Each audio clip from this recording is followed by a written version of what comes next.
Sorry about that for everyone. For about like 10 seconds, I forgot how to turn on OBS. But hi, hello, everyone. Welcome to another episode of Studio Maker Presents Death Stranding. This is what, the 14th?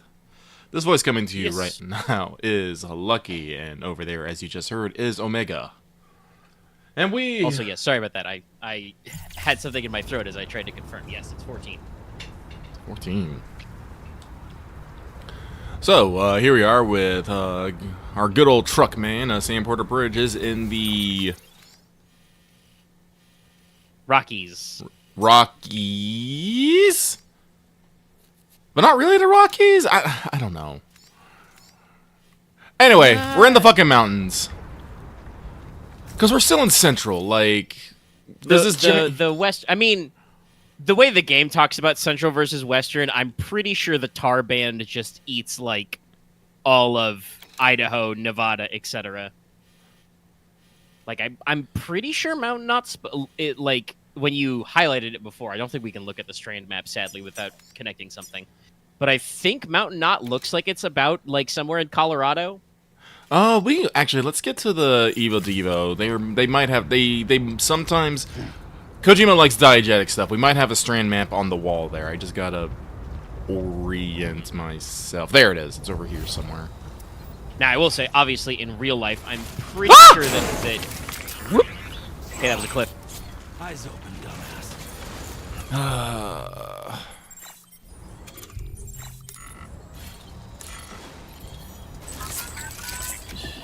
I'm pretty sure that the Rockies start at Colorado and not have a band outside of it.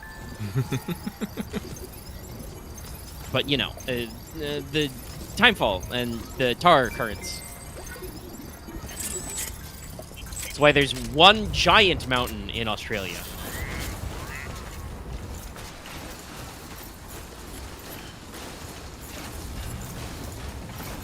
Oh, and that mountain is giant. Lucky actually, like, set himself back, like, 6 hours of progress when I realized that my zipline system wasn't working as I intended, and I had to just restart from scratch, and instead of just, just disabling everything and wasting, several thousands worth of resources, I'm just all like, nope, never happened. No, you need those resources. I do. Yeah, the mountain phase in Death Stranding 2, I will say I'm glad for it because I was a little earlier, like early weekend, late last week. I was a little like bummed out because the mountain section is, I don't want to say like super tough. It's just by design slow going. I would use the word tedious. Yes, that's another good way. It is tedious because basically when you start the mountain section, the truck cannot do mountains. It already is bad on slopes. When you add snow to that, it's bad. You can try cruise, but going uphill through timefall really slurps up your batteries, and if you're using extra batteries on your tri-cruiser, that means you can't take extra tri-cruiser cargo.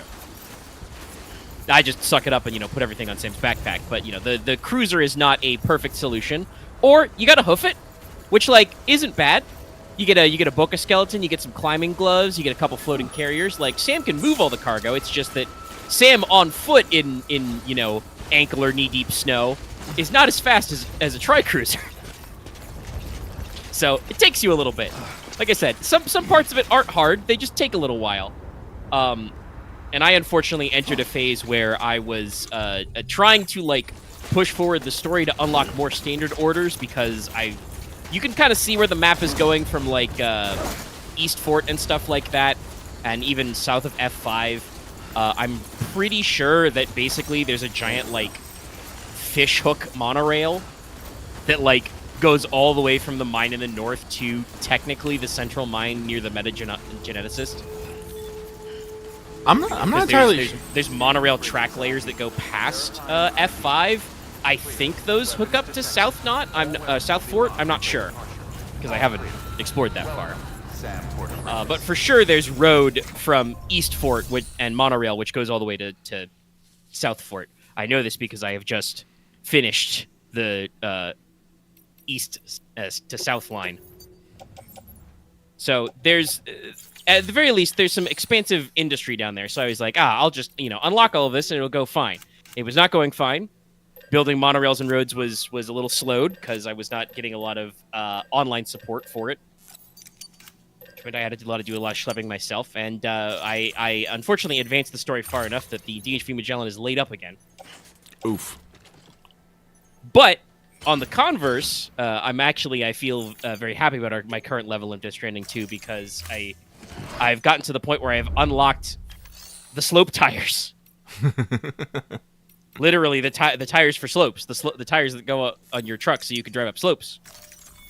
And honestly, I haven't tried actually taking it through the snow very much, but so far, even in timefall on the mountain slopes, it seems a lot better. I'm not exactly sure how they did the handling different. It just seems like the truck has more traction, but that's good because that means we can start moving a lot of shit, and I can. I was overdue for a infrastructure overhaul. A lot of my roads in the northeast were starting to get a little worn out, so we're repairing and or upgrading. Oh, nice! I lot get of that those, and exact we're back on track. 350. That is nice. That makes me happy. Okay.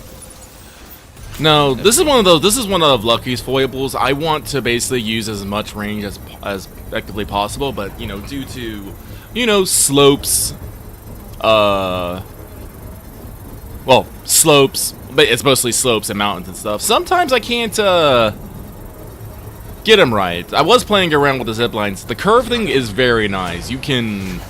I wasn't sure actually how it worked in Death Stranding 2 until I actually got in there, but basically you can just have them swing out to the left, the right, or up, and it's so you can go obviously around things. it's not magical, but yeah, if there's just a short hill or a ridge in your way, you can go vertical. They're an annoying post, if you're trying to hook up to the monorail pylons and they're on you're on the wrong side, you can just go a little left, go a little right. It's very good. No, it's all I've been playing Death Stranding 1 a little bit, and it's just so many little things. I'm like, God, I miss it already.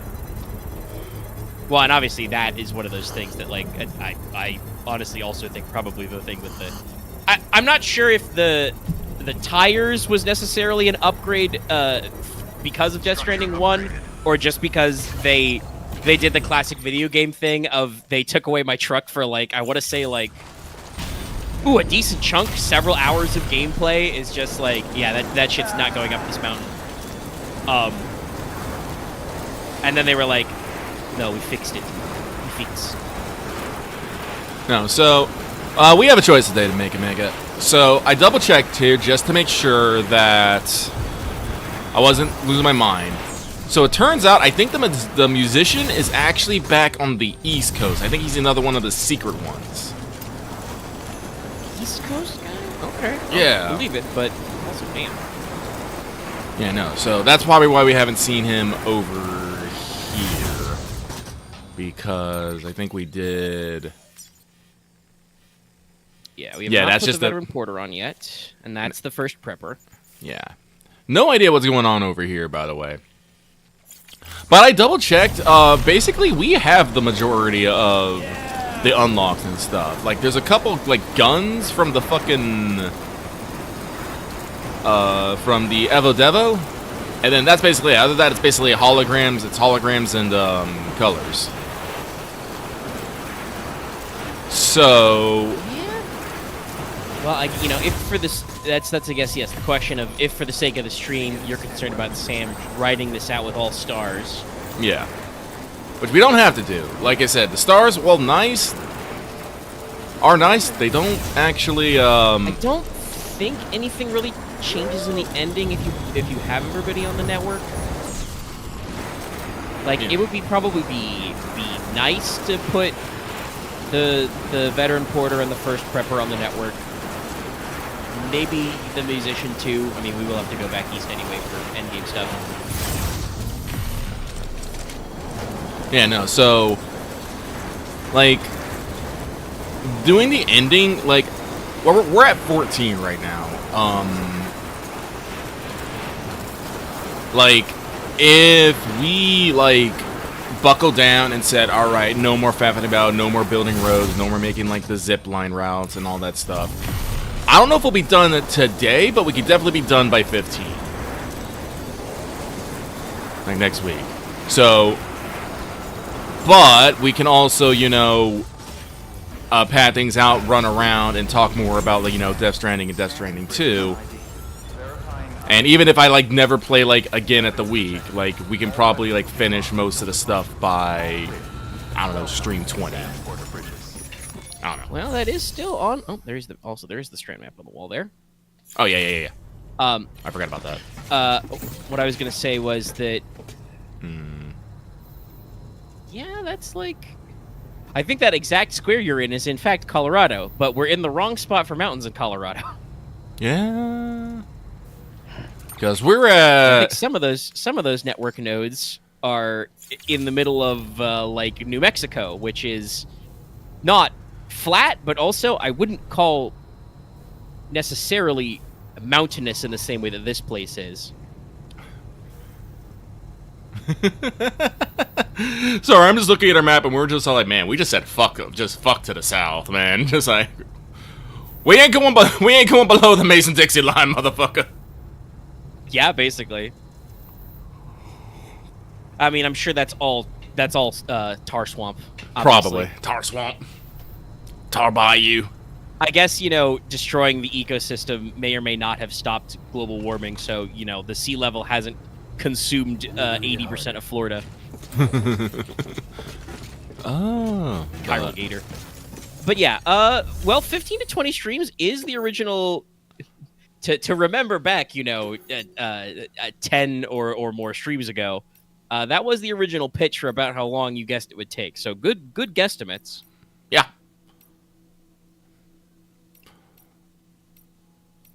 Oh, I can deliver that to the fucking special porter. That's neat, but that's not what I want to do. A good one to handle. Like I said, I'm running it down. What is our actual? What's the current main objective right now? Return to Hartman, because Hartman's lab, because we're gonna go hook up the new chiral station so we can get to the way station. Yeah.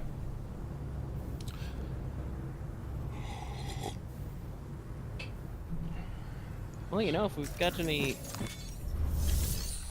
in chat right now wants to comment what you think. We do not. And also, obviously, you know, probably not. But some people, I also think, hit up the VODs. You can leave a comment on the VOD as well. We see those too. They're just like video comments. 3 minutes and 13. I might be able to do that. Like I said, this is why you set up the fucking It's true. The zip line. Yep. But yeah, I guess to finish the thought from earlier, my personal thought is, like I said, I would probably prefer that we get everybody possible on the network we can. Mm-hmm. Like, do enough for them to be hooked up. And we still do that occasionally accidentally. Hunt for luck. All right, well, let's commit. And unfortunately, this will not be we're gonna progress the story stream. This is gonna be Lucky runs around trying to do get people on the network. Honestly, this probably means we need to run back east and figure out where the musician is. It has also probably been like 10 streams since we've seen the East Coast.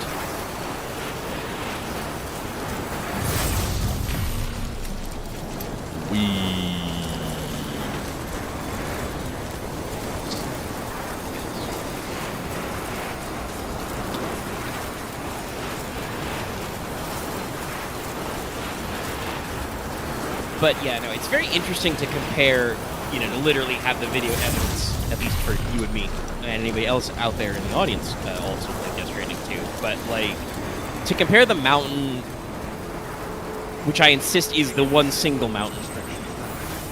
Like, technically, I think they even phrase it that way. Like, it has like multiple peaks, but that's because like a gatequake like broke it It's up. one mountainous structure, honestly. Like, there's like one highest peak, and then one big rise, but there's a few different like channels, valleys, and ridges. But they do say somewhere. I think I actually heard that from a zipline commentary because they have the fucking Good to see you. I do like that. tourist speak built in, which is very funny. I like it. Yeah, no, it's cute. But I believe they talked about how it used to be like one contiguous peak, but then broke apart due to a gate quake or something. Well, cool. Private locker it goes. So the private locker. God, 1,200. You wish that was in fucking Death Stranding 2 some days. Yeah, honestly, I do.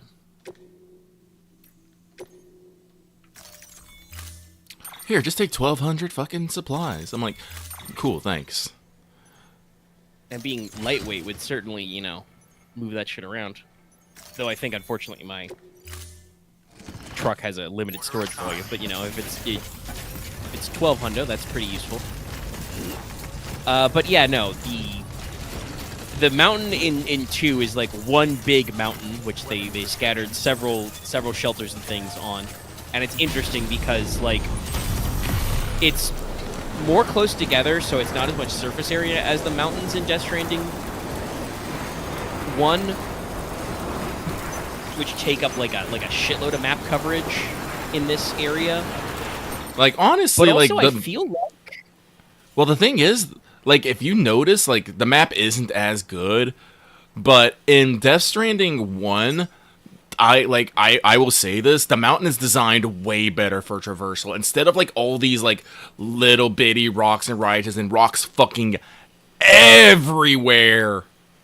Look at that, everywhere. There's a lot of, very more pronounced ridges and valleys and stuff. Yeah, they made it like you said earlier, it's one big structure, so it's like, okay, here's a big ridge with a cliff, and then there'll be, naturally formed gaps in there, and then in between ridges there are deep valleys, and going up and down the valleys is pretty easy. Yeah, no, so, there like... are a couple of like, steep hills, and, there's some other additional modifiers, like there's one spot that's got some LTs in it, and some other stuff like that. But it's not just a giant, constantly rocky mess, so... If you want, it is quite easy to just, take a floating carrier and just, hoverboard your way down. It's... Or, if you want to drive your truck like up. A little bit of, there's definitely a little bit of, like, different design philosophy. I feel like this mountain range is much more based off, like, we took some, sat maps and some fucking photo scans of mountain ranges and, like, translated it. The result is the terrain is naturally very uneven and rocky, but also hard to work with because, there's a reason why we fucking blow tunnels and stuff. And other traversal methods. Mm-hmm.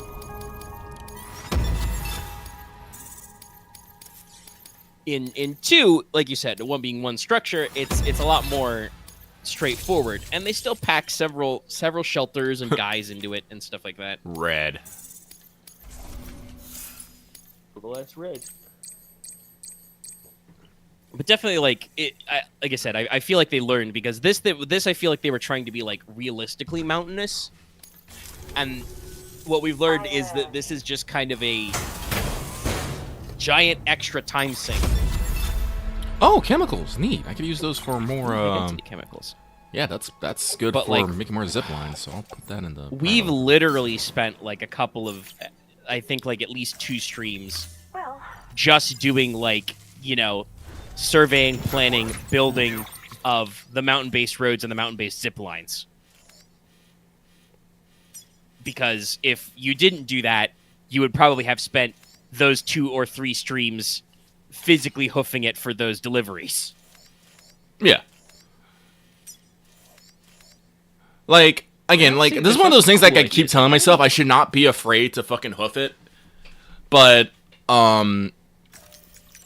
it's just one of those things that, especially when you start getting into deliveries with, like, time and time fall and stuff, it's like, you don't want to spend time just hoofing it, because the more time you spend on the ground, that's more shit that's gonna go wrong.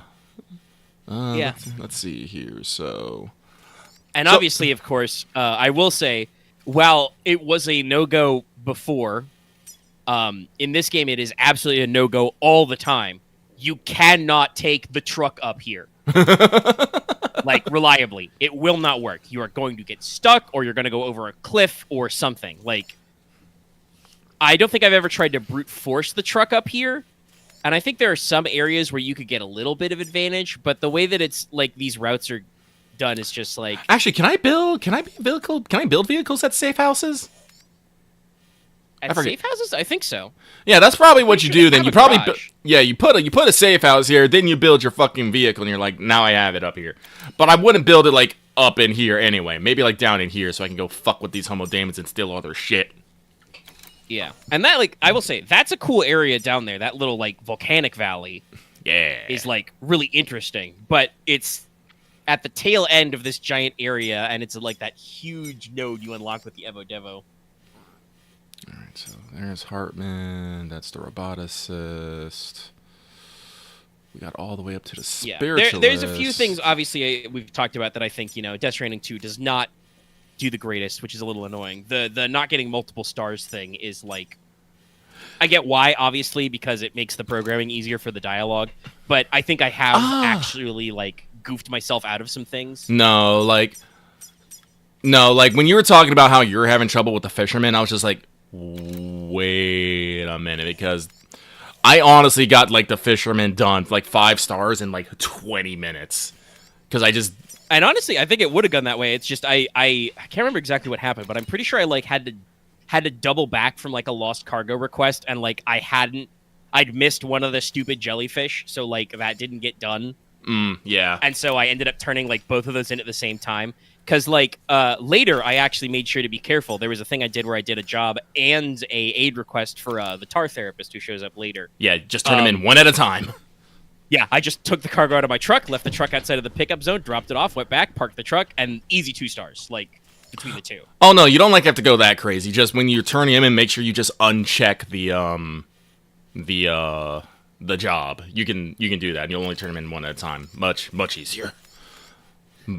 I kind of wish that was, like, an automated process. Yeah. The game would know. But it is, yes, possible. But, no, I've been much more careful about that, and, like, my hits with some of the groups on the coast are much better, and when I'll need to do the next main story bit to get the Magellan back online, I think, because I need to, like, with the truck upgrade, I don't need to fast travel like across the mountain, but it would probably be smarter to just take my fucking truck to the metagenomicist and then go down to the fisherman, then try and drive the truck over the entire mountain to him. Live fish. Yeah, but it's 840K. This is one of those ones where it's all like, you have to summon your fucking truck here. Well, actually, no, it's 28 larges. I could probably hoof that, maybe, but that's what. I don't know what's your max cargo limit? Well, no, this is one where you put on fucking 2 floating carriers. And load basically the majority of it there, and then you just kind of sprint across the mountain. You can probably do it. Like I said, I don't need to do it. Like I said, I'm not focusing on getting every single fucking star done. I'm just trying to get enough to. Yeah, because like I said, we have unlocked most of what's happened here. I'm just. See, the one problem I have with this is that I have to go down through the BT zone and then come back. And this is also fucking timed. I'm just like... timed, BTs, Damon's volcanic hazards, so you gotta wear the hood. Yeah. So that one's probably a pain. Let's see here. But like I said, we do have... Also, like I said, we're unlocking many interesting things in 2. I've unlocked another new vehicle attachment, the active defense system. What does that do? Pops incoming projectiles. Oh, it's fucking I see. I feel active defense. If they had said point defense, I probably would have been a lot more like, oh, I get that. I think it's because you're a former seaman. I'm pretty sure the term for tanks and military ground land vehicles these days is ADS. Oh, but yeah, okay. no, it's like that. It's got a little camera ball, and it's got a rack of the little launchers. It's interesting because it takes up an arm slot. Oh, an arm slot. Okay. Yeah, it doesn't just go on the back. But honestly, you know, that's probably okay just because most of the vehicle weapons are kind of inefficient. Just taking that on, like, my main cargo mover and just being like, no, fuck you, brigands, you're not going to hit me with a grenade. I'm still pretty sure that while the heavy machine gun is okay, I think I have knocked out more guys by just using the front bumper.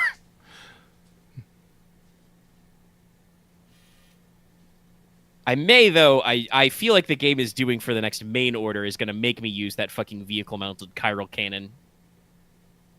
Because there's a mysterious, constantly respawning BT zone of gazers the back way I need to go.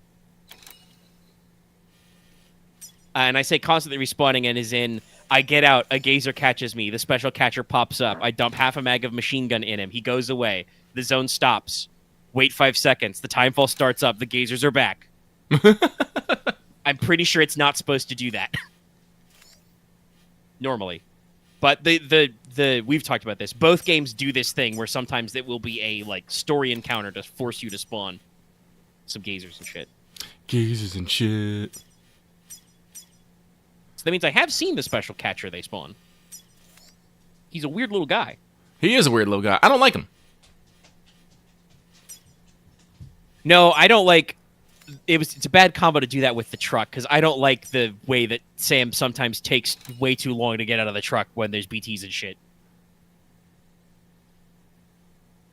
I'm pretty sure the game does that so you don't, like, jump out of the truck right into a BT, but, like, it's also just as bad for Sam to, like, you know, climb out over the top, go out over the far side of the seat, jump down, take a couple seconds to catch his breath because he dropped down from the top of the truck.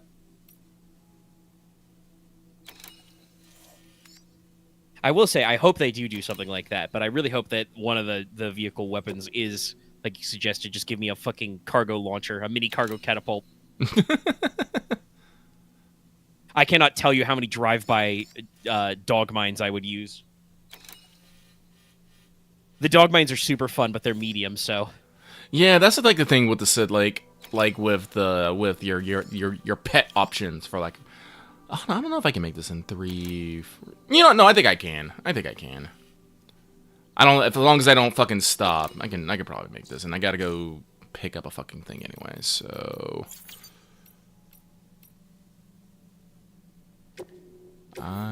wasn't sure if I actually selected. Like, if I go up the mountain, I could probably do that, but I feel like that'd be really weird to do, so well, it wouldn't be weird to do, but... I mean, it would be slowify. And I don't feel like adding, like, 2 more goddamn zip lines just so I can have a shortcut back to, Hartman. Order assigned. Delivery parameter. Tally-ho! Time limit set.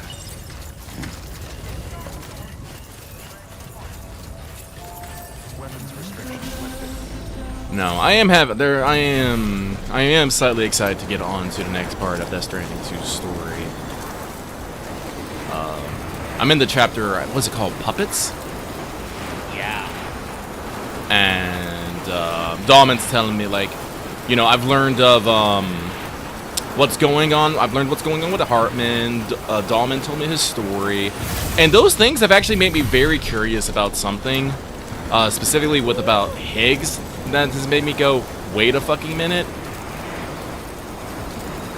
Which has led me to some other ideas that may or may not be true, but I'm not gonna know for a while. Yeah, we'll save story speculation until we're both clear with the story. Yeah, but no, I'm thinking some things and wondering some things, which has then had me leading into wondering about other things, which I think is good.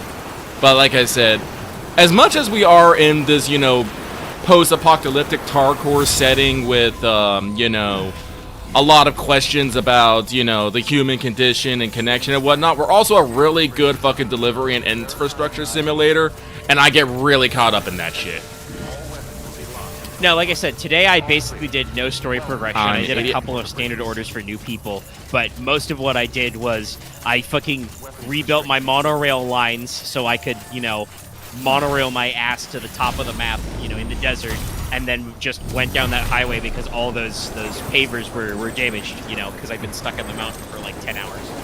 No, so it's like I do enjoy just, I go beat up ETs, I get chiral crystals, I go to the mines, I get a bunch of materials, I send those materials down the fucking monorail, I go to the fucking, I send the monorail to a distro center, I get my truck, I get my Magellan, I take all the materials from the distro center in my truck to the fucking Magellan. I warp the Magellan to wherever I need the materials to go. I load the materials back onto my truck, and then I take them to where it is. And that sounds like a lot of step. It's kind of a pain in the dick, but also it's somewhat therapeutic. No, it's just pure logistics. It's you look at the fucking display, you see, yes, Pecora has all the chemicals I need. Teleport the DHV Magellan, park the truck, load the stuff in, get back in the Magellan, teleport.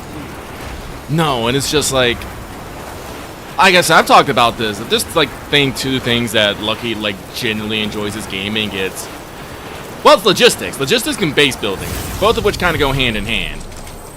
But it's just one of those things. That's why I have 144 hours of Death Stranding 2 right now, or is it 141? I don't know.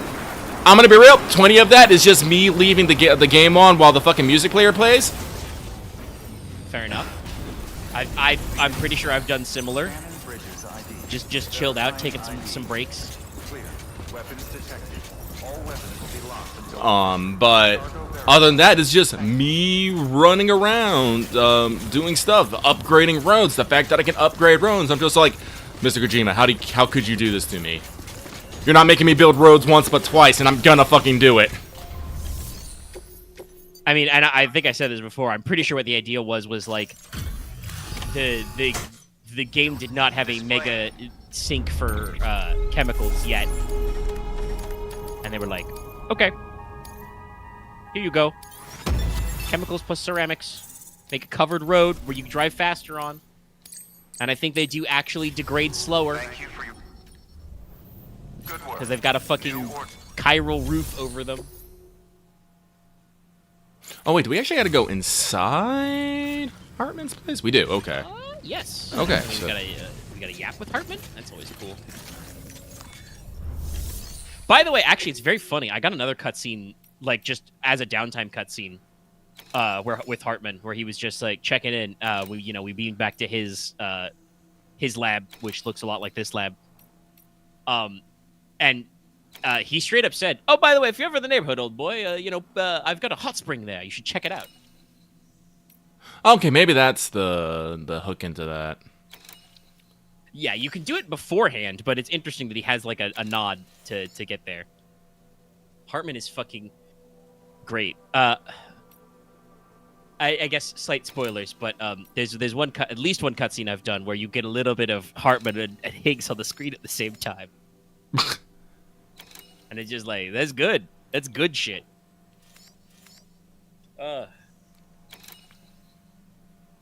Yeah, my Higgs energy is a little backloaded, but he's in there. We're doing stuff.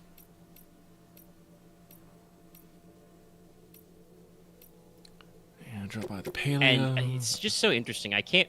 I'm sure there'll be a couple of big cutscenes because I do think that Kojima can't help himself. There's so many of these giant expositional cutscenes in his games that I'm sure it will happen. Yeah. This game's a lot better about slow build. Just even if it's just small stuff. Basically, after every main delivery, you will be told, "Okay, we got to prep the next thing. Sam, take a nap. You're assigned. Go to your room, Delivery take a nap." parameters updated. You don't have to go take a nap, but someone you will can. be yeah. Well, unfortunately, they told Sam that he can take a nap, therefore he will take a nap. Sam Porter, you cannot stop Sam Porter Bridges from taking a sleep. You show that man a bed, he's sleeping. Covered in tar or covered in blood, doesn't matter. Nap time. I sleep now. I have too many problems. I sleep now. But usually that comes with, a couple of little, like, just comments about what's going on or what's next or a little bit of this. Or even just aside, there's lots of, like, little optional backfill. Because, like, after, I think, almost every story beat, in addition to all the other stuff he does, you can have a little chat with Dollman, and he'll just be like, man, Sam, that thing we just saw was crazy, wasn't it? I appreciate Dahlman on a mechanical level of just someone to yap to. Was it Palea? No, Yeah. like Sam's done a decent amount of character development, as you have seen with some of those cutscenes. Oh yeah, no. Someone said bring it in, and Sam, even with his I can't remember, the asthma something phobia. Yeah, they specifically say what kind of phobia it is, but no, yeah, he brings it in. He talks with Dollman. He's got some moves. Mm-hmm. Also, I'm very curious, like the relationship with him and the crew of the Magellan, specifically with like Tamara and whatnot. They seem to be having like this, like, I don't know how to explain it, but they seem to just be having like this silent bond growing between them. Like, I feel like they should be probably interacting more, but no, like just every once in a while you'll come out of Magellan, tomorrow will be on the fucking stairs practicing with apples. Maybe she'll give you one, maybe she won't. Scanning bridges ID. Verifying ID. But Not to mention, the little moments where you'd leave and, Rainey would be like, hey, we're teaching tomorrow some stuff. Do you know about this? I'm gonna be real, the one with the distant ones, I kind of guessed, but I got right. I don't know how exactly it worked. Yeah, no, that one is like there's some funny ones, but it's if you've got Porter brain, you can probably figure it out. Lucky does have Porter brain. But no, yeah, it's one of those things of just like this little moment. Once again, I have theories about what's going on with Tomorrow and who she is, I do too, but and where she come from. yeah. And so I think there may be reasons why, their relationship is kind of like cruise control. Yeah. But also, I think that is just Sam's way. He just kind of like rocks up silently. You see him in the hallways, and you're like, "Hey, Sam," and Sam will always, nod and wave back at you. Mm-hmm. If you need something heavy, Sam will come pick it up. But when real shit is happening, he expresses concern. But also, Sam Porter Bridges is a man who understands people need their space. Good work. You can never say that Sam Porter Bridges will get up in your grill. Further information. Actually, now that I'm thinking about it, Sam Porter Bridges never. We keep saying just Sam Porter Bridges. I don't know why, but it just amuses You have me. to say the full name. It's one of the rules. But he doesn't actually like ever like. He doesn't get like angry. You'll see him like a little upset, like, fucking him at Higgs at the weapon factory, or that you'll be like, what's going on? But he'll never. He's clearly like annoyed at people, and like I do think he is angry at Higgs, but almost all of Sam's like anger is filtered through. I feel like him being tired. Yeah. He's tired angry. No. I mean, I think I kind of understand.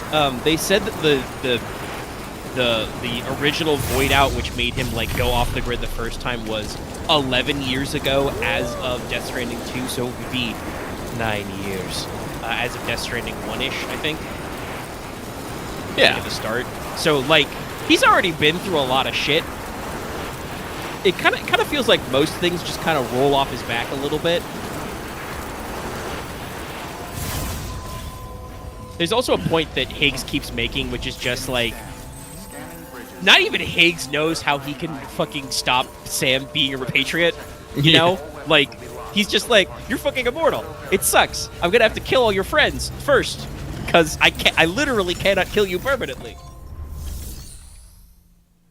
God, You will just keep coming back. God, just makes me think about the fucking post the prologue segment with Sam in the shelter. Just, I'm gonna take a nap. Pull out gun. It's just, that's something. But no, it's interesting. I feel like we did a lot better with the drawbridge crew and the Magellan, making them feel like a crew, like a team. Like in Death Stranding 1, the bridges team, like they feel like a team at your job, right? Like They feel like coworkers. you know, they feel like coworkers.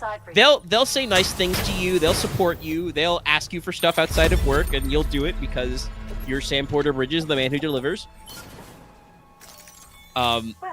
You know, and shit like that. But at the same time, there is a little bit of distance, a little bit of space. Part of it is because, you know, everybody is spread out everywhere. Like I said, like On the Magellan, you know, you're literally inside a fucking tar submarine. So everybody feels a lot closer, you know? yeah. Like you said, if Sam goes out into the hallway to go to the shower, you know, there's a pretty even odds chance you'll see, you know, tomorrow on the stairs up, you might run into Rainey. You know, Tarman's weird cat might be there. Hartman, you know, dragging his carry-all around. Like the people are just out and about. All right, let's see here. That's Mountain Knot. That's 4 and 2. Can't do that one. Geologist, that's just 2 mediums, and that's the roboticist with 2 of those. So I think we can actually do all 3 of these. None of them are timed. Some of them are just fragile, but I'm just gonna be on fucking zip lines the entire time. So it's okay. Carry on back. Honestly, we'll just equip it. Just save me a little bit of space. Put that on the tool rack. There we go. That's a little bit lower. Order assigned. Roboticist, geologist, and mountain knots. Tally fucking hell. No, but like I said, I'm excited. Like, I was trying to think about it. Like, I don't know, like...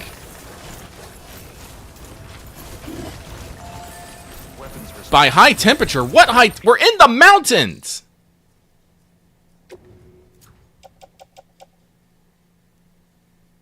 Yeah, how much does this shit need to be cold?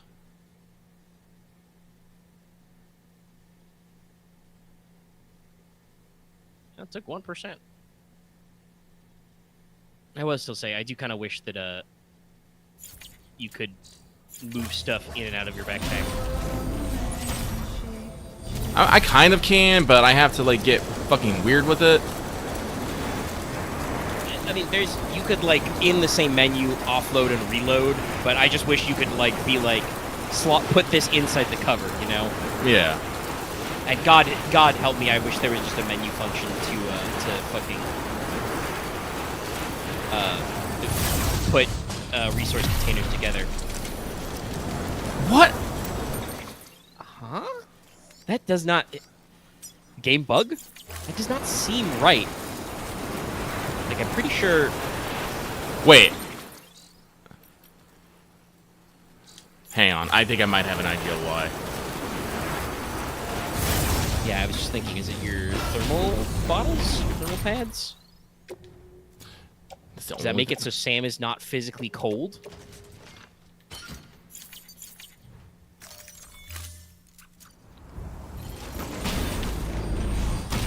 See? That should not exactly work that way, game. Yeah, but guess what? That's how it works. Apparently, my thermal pads radiate an aura of heat. I mean, that is technically how heat works, but like I said, the fucking convection from your hips to the top of your backpack is like, those would have to be very hot.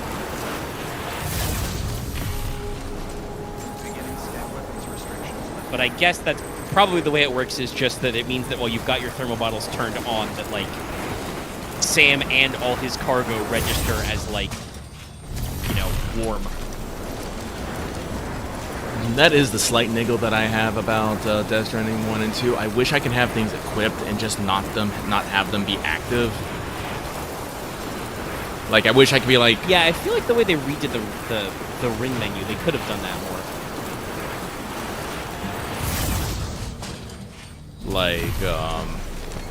Like I said, I complain incessantly about the oxygen mask, how, like, I don't mind having it equipped, but I'd rather just, you know, be able to go into menu and say activate it, and then it turns on without having to take up a slot. Same with the thermal bottles. Well, the thermal bottles are better. They do not, if you are not cold, they do not turn on. So, But also, we've just seen there is a reason to have them not be active, apparently. Because Yeah. They counteract your chill deliveries, which is a little annoying. Beginning scan. Scanning bridges ID. Verifying ID. Like, there's a couple little things, like I said, that like... All weapons will be locked. I don't know if there'll be a Death Stranding 3, but if they did do that, there would be some stuff. Just being able to squoosh containers of resources together would be super great. well, better than the way that they have right now. Yeah. Which is, you can kind of do that if you auto-arrange, but only if the game feels like it. Okay, max that guy out. Also, it's important because I need more, need more fucking bandwidth for more zip lines. Tell me. What you got, fam? Oh, this is the star. That's right. Yeah, it'll be a star. Woo! That is the one thing I think I miss about 5-starring people is you don't get to add a star. I kind of get why. You know, because we are explicitly trying not to look like some sort of territorial expansion. Please access We are definitely looking like some sort of territorial expansion, even without this. Especially... Yeah, there's some fucking deep dark conspiracy bullshit going on, but you know.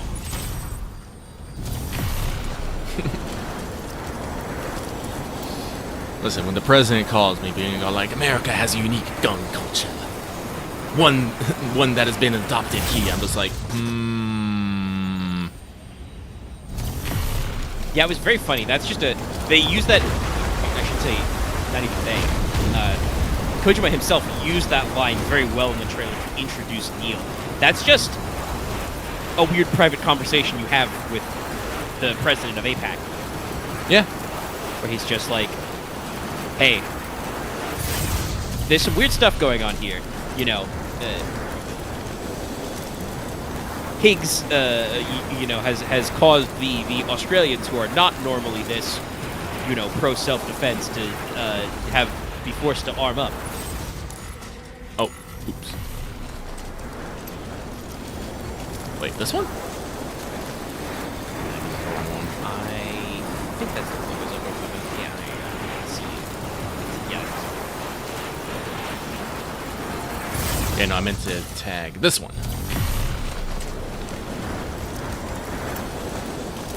That one is just you just stop by Harkless.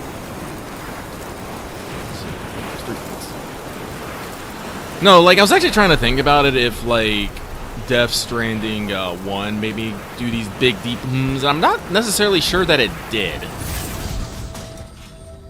Like I feel like while there is something I want to say like interesting about the world building of Death Stranding 1, most of it is kind of like in response to the setting, for lack of a better term. Like there's like things that are going on with like Cliff and Lou that I think the game makes you want to go question, but you're not like questioning like the overall plot really. Like Yeah, the game does a pretty good job in the opener of being like, hey, this world sucks. There's fucking giant hand ghosts that, you know, explode in antimatter. It's bad. man, okay. Verifying ID. I just got here. Why are we? All weapons will be locked until departure. Cargo I guess it's verified. warm enough not. Decontaminating suit. All clear. Shame on whoever packed these, by the way, for fucking there's no temperature retention in these cases. I'm about to say like yeah.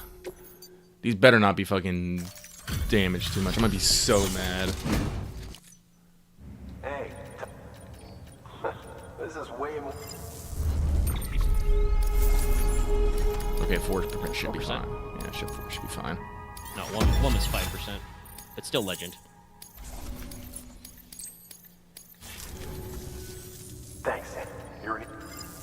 Yeah. Okay. Good work. New. Order of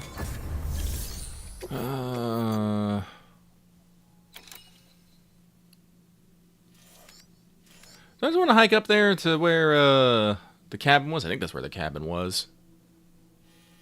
Winter clothes? Yeah, sure, why not? Ain't no thing. Interesting.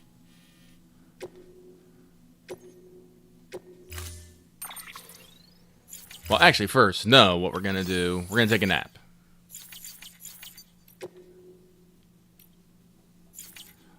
Let it not be said that Sam Porter Bridges does not like his nappies.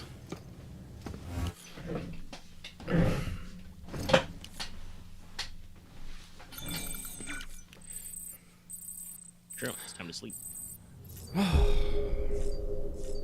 I appreciate that you just give me fucking high capacity blood bags in the second game. We don't have to go through some weird ass rigmarole.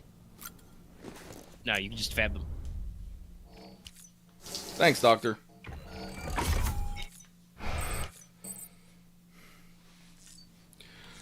Still holding out for that. Well, actually, I don't know if I need the large grenade pouch anymore. Like, honestly, I have one just so I can carry fucking, EX capture grenades just in case. But don't know if I actually need it, because the reason why I like carrying extra blood grenades here is because I can hit a BT with a blood grenade and then switch to lethal ammo and do, super strong damage to it. I don't know if I can do that in 2 anymore with the multi-purpose. Yeah, I think you'd have to use the blood grenades. Yeah, I think the blood grenades just do blood grenade damage. And, I was noticing when I was shooting things like a machine gun, when you shoot things with a machine gun, you just leave the trail of red on there. So I'm just like, huh. I've even tried switching I think that's to... just kind of how the effect does. I think I remember a tooltip early from the Corpus that, or maybe a Strand recommendation that the lingering blood cloud does something if you shoot through it. But obviously, I don't know if that extra damage, means anything in the face of, level 2 machine guns or every gun has a grenade launcher, Yeah. You can just bring so much more gas to a BT fight into.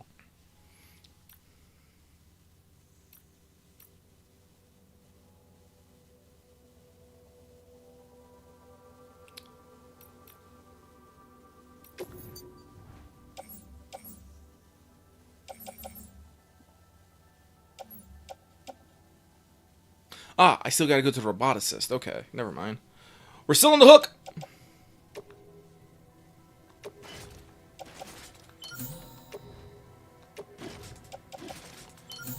I was about to say, I know there was something I was forgetting, and I was just thinking, what is it? Well, let's see if we got anything else going around there. Ceramic to way station.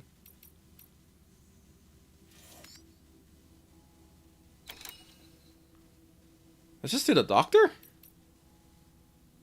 Okay. Looks like we got a couple. That's the weather station. Brand new boardway, Crypto Biocrisis.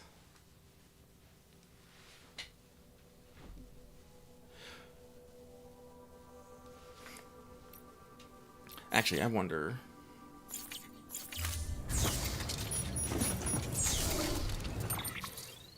Hang on here, cargo. Okay, we do got a little bit of flavor text. Yeah, there's some descriptions of stuff. Well, no, I was actually pop up in 2 to view cargo. No, because I was actually looking at stuff in Have a pleasant journey. in Death Stranding 2, and I think they're a little bit better with the flavor text in that one. Don't give up. Because I do think they make some of the cargo a lot more personal. I can't remember what it was. I think it was a model, plane that that could be delivered through the aeronautic engineer. But he says basically it was built by Olivia at at Westnot and gift it to him and stuff like that. I was like, oh, okay. And actually, I'm pretty sure I've seen, because it's like AI-driven paper plane is another one he does. That has multiple like versions. Yeah, I've seen like V1 and then V3 in the field. Yeah, no, because that's being worked on by the aeronautics engineer, the mechanics, and the data analyst. And they're making basically small iterative upgrades through the chiral network, which I thought was cool. And I was like, huh. No, it's also, that's another thing that like a couple of these guys, like I think all the science bros we've hooked up just now, you know, paleontologist, geologist, Evo Devo, like they vaguely talk about each other when you're unlocking, but like people in Death Stranding 2 actually like reference each other. Like I was told to look for lost cargo for the tar therapist by the Phantom Smith. When I go to the tar therapist and hand him his lost cargo, he's like, so you've met, by the way, this is how the tar therapist talks. Sends me posts on the Strand service about my pressure points, Sam. But he's like, oh, you've met the Phantom Smith. He's the only person who understands my work. And it's like, that's cute to have them, like, talk about each other, you know? Well, like I said, like, in this game, like, we're trying to connect everyone, so that's why everyone's kind of, like, weird and isolated, but... And two, people are a little bit more, like... Even before, like, we got everything hooked up, it seems like people were doing stuff together anyway. Which I think was important. Like he's getting lost on the zipline network. It happens, unfortunately. I think the thing that, like, the feeling I get out of DS2 is, like, because they sent another, you know, Bridges Advanced team, except it was a year ago rather than, like... 3? Fucking, yeah, 3 years? Yeah. Well, yeah, it's 3 years before before this happened. Was the first expedition. Yeah. I feel like that was enough time, and Higgs blew up enough stuff that, like, people kind of, like, forgot about them, or, like, the message got lost a little bit. In Death Stranding 2, everybody's like, oh, hey, the chiral network, yeah, we heard about that, you know, or it's you know, guys who were part of the advanced team who are like, yeah, I signed up for number 2, man. So great to see you again, Sam.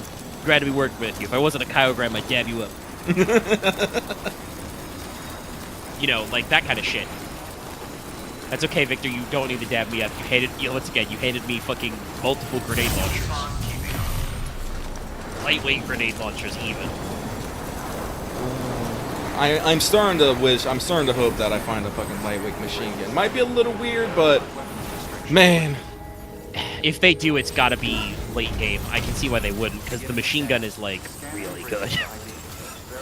Put so much ammo down range. You've got what, 120 in the drum? That solves most problems. Yeah, I think I took out a Delphi in just one magazine. No, yeah, it's like, that's... You can do so much with that. So, like, yeah, I can understand why maybe they don't want to make that one lightweight right away. But if it could also happen, we just have to, like, you know, find somebody late game. I think I'm at 85% coverage now. I will say that is an interesting thing about this. Well, we do feel like we're building, and I was going to mention earlier, actually, there's something very interesting about the way the sequel game, this game a little too, but the sequel I feel like is more pronounced about it, about, like, little visual cues and similarities and things going on. You'll probably see what I mean when you see the next story block cutscene. Or maybe the one after that. It will be the one where they're like, okay, we're gonna take her under for a little bit. But there's very interesting recurring visual motifs to kind of like show what's going on where and stuff like that. And it's like, it makes me think some things. But at the same time, the plot is like, I feel like I'm not, like, the plot is ramping up. I don't feel like I'm at 85% ramp. You know what I mean? Like, yeah. I feel like there's got to be like a steep uptick in here somewhere. And not to say that this game doesn't have that steep uptick, but this game is like all peaks and valleys, basically. Like, you'll slam story for, like, I don't know, an hour, 2 hours, like, really intensely, and then it'll be like, all right, well, if you want Sam, you can now, you know, fuck around with, like, 3 more shelters, figure this shit out. Yeah, speaking of which, let's head back to the East Coast and work on the musician and all that shit. You got things, man.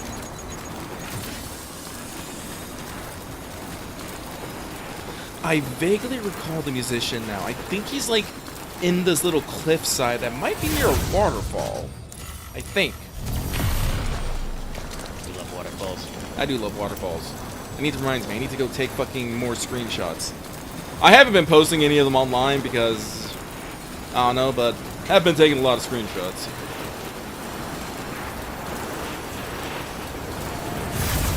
Actually, can I, like, pull up any real quick? I like showing them off.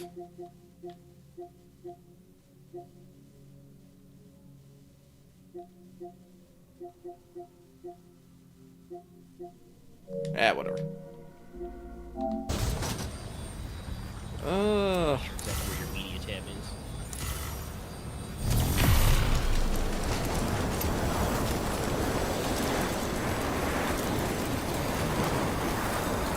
Yeah, let's go to Mountain Knot. We'll drop off all my cargo in there. Teleport to the East Coast. Figure out the Ludens fan and also probably the wind farm. I don't think I finished the wind farm for reasons.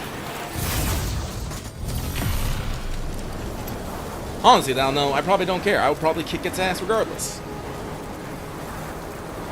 Great. I'll kick the entire wind farm's ass.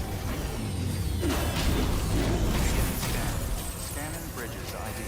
Verifying ID. Clear. Weapons detected. All weapons will be locked until departure. Alt decontaminating suit. Oh, I did see it. Like, the fucking stabilizer. I think the stabilizer is the fucking veneer thrusters that you see some of the fucking, Yeah, I think it is too. I don't know if it gets, like, it did say level 1, so who knows, maybe you can get something that lets you do fucking super jumps at some point. That was the... They got a model for it. Yeah. Private room, that's right, I'm warping. I'm getting out of here. I'm going home. He's gonna store all his shit.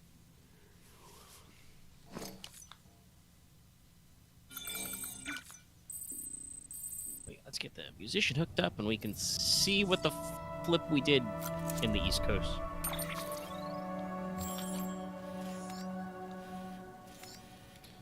Alright. Oh, my bridge is broken. Should probably go fix that. No, it's in need of maintenance anyway. Can you do the, like, network overlay in this map mode? Ah, yes, okay. Yeah, there is someone just right there. Okay. Huh. Yes.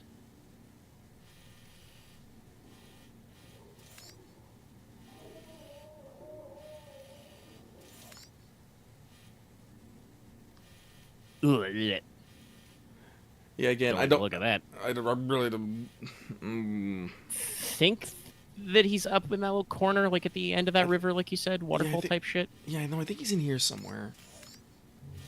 So yeah, we'll go upriver. So we'll start at the distribution center. Follow the river, Sam. Been a while, Sam. It's good to see you. Remember how to do this? You need to close your eyes and picture your destination.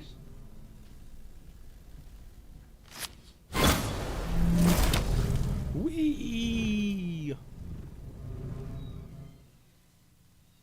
I gotta say, even with the DHV Magellan being like down for repairs for a little bit, I'm like, I'm not using transporters and beach jumps.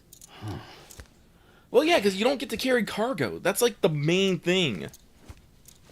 Yeah, it's just so annoying to like have to like rebuild all my weapons and shit.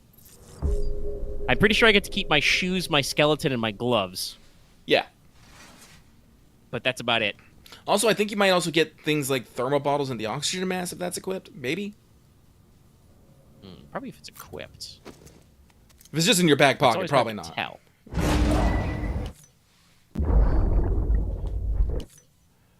Like, honestly, if everything just stayed in, like, your fucking, like, your pouches and, you know, stuff like that, I'd probably be okay. If it was just, like, shit that was in my backpack. Wouldn't fucking bug me. Nope, I kept my oxygen mask. I lost my fucking bottles, though. It's okay. I didn't need them. Honestly. Not in the East Coast, but still weird.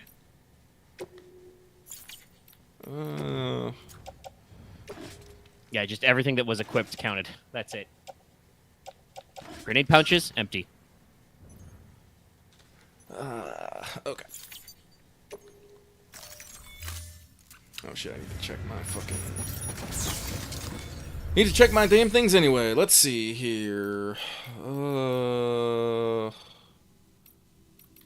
Recycle. All-terrain 14, gloves 20, shoes 50. You know, these are level 3 shoes. These will last for a minute. How are you doing? 12? Alrighty. What do I got in the private locker here? Single blood bag, PCC, ladder. Oh, wait, I don't want... Actually, no, wait, nope.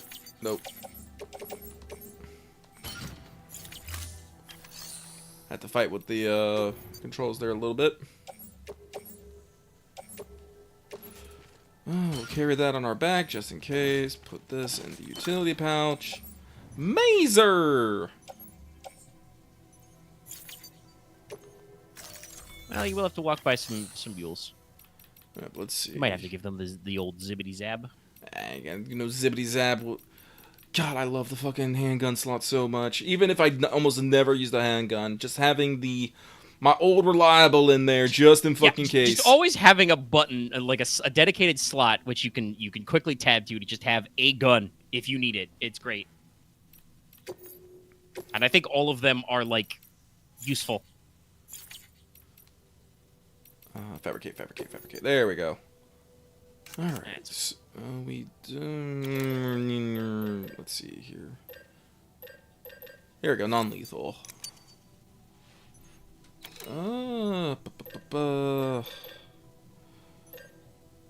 Then 2 hematics. Honestly, I don't need remotes, really. I was thinking about it, I really don't need remotes. Oh, armor. That's what I need. Can't go wrong with it. Don't know if you'll need it in this step. I don't know if these guys have rubber bullets.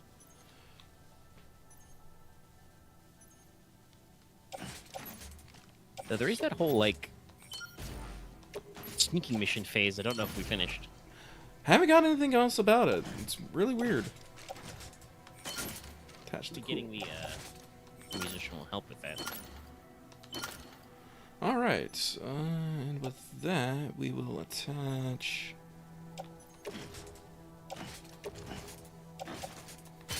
that there, and that there. I will say, I think I complained about this earlier, but I do think that in Death Stranding 2, if you attach something to your suit and you take it off, when you put it away, it usually goes back to that slot. It's when you start, like, pulling, but yeah, you have to, like, unequip it specifically. If you just, like, switch something, or something, it's, like, a very specific way. I don't remember. But anyway. Alright, we're going upriver. We're gonna see if we can find the musician. Have a pleasant journey.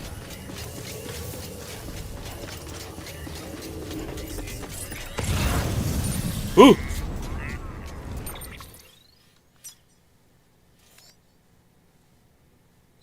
Oh, it's only level 1, that's why.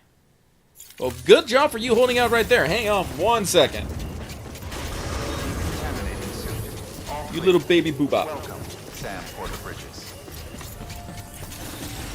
Carry.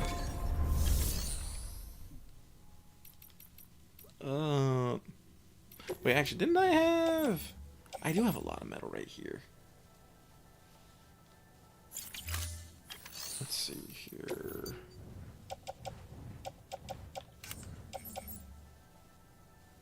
Oh, not enough, though, to fucking...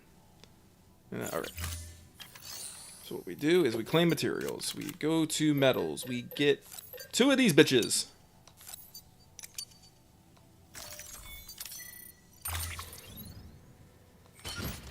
We put on the back. Me and my badass skeleton, we kick ass. It's still very heavy. Now we go to recycle.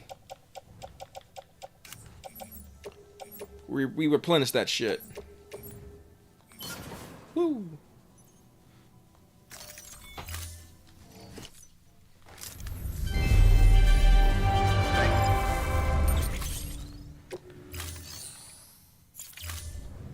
Thank you for your contribution. Beginning scan. Have a pleasant journey. Going on up.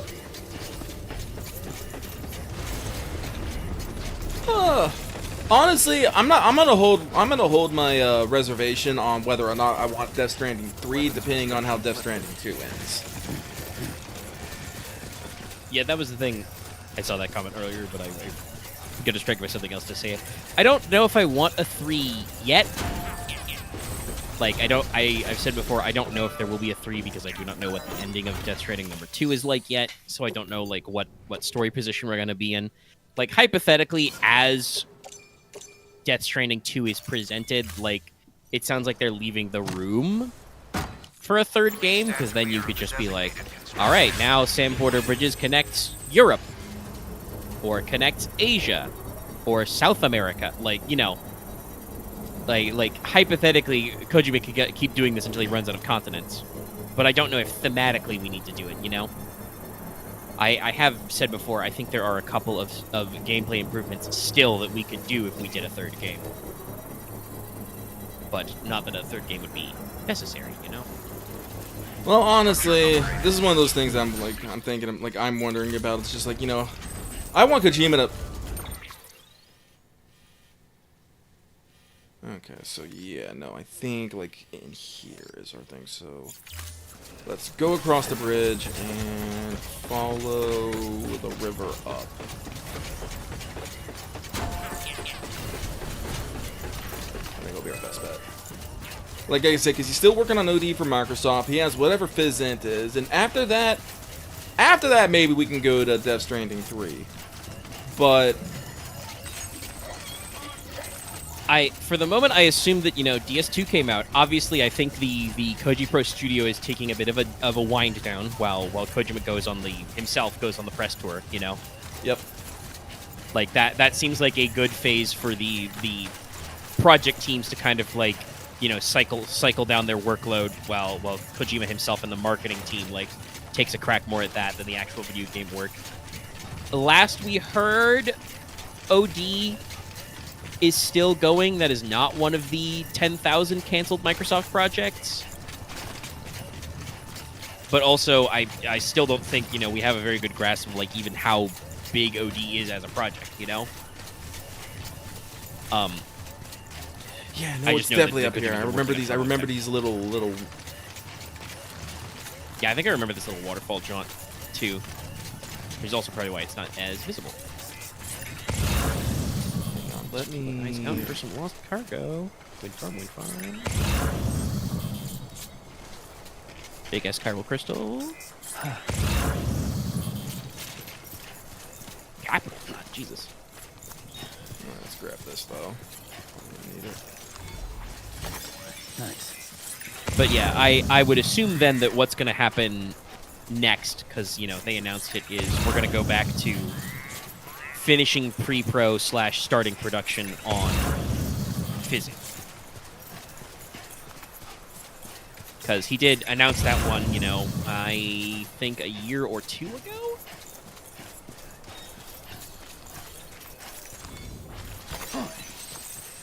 Yeah, the problem... I think it was last year, yeah. Was it Game Awards or Summer Games Fest? I don't know. I think it was actually, I believe it was at the end of a PlayStation. Oh, was it? Oh. I think it was a State of Play, yeah, because he talked about Death Stranding 2, and then was also like, but don't worry, by the way, I have bigger ideas. You know, I've got an idea for my next game beyond Death Stranding, and then it did that zoom out with the studio building with the Fizzent title, which, like, again, huge coup for PlayStation to lock that one in. Nope, Like, nope, to get nope, that out. nope, Oh, nope, goodbye. nope, nope, nope. Not even holding the controller. I got my heart racing. Oh, Once again, I would like to remind you, chat, I have a thing about edges and heights in real life. Excuse me, the vertigus. Here we are here. I will say also, that was like I didn't see a lot about it. Like, I saw more people observing that some people were complaining than actually people complaining. But there has been a little bit of a pop with, like, Sony and the PlayStation and stuff over the weekend. Because apparently, or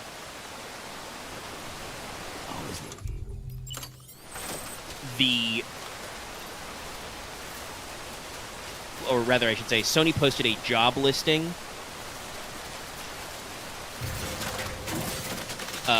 for a new, like, I forget what they called it, but it was like a multi-platform strategy manager or something.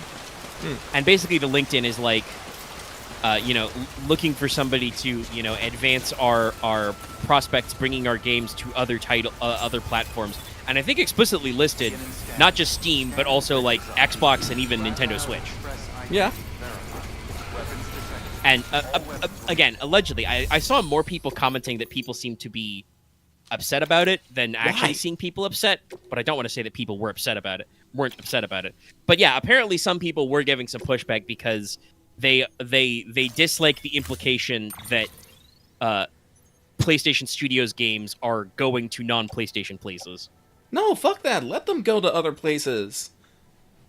If it fucking runs on the Switch 2 is supposedly pretty strong. It can run Cyberpunk. But if they can put PlayStation first-party games on fucking Switch 2, go for it. No, it's like... Or market saturation. No market saturation. Let people play games. Like, I like my Sony. I like my Sony hardware, but I've never been someone's like, oh man, Sony needs to keep its games on here. No, that's dumb. That's hella dumb. No, and it's because I hate... So this is a complete aside, but it is related to my thing. As people may know, I'm kind of an Ace Combat fan. I can't say I'm a real diehard because I missed a lot of the earlier games. But I've played so many times. I've played Ace Combat 7, which is like 6 years old now, by the way, Bandai Namco. But that was the only one on the PS4 generation, right? Xbox One, I think? Right? Yeah. Series S, Series X is the newest one.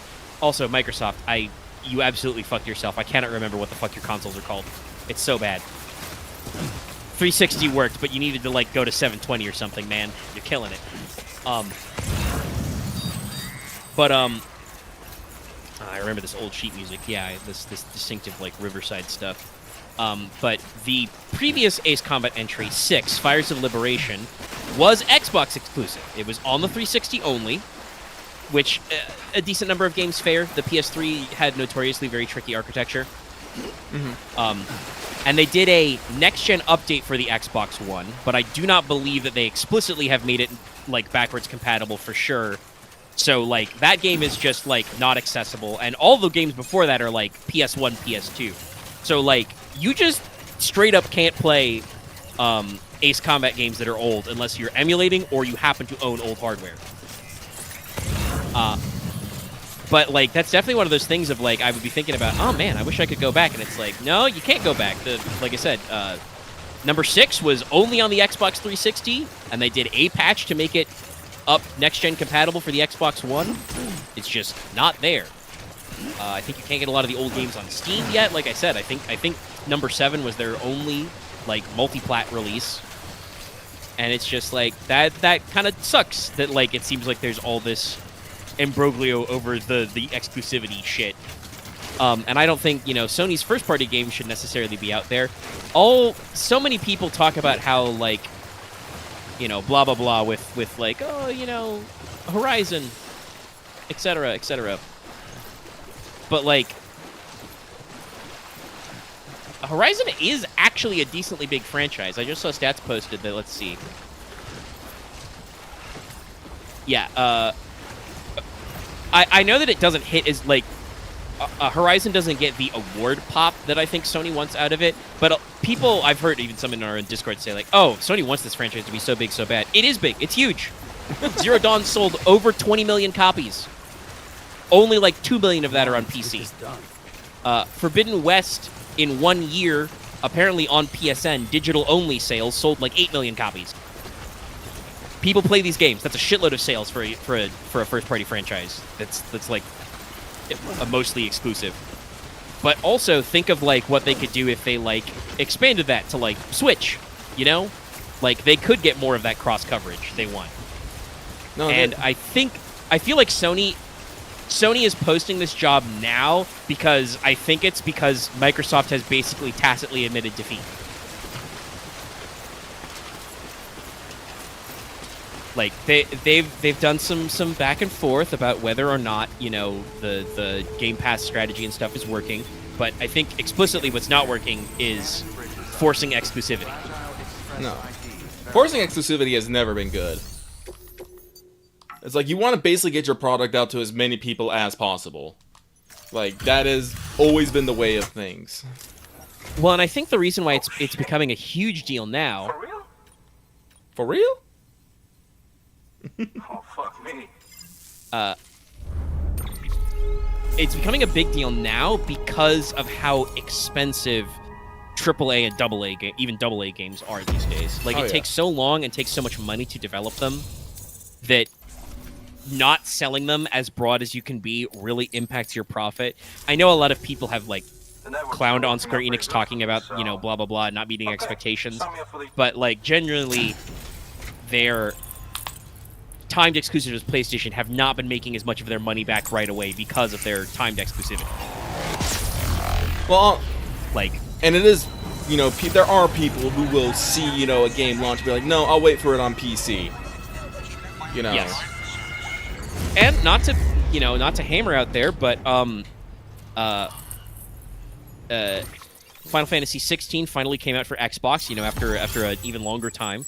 And apparently on the actual, like, Xbox store wasn't, like, their top 10 when it launched.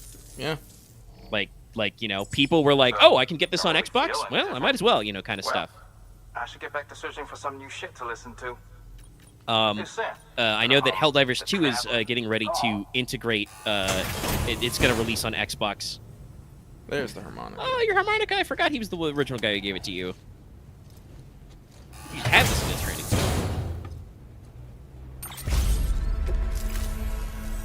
Seriously, though? Seriously, bro. Good work. New order of it. Let's see if you take on orders, standard orders. But yeah, like Helldivers 2 is planning on expanding to Xbox, which of course comes with crossplay, which was a thing that Sony was not willing to play ball on a lot, but did. Meanwhile, I'm out here being like, I you know, saw a little bit of buzz about fucking Mecha Break, but it's not on PlayStation yet, and I'm like, try the beta on you know, PC, and it was okay, but I think I would like it better on my PlayStation.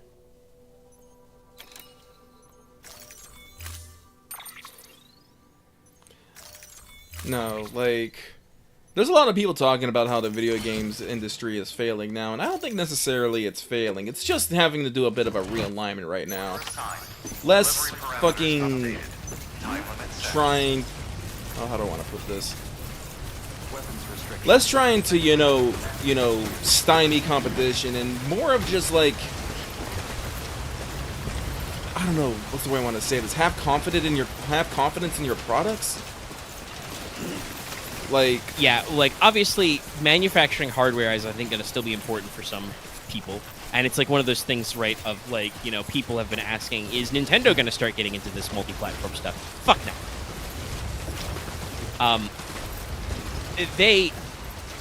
Nintendo understands they've got a very strong leverage with their IP, and while their hardware is cool, it does not compete without the IP. I don't know if their business would be ready for that transition, right? If they started releasing shit like on Steam. And quite frankly, they don't have to. Their business model still works. People will buy Switch 2 to play Donkey Kong Bonanza or whatever. Yeah, they will. I mean, I won't. I don't got the budget for that. Unfortunately, DK Bonanza seems cool for just the oeuvre of, you know, Nintendo platformers. But I was never really a big DK child, so you know. Spoilers. It wasn't Zelda. It wasn't. I think I'll have to see how the new Pokemon Legends plays on Switch #1, because that one's going to be technically multi-gen.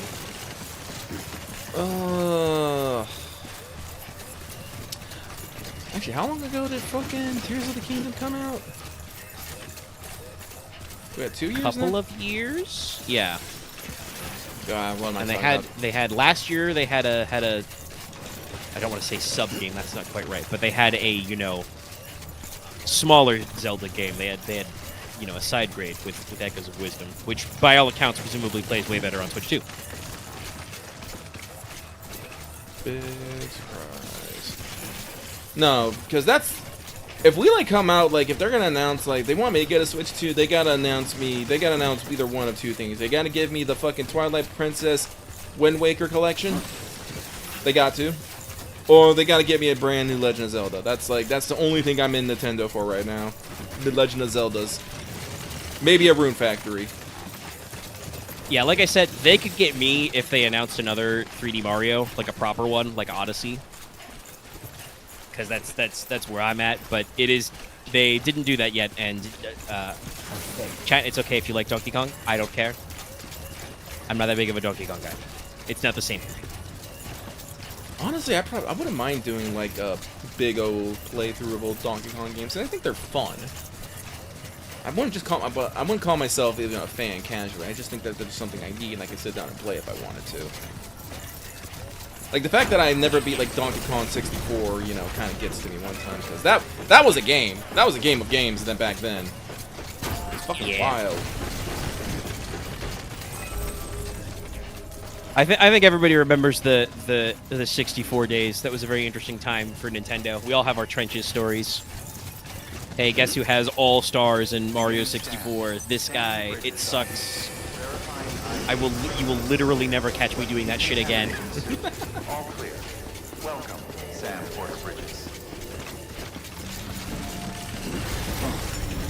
And there's other franchises that could be interesting.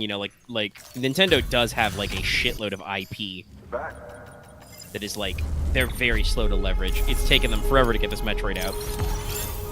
I think they're doing it intentionally. I think the more hype, the more they slow roll it, the more the hype builds, the more people are just gonna play it on fucking principle.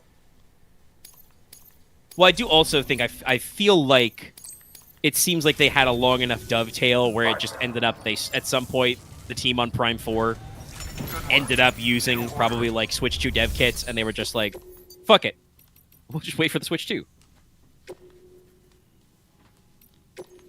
Sam's stamina is a little low. He's a drink. He's a drink. But yeah, no. So like I said, some people apparently were agitated by this LinkedIn posting, and I'm like, nah, I don't really care. That's great, actually. I want more games to be available, hopefully reciprocally. I understand, obviously, that, like I said, I don't think Nintendo's going to make that switch anytime soon, because their current business model is lasting very well. But I know that Sony and Xbox have both struggled with this. But also, there's games you wouldn't catch me playing on Steam, mostly just because I don't want to fucking have to keep re-Bluetoothing my controllers. Weapons restrictions lifted. And if you ask yourself, oh, why don't you just get multiple controllers? You think I'm made of money? You know how fucking expensive controllers are? Unfortunately, there are too many people who are made of money and can just throw money at things without thinking about it. So many people in our Discord like, oh yeah, no, I just took a vacation over to this country. I'm all like, wow, you have go to other country money? What the fuck? Can't see me doing that. Not that I don't want to. There are definitely some places I want to go visit. But... No, but international travel is a pain in the ass. Also, in our current environment, I don't know if I'd like to leave this country, even with a photographic ID.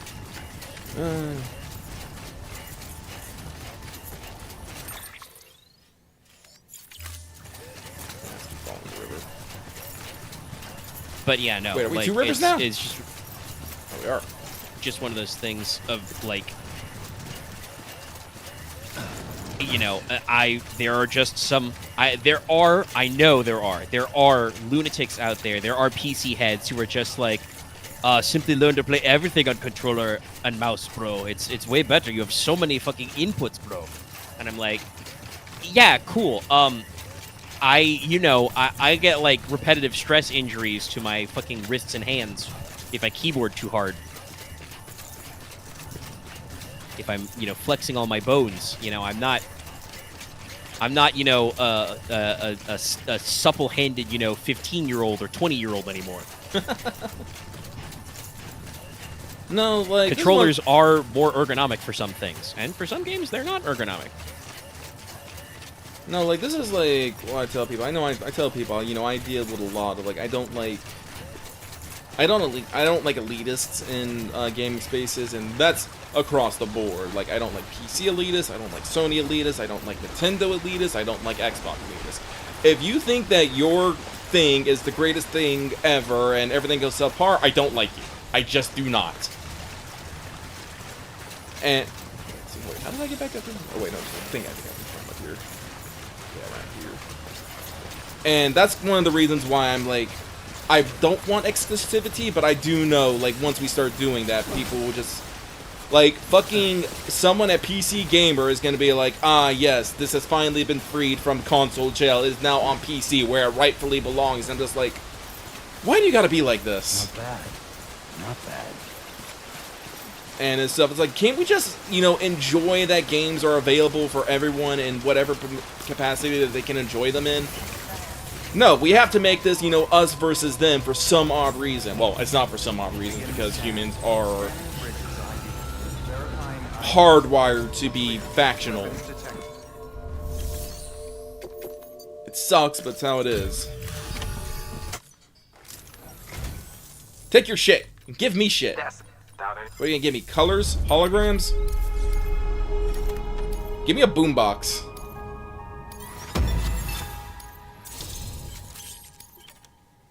Nope, colors.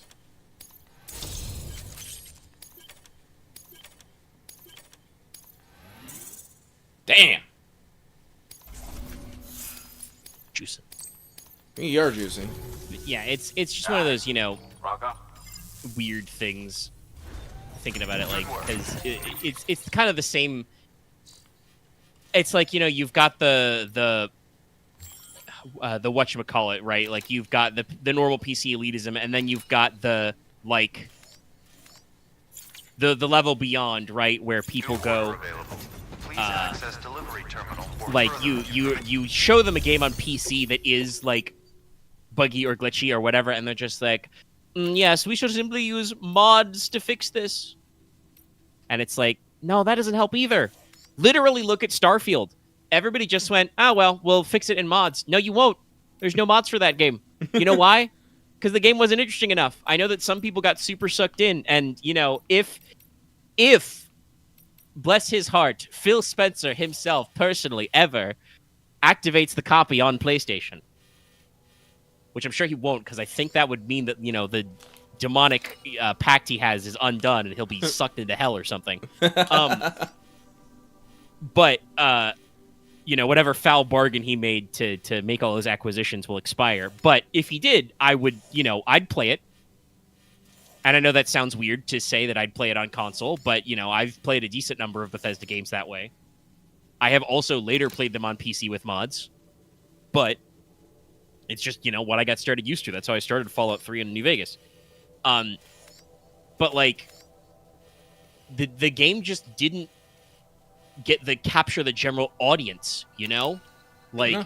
Yeah, there are some people who've sunk a lot of hours in, and there's some things about it that seem neat, but also there are some, flaws and weirdness. It's a Bethesda game in space, and say what you will, but I personally have never found Bethesda's RPG entries super immersive. I think so far out of the ones I've played, Skyrim is probably the best about that. But even then, Skyrim's also full of just RPG bullshit. Yeah. Like, you spend so much time just wandering through the hills, kicking in 5,000 tombs, catacombs and stuff. catacombs and stuff. Like, obviously, you can do really cool stuff. You can, you can cook some meals. You can build some houses. You can fish and stuff. You can technically get a day job just picking cabbages and selling them to guys, but, then they pay you a pittance. And eventually, the game's going to keep hucking dragons at you until you solve the plot. Like, so, there are some cool ideas that are in Starfield, but ultimately, like, I don't know a lot because I don't think I've actually ever seen a series. Oh, there's a lot of people to rest there. I don't think I've seen a lot of people actually, like, remark too deeply on the plot, but I'm pretty sure the way it works is there's a fucking, bullshit Chosen One story. You touch the magic rock. You get the space magic. You are now the Chosen One. Isn't that kind of how like, it generally is in Bethesda RPGs? I mean, kind of. I think as people have said, that is a strength of, like, Oblivion, where you're not exactly a Chosen One. You're just more of the schmuck who was there when the thing happened, you know? Yeah, but you were chosen, still.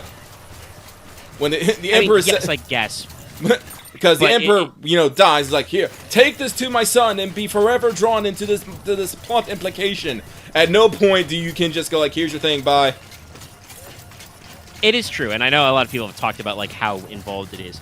But it is definitely, I think, kind of a slightly different vibe to be, like, you are literally chosen, but you're not, like, a predestined chosen one. You are not, like, a special magical child. You are just, like, you're some not schmuck the who's in Dova prison. King. Yes, no, I'm thinking, like, Dovahkiin or the plots of Fallout 3 and 4. Like, yes, technically Fallout 1 and 2 are kind of that way, but, like, it's still less of that. Like, Fallout 1's plot is just, your water trip broke, everybody in the vault's gonna die, you have to go outside even though we're not supposed to go outside. Figure it out. Well, like, to me... Fight 20 giant rad scorpions in the front cave. Like, for me, what separates, like, a Chosen One story between, like, the Everyman is like, if you took out, like, whatever drive I, like, whatever, like, compelling reason I had to do this, and, like, could my mission just have been done by anybody? It's, like, anyone or anybody. Like, that's why I say, like, no, Fallout 3 isn't gonna work, because guess what? You gotta find your fucking dad! And all that stuff. Yeah, Fallout 3 and Fallout 4, they just literally switched the plot, by the way. It's, I gotta find my dad. I gotta find my kid. Yeah. Literally the same plot. I'll take the shots. I played 90 billion hours of Fallout 3, and I have tried, like, twice to play Fallout 4 and not gotten far in it. Oh, actually, no. New Vegas is actually not a Chosen One, because you could just switch out. You can literally switch out your character with anybody. And It's anyone true. can Fallout New Vegas is a much meta dynamic because that's a revenge story. That's a shot in the head, left for dead. Somebody stole your platinum chip, which you can choose to complete that order. But you never have to. But also, yeah, you can just, like, fuck off and figure stuff out. Like, eventually, if you want to get credits to roll, you do have to do something with the chip and, like, pick one of the 4, like, major endings. But you don't have to, and there's a lot of other stuff you can do. And in fact, I think technically if you did... Oh, excuse me. I'm pretty sure if you do Caesar or NCR, you technically don't need to use the chip because they don't want to upgrade the Securitron, so you just, like, put it in your pocket and tell Mr. House to fuck off and die. Sometimes that's fun. Yeah. It's very fun if you have the cannibal perk to eat Mr. House. Because that's how you get a special perk. There's, like, 4 special people you can cannibalize to get special permanent bonuses. I think it's Mr. House, Caesar, the NCR president, and I forget who the 4th person is. New Vegas is very, very goofy sometimes, but, like, Vegas is, like, truly just the, like, ultimate quest of just, like... I think, actually, I saw a great tweet about it that I may have retweeted. It was a very good comparison. It was, like, the like intro segments for like 3 and 4 are like these long drawn out backstory sessions, especially 3. 3 has a very, very long prologue that was kind of annoying to start a new playthrough on. Tunnel snakes. I'm glad. I'm very glad that you can tell, like, there's a dialogue tree to just, like, fuck off with the goat and just, like, pick. You know, you don't even have to take the test. Like, for role-playing, it's cute that you can take it, but if you're just trying to get out there, you know, you can do all that. 4's is shorter, but still does this whole thing, and then you know, stumble out of the vault and don't know what you're doing. New Vegas is just, Doc Mitchell wakes you up and he's like, whoa there, you've just been shot in the face. Did I fix everything okay? Cool. Here's a jumpsuit and a gun. Get the fuck out my house.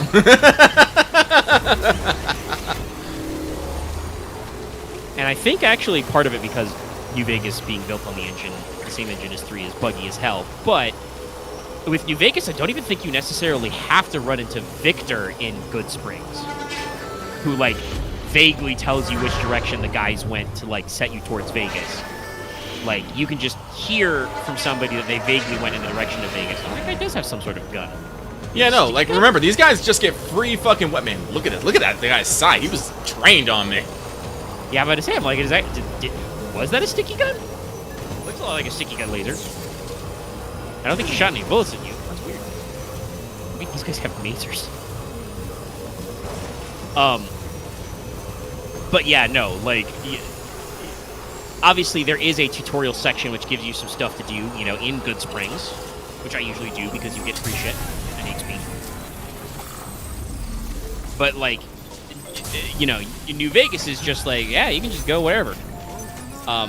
You can even have things of, like, with New Vegas, of, like, technically you don't even have to go the game suggests. You can try to go north. You don't want to, because the mountains behind Good Springs are full of, like, very high-level rad scorpions and raiders, and if you go north up the highway, that leads to the Quarry Junction, which is full of death claws.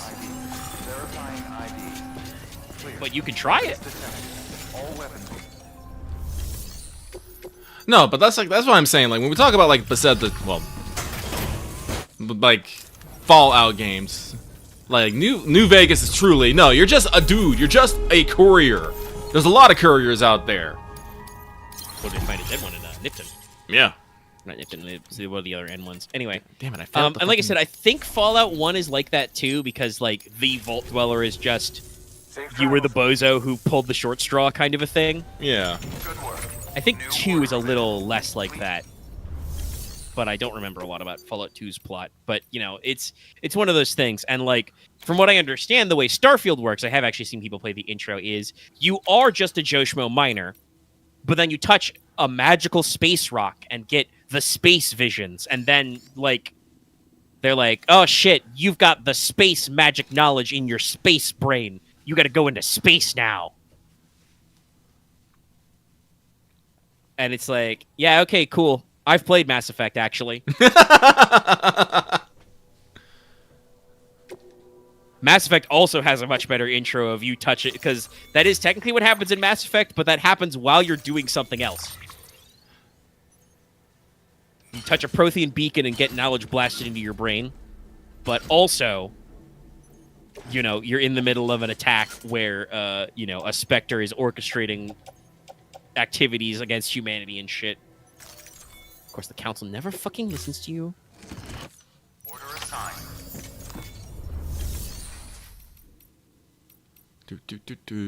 Let's see. Okay, we got plenty of materials here, thankfully. I'm gonna fix some of these goddamn zip lines while I'm here. And by fix, I mean upgrade. Actually, how many can I fucking carry? Well, actually, no. I'll just fix the 2 that we got right here. Then I'll deliver some... Oh, 1 second, please. What's up?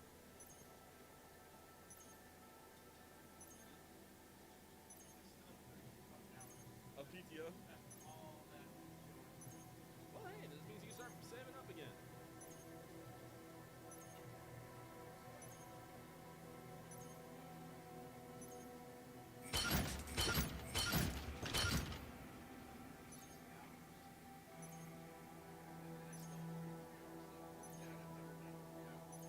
Probably hitting pretty close to the max now. Well, they're probably glad for you to use it then.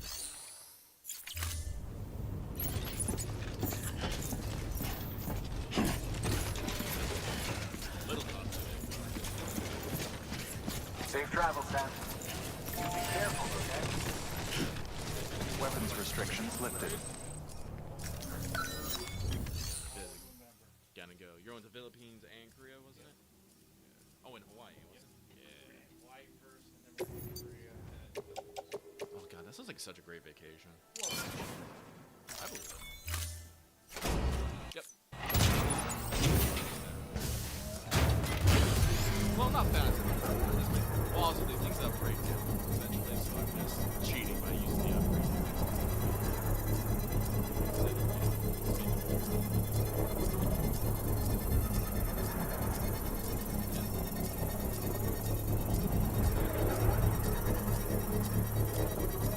Structure upgraded.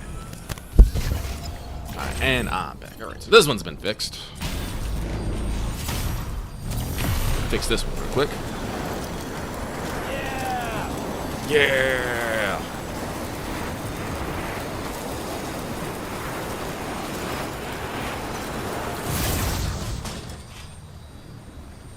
Dismount zip line.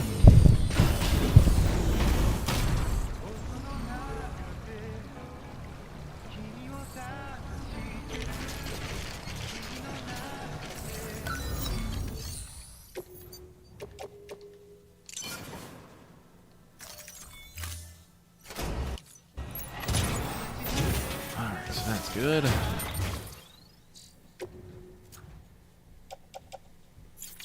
Alright, let's run back to the Ludens fan.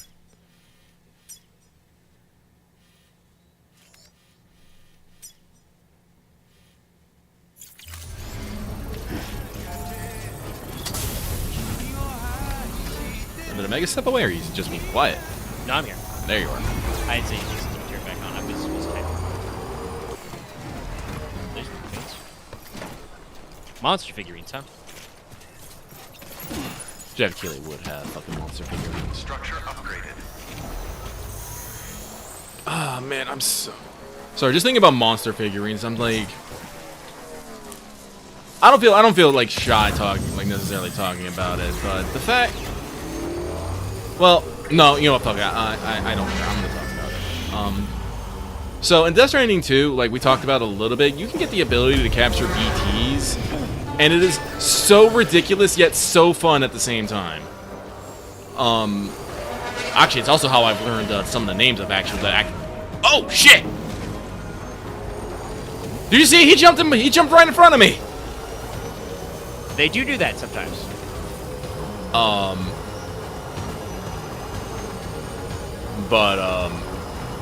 Actually, that's how I learned that some of how the BTs actually have their names. I don't actually know if they actually say their names really in other words. They just kind of show up. One? No, I don't think so. I bet in 2, if you double check to the corpus after you encounter them, Yeah, that's probably true. you might be able to see. Like, I know all the ghost mech varieties have names. Yeah. I forgot to... Whatever. You know what? Whatever. I will grab shit from Jeff Keighley.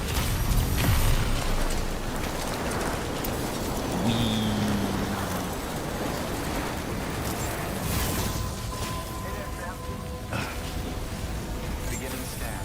Scanning bridges ID. Verifying ID. Clear. Weapons detected. All weapons. But, you know, like, the small dolphin is just Delphi, you know. The bigger one, the first boss we fight here is just called, Octopod. The cat is Bestia. And the giant whale is, just Ketis. Yeah, I was gonna say some of them I wonder are like new because there is, and they even mentioned that with Dooms. There's a constellation Delphinius, Yep. dolphin. Ketis is the whale or sea creature. I don't think there's an octopus recognized constellation though, or asterism. Bestia just means beast, so that could be fucking anything. I'm pretty sure there is a cat constellation though.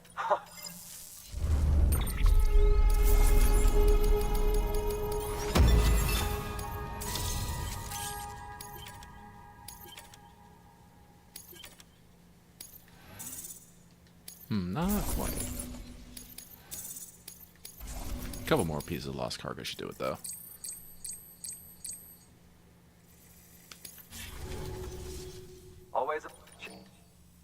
Take it easy. Actually, it's kind of this. I'm having a side conversation in Discord. I can bring it a little back to this. It's an interesting one I've heard. We may talk about it in Let's Talk. We may not. But there was another talking about like small community flash fires. There was another little pop over this weekend because obviously getting close to JP's 10th anniversary. Yeah. Yeah, as usual. I think the latest volume of Type Moon Ace just came out, for instance. Yeah. So more rounds of Nasu interviews and stuff. Yep.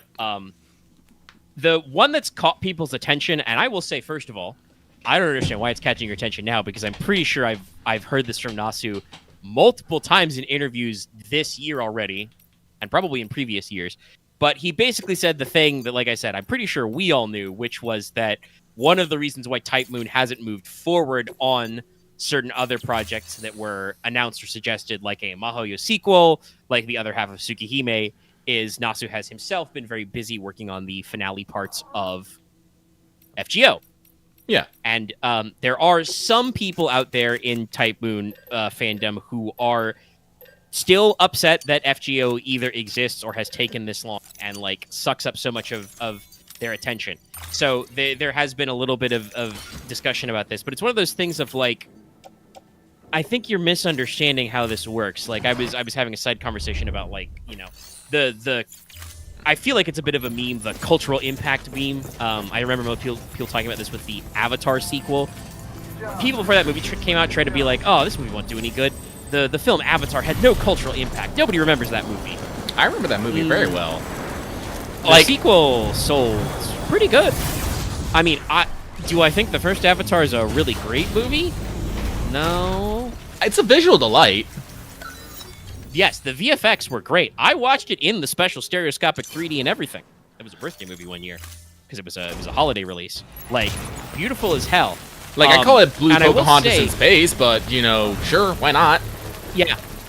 I think people narrowed in that the plot, it was, Pocahontas is apt, but I think technically the older movie is, what is it, Dances with Wolves? Yeah. Was the live action film that was first. So yeah, no, it's like, it's very much that movie, basically.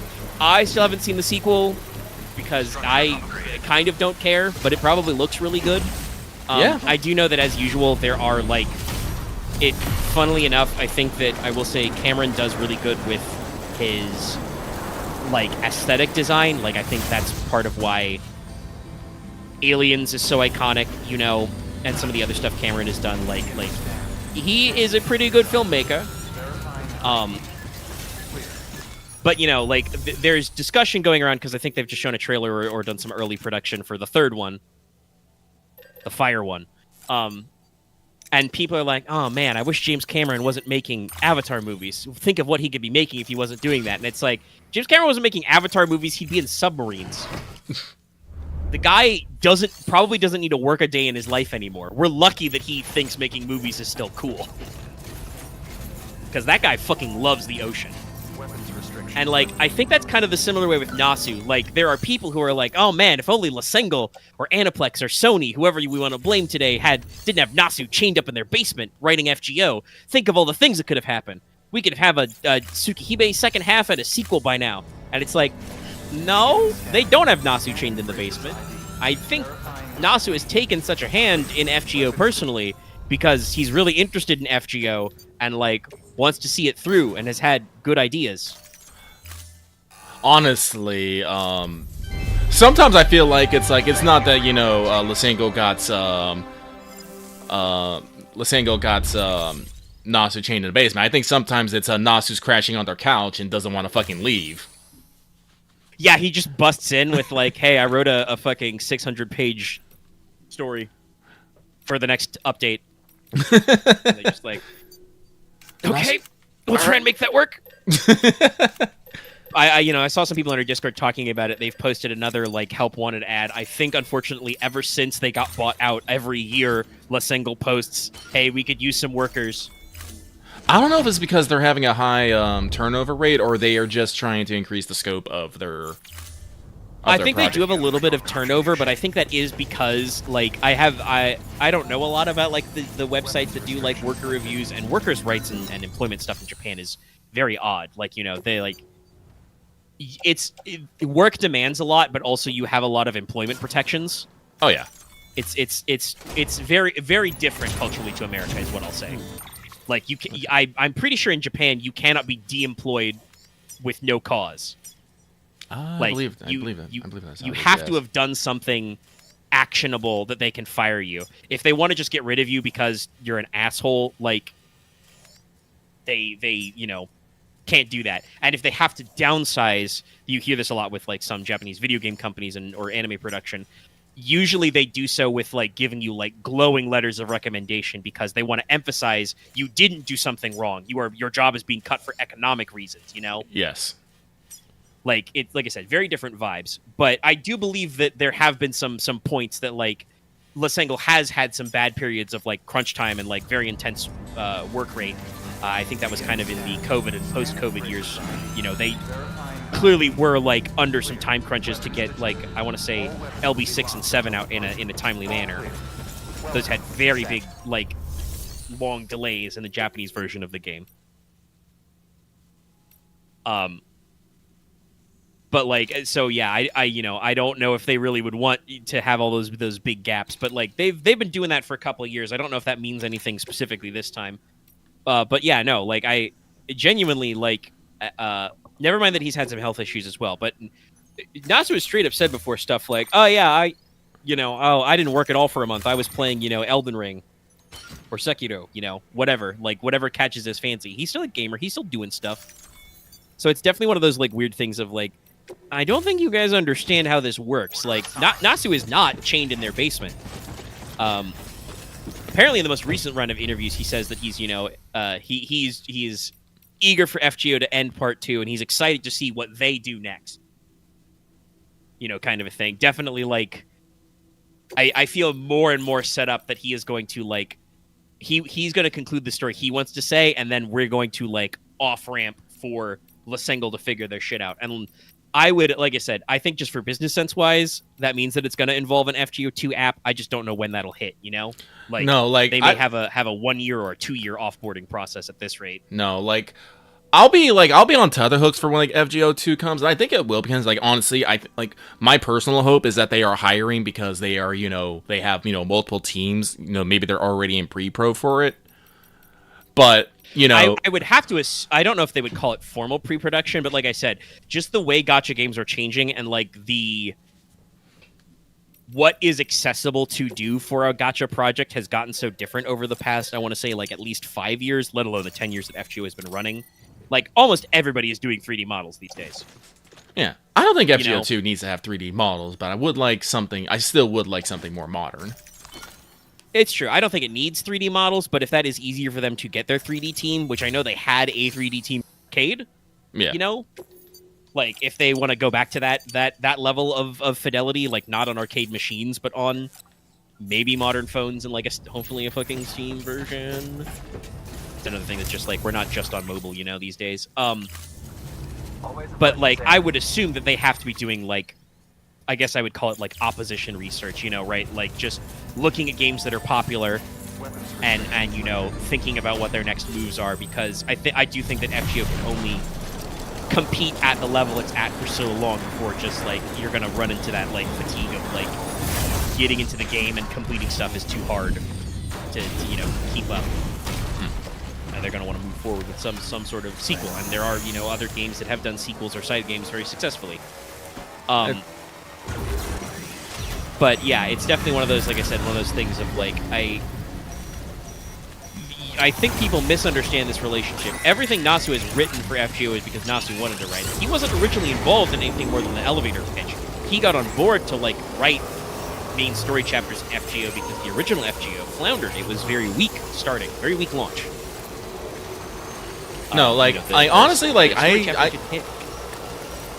Like, I'm not entirely sure what they'll do for an FGO2. Like I said, there's, I wish in my heart of hearts that we continue the story with the protagonist we have now and, put him in, oh, shit. Give me that. That might be enough to finish me off. Oh, wait, this ain't fucking Death Stranding 2, son of a bitch! I gotta get out! And put it in their bag. Maybe too quick to gravity gloves. I don't know how those work in this. That's true. But, I would like to continue the story of our main protagonist, you know, actually maybe being an adult, dealing with things like actually in the mage world and stuff. Because that is something that we just necessarily haven't explored much. Is actually being, you know, a mage in the mage world. We kind of see, like, specific viewpoint characters, but they're very specific and usually fucking weird. You know, we have characters like fucking Alco and fucking Waver and, Yeah, I you know- think the best we got was, like, some of the stuff they've done with case files, but even then, like, even if we think of Waver as, like, a pretty normal mage, like, Waver's still kind of a dogshit mage. Like, he very rarely does magecraft. Mostly, he just fucking solves crimes. He has a lot of, like, students and apprentices that do magic. Oh no, I don't mind the gotcha elements of FGO. Like, you know, I bitch every time I have to spend money, but, you know, games need to be profitable. So unless you're gonna shell out, like, you know... God, I don't even know how much money you have to shell out for a game that, you know, updates on the regular. Like, you gotta have some monetization. Video games aren't free. So, And I mean, there are games and universes, like, I believe there are a couple of side games for, like, Girls Frontline that are basically, like, non-gacha, that are, like, smaller, more character-focused stories, but those do kind of have, like, a complete singular story with a more limited roster, you know? it wasn't enough, son of a bitch. But no, so it's like, especially, like, with, you know, FGO2, you know, that's more opportunities for, you know, more servants and whatnot. And, you know, every servant, every story, that's cost and stuff. So, no, I don't mind it. What I do want is I want a better gacha system. Yeah, I would like if they kind of, like, took the positives from their current one and then rebalanced it, you know, to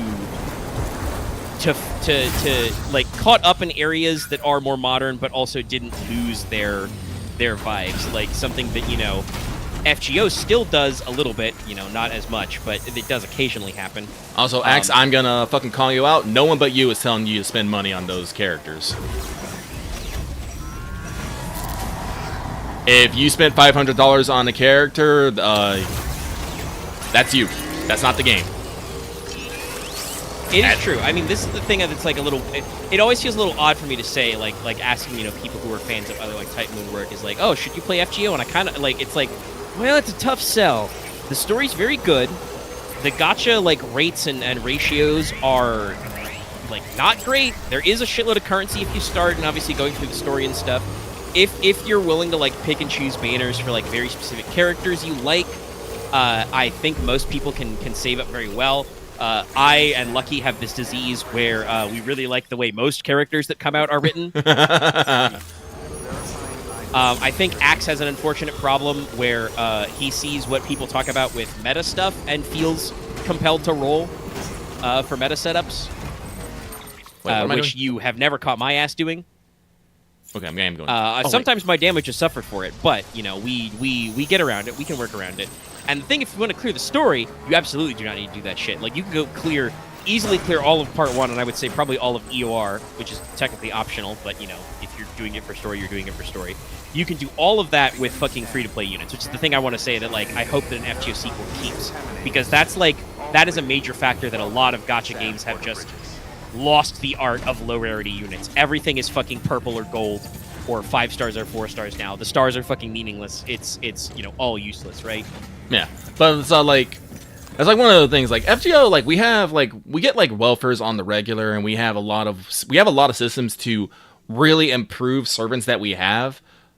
Like you can take fucking, you know, a 1-star servant and juice them all the way up to 120 and have them slap pretty hard, and then they have the bonus of being super low cost on top of that, so you can start doing wild ass combos.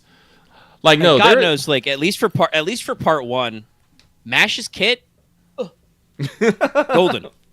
Like, say what you will about them, like, trying to, like, you know, futz with, like, the Orthos thing and, like, do story stuff. And I think that, like, I mean, they gave her an adjusted cost, but the new, like, fully upgraded 5-star Mash is also, like, super good, but she actually, like, costs, like, a unit now.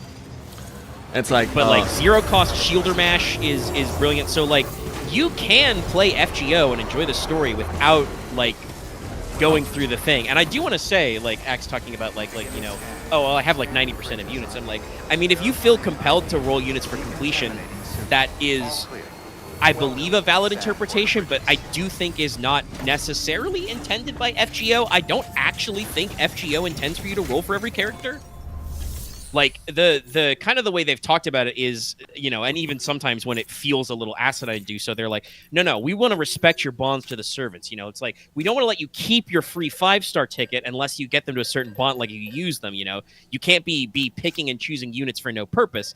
The point of the summoning is you're supposed to bond with your servants, Yeah. kind of a thing. Like, there's Like, supposed to be an extra connection there. So, like, if you had a team of all free-to-plays and, like, just the SSRs you got off, like, lucky bags twice a year, and that's it, that's fine, man. I think that is valid gameplay. And that's, like I said, I really hope that if they do a full sequel, like brand new app and everything, and like I said, I think they will, but, like, honestly, FGO has shocked me and surprised me many times. Well, personally, like I said, I shill not Girls Frontline, Nikke's system the most, because while they are like literally adding a new character like every 2 to 3 weeks, like I said, they're very rarely limited units, and they're often and they're very generous with like pay and stuff, and it's still like a highly profitable game. So no, I don't think we don't need, like, I think we should have like lower rare to like keep our like 3 tiers of rating. Like I believe Nikke's is a rare, super rare, and super rare. And honestly, I'll be frankly honest. Most people don't use like rares or super rares; they just kind of exist. But super rares are like, it's not hard to get them. Like I said, because it's not hard to get them because the game is very generous for currency. There's a lot of ways to pull, extra things and stuff. So it's never like necessarily the gacha that I think needs to, not exist. It's just we need to have enough systems so that even if you're God not... knows, like, can you imagine if like, all the struggles we went through with this game, can you imagine if FGO was, like, balanced from the ground up around just, like, 3 tiers of servant? Like, if it was just bronze, silver, gold? Yeah. And, like, not have, like, the weird half levels you get sometimes. And like, so many, like, oddball level stuff and, like, servants missing stats. Like, that would, like, genuinely, like, if they can't. They'd have to go back in time, which is impossible. Mm-hmm. But, like, I'm imagining an FGO where, like, they didn't have these growing pains of trying to figure out what the gacha meant and, like, what these different levels of characters were like. And it's, like, the game would probably be so much simpler, and we probably could have had different rates, like different pull rates, different materials expectations and shit. It's just the early game was rough and kind of set the standard in a lot of bad ways, and it's like it took them years to get around to like thinking like, oh yeah, shit, even just a straight 20% attack up for your whole party is not enough. The game is more complex than that.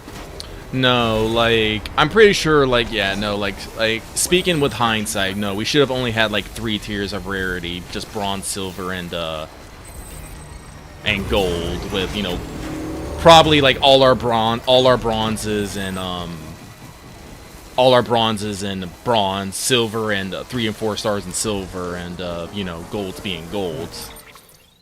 And then have everyone, and just have the level caps be 70, 80, 90. And then go from there.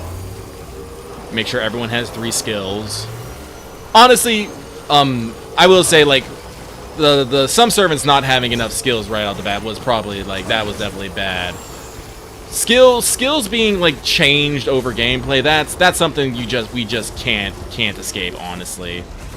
No, and I think FGO's rank up system is just like a way to like patch skills and technically get you rewards. Like they're quests you do that are not super hard, so you just do them. You get better skills. Like not a bad way to improve units over time. Like that's something that like you don't see I don't think any other gacha game that I know of that's popular does that exact sort of thing where there's like, hey, here's a quest where you can permanently upgrade your character's skills that way. There are like upgrades, but they're not usually like back patches. Oh no, Nikke does that actually. Another reason why I love Nikke. Okay. They have That's a good that they learned that lesson. They have something called basically favorite items, because one of the things you can equip to your Nikkei is a commander doll, because they love you that much. That just fell out of the sky! Also true, yes, that online cargo just popped. I was thinking about how the fuck the musician lost some stuff out here, but also, yes, no, that cargo absolutely dropped out of the sky. Basically, if what they do is to patch a Nikkei, they will issue them a favorite item, which upgrades their favorite item, and basically every upgrade it does basically updates their skills. So because Nikkeis have their 2 skills and their burst, favorite item will basically update all 3 of those.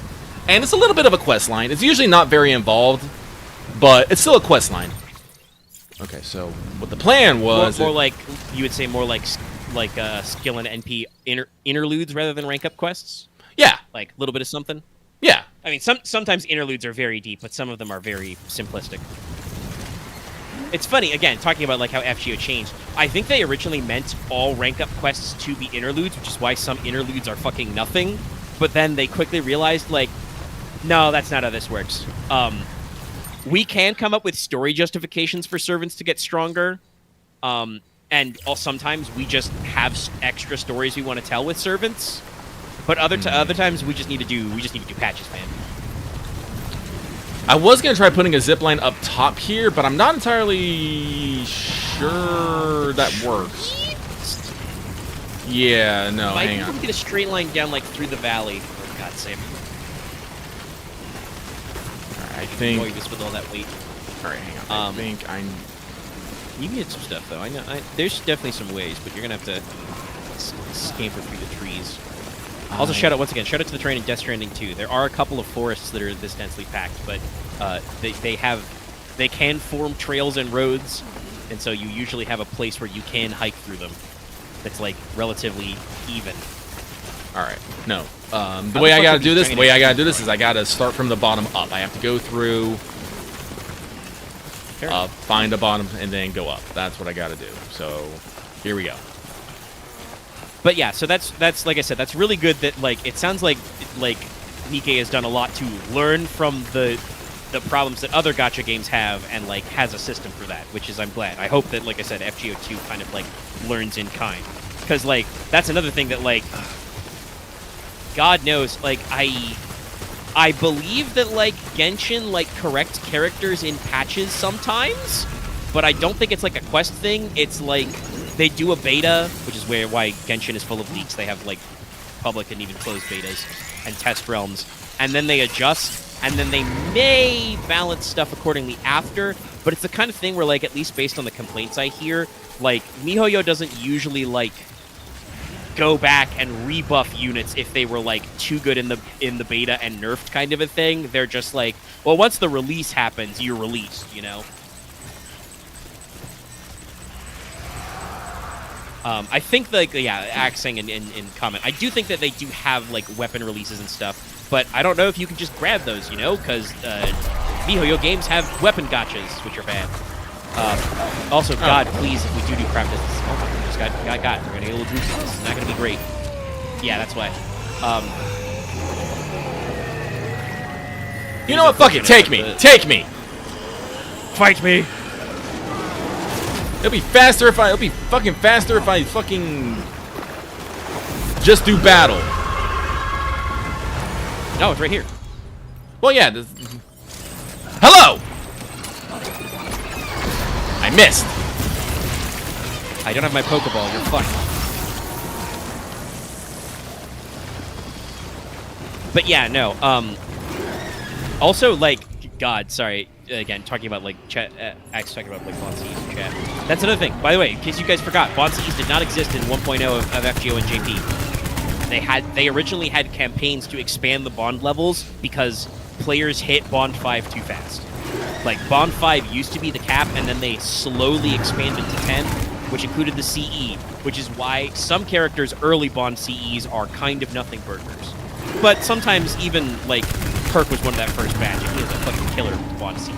But like that is another thing that I bet if they went back in time and built FGO, you know, year one, the knowledge they have at FGO year 10, I think they would just do that. Like, they would have just built the Bond CE as a special slot, right? Yeah. Like, just a permanent upgrade you unlock when you max Bond, because that would be very thematically appropriate. This Delphi just doesn't know what to do with their life. Every time it pops up, it gets a face full of blood. It's having a very bad time. Yeah. Whoop. Tickled you a little bit. Ran me over. Where'd he go? He's over there.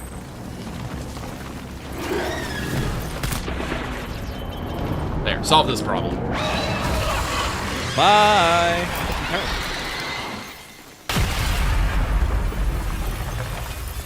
Yeah, Avenger Chloe's Bond CE is really good because it starts her one of her core mechanics. There's a lot of servants that are like that if they have, like, I want to say gimmicks, like they have very specific mechanisms. They usually have a Bond CE that supports it, kind of a thing, and some characters are just kind of, like, normal. But still good. So, like, it's one of those things where, like, that was originally not a thing, and I bet if they would do it at a different time, they would you know, adjust it. No, it's like, unfortunately, like, Ebjigo, it's like 10 years old. CEs were compressed. Oh, I kind of hope we don't do CEs. Actually, I hope what I personally want some kind of support thing, but no, yeah, what I want is Uma Musume's system, which is you have a support deck. Like, yeah, that I could, especially if because I would guess if we're doing a 3D transition, which, like I said, we already did it for Arcade. I can't see why we wouldn't. I would imagine then that we either have some kind of, like, free roaming or just straight up, like, action RPG button inputs or turn RPG button inputs. Like, honestly, Nasu seems to like Honkai Star Rail. I could see us being a turn-based RPG. A turn-based RPG could be fun. I could like that. But no, I would but like... that would mean that you don't need, like, you're not doing the card deck-based mechanics, so you could probably just do, like, basic attack, activate skills kind of a thing. No, And like, then, yeah, I would basically, like, I would like a support deck of equipment. Like, not necessarily for your servants, but so you can do things, like, better. Like, maybe, like, you have a deck that, you know, make sabers better at something, or... I don't know if it'll do the Arts Buster quick. I don't hate it. I do think it's kind of neat. I just think that it really sucks with the... It is, like, kind of like Fate. Fate isn't the only one that does that style. There are several Japanese games that do that, but FGO's not the only Fate product that's done that exact thing. Yeah, no. So it's like... That's a lot of shrooms. Somebody Okay. was very upset about here. Yeah. But yeah, no, and that's the thing, right? Like, the game has always been very unclear what a craft essence actually is. Like, some of them are like very obvious, Sam. like, and I like those, can't the allow you to item-based build a ones, you know. structure there. And I'd love to see those back again. Mapo tofu, Sakura bento, you know, but also shit like, I Hydra would- daggers. It's like, I don't The want, origin like, bullet. I don't want craft essences. I just want mage tools. Give me mage tools. You know, or, you know, crystallize, like, something like crystallized memory, you know. And, like, I think you could still do what craft essences do with, like, iconic, like, characters or moments, but then it's probably more of just, like, a, like you said, like a crystallized memory or knowledge or something, like, you know, an echo of another person. So it's like, ah, yes, this essence, you know, represents Emi Ashiro. Limited Zero Over exists, but it's, you know, the embodiment of that guy, you know. Yeah. It's like, no, but, like, I think, like, craft essences do have a, like, or whatever the system do have a place.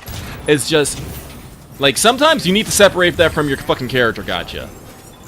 Oh, God. And I do think that, like, I don't know. Again, I don't know if they'd exactly do it because, like, that's just everything gotchas with 10 pulls do is, you know, you have a little bit of pack filler in there. FGO 2, at least as written, can't do the weapon thing. And I don't think Nasu would let them do it because it does not make sense. That is not how Fate works. Like, weapons, armaments are either just, Oh, like, God, I took so part much of a damage servant's of it. magical Jesus. energy. Yeah, your shit did get knocked down and you got gooped a little. Did he also run over some of your stuff? I don't know, but this is why I'm making the fucking zipline system, so we don't have to do this ever fucking again. Yeah. Fucking Ludens fan sending you an email. Are you Ludens? Are you Ludens? Luden But, like, art books. You cannot do the thing where, like, you know, oh, you've got you know, you can equip Artoria Pendragon with generic longsword, but if you get the 5-star Excalibur no, that doesn't work. It don't work like that. So, and I like I said, I don't think that the Type Moon part of the team would go along with that break. So they'd have to do something. What the fuck is... Sorry, I'm losing my shit here a little bit. It says, carried on back. Non-lethal assault rifle. What the fuck is in the rest of my backpack? Is it a delivery? Oh, wait, you might be right. Hang on. Yes, that's recycle. I cannot Yeah, you recycle. can't recycle, so you can't see it. Okay, here it is. There we go. Two lost cargoes. Yeah, Whoa! there's performance enhancing beverage. You have an XL of monster for the Ludens fan. Sorry, I'm just looking at the damage. I feel like I shouldn't have taken that much damage getting knocked down. Like, oh wait, no, I got knocked down when he ran me over. That's what probably fucking did it. Usually, Yeah, just getting knocked down for the getting knocked down for the grab is do a little bit of damage. I was like, it shouldn't have done that much damage. But no, because I got ran over by a fucking dolphin. Drive-by dolphin. That's my next fucking Mega Man villain right there.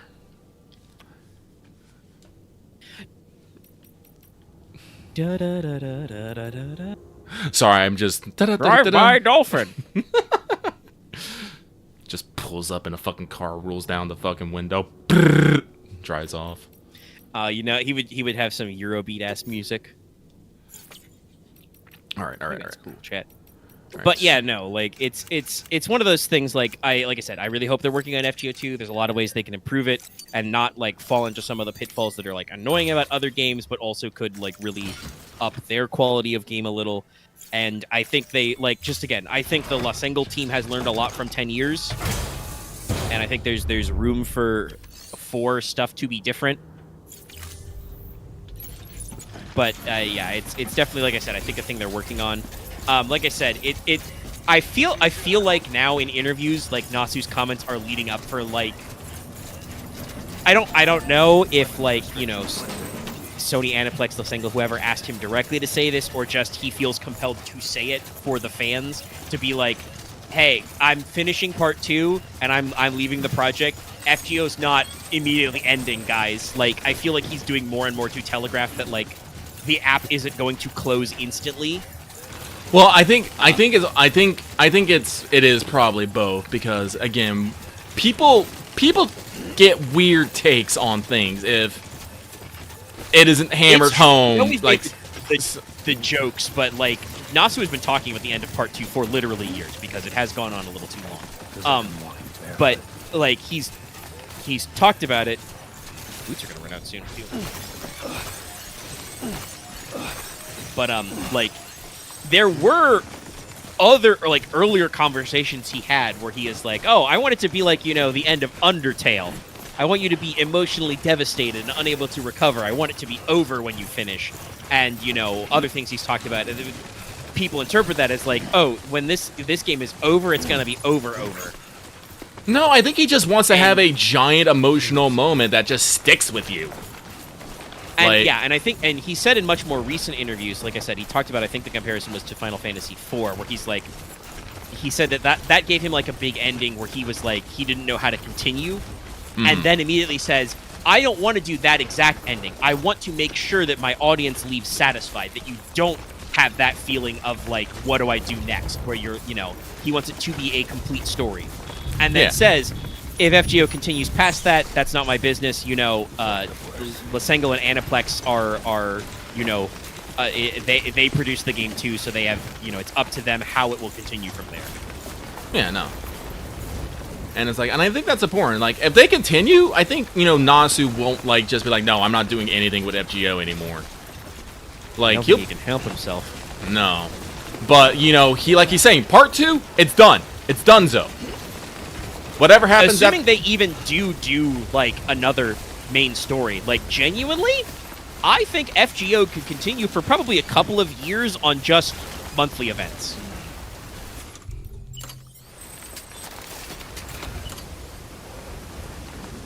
Okay. Steep slip detected. Don't have line of sight. This Chat tricks. this is the problem with the wind. Like, I think I need to be a little bit further down. So Yeah. I Also, think, you know, I just want to say, since we are finally building the wind farm zipline. Talked about it in like stream 2, I think. Sam also really needs to take a drink. Jesus. yeah, you do. Kill over soon, brother. I almost killed over right there. Yeah, but thankfully you've got level 2, converts it to Bridges energy. Yeah, look at that buff. But I was gonna say jokingly, like, this is, you know, you talked earlier about, oh, you know, we could slow roll and do more general deliveries and infrastructure stuff and have more opportunity to yap, and we're doing it.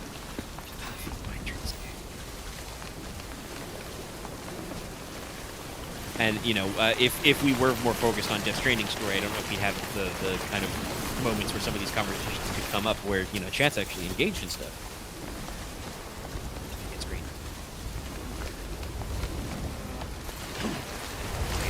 See, you can get it. It's gonna be a little weird.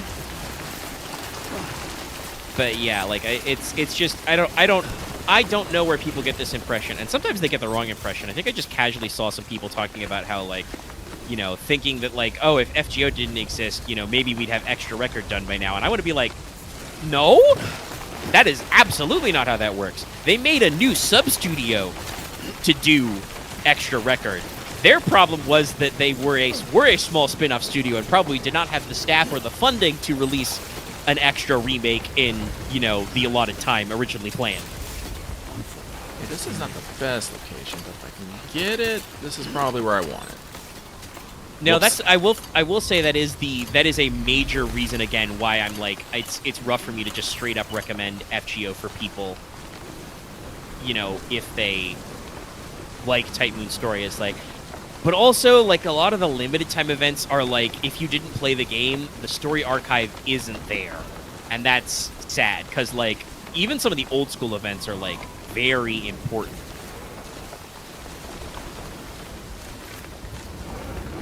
You know, there's Death Stranding too. I think we could take down those trees. Well, I could get right here. That would work. That's 330. And Not your maximum let's height, turn but I don't around a know if little you bit. can- Oh! Might be able to get it under that tree. Well, we do have a location, but let's keep trying. Let's see here. Let's fiddle. Let's fiddle. Because we're only the more I get up the mountain, it's probably not, considering the fucking. Oop, wait. Nope. Trees away.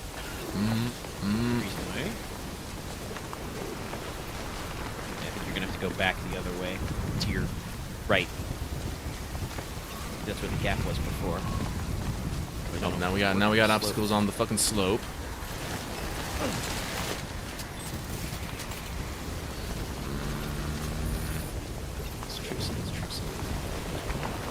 The timefall is also absolutely obliterated your poor bike. Oh, there it is. Well, we've been here too long. Wrong one. No, not that. Oh, it's here. Emergency footwear.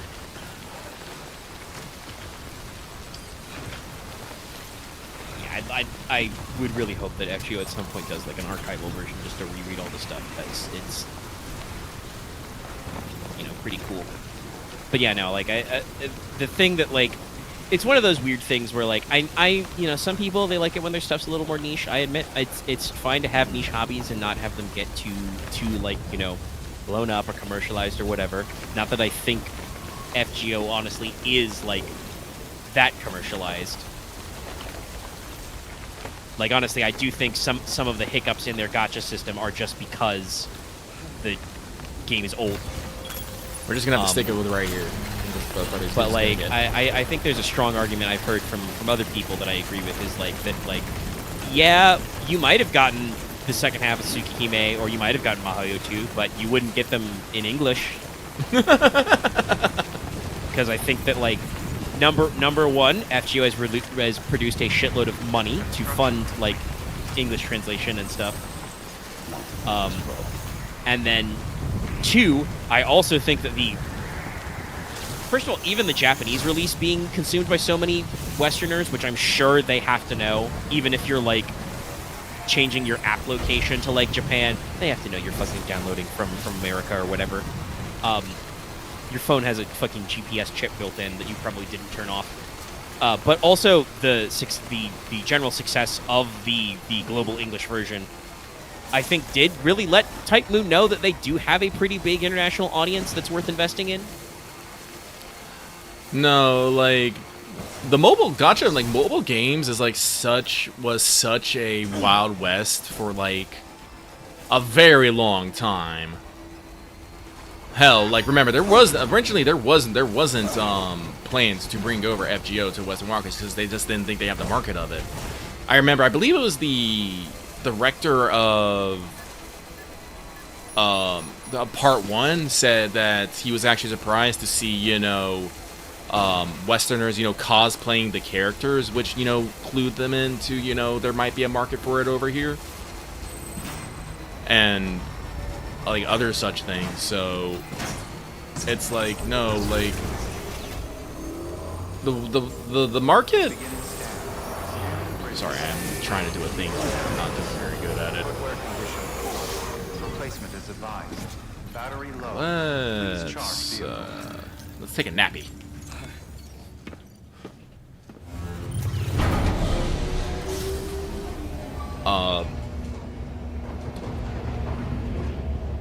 Like, FGO definitely, like, has definitely thrived because of its, you know, international audience and whatnot, and international recognition. I want to say, like, I can definitely say that, you know, the Western releases don't probably make as much money or get as much numbers, but it's enough to be profitable and continue to invest in.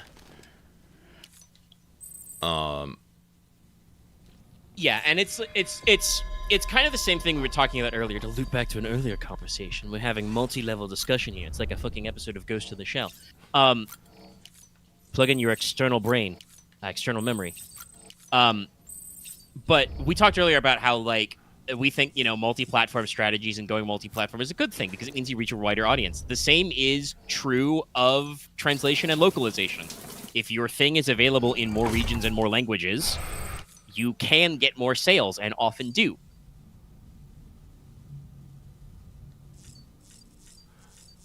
And so it's like often now, it's like many times, you know, games are released in, you know, multiple countries on multiple servers simultaneously. Not always. Some games, you know, still have delays and stuff, but generally, more often than not, you know, it's simultaneous releases.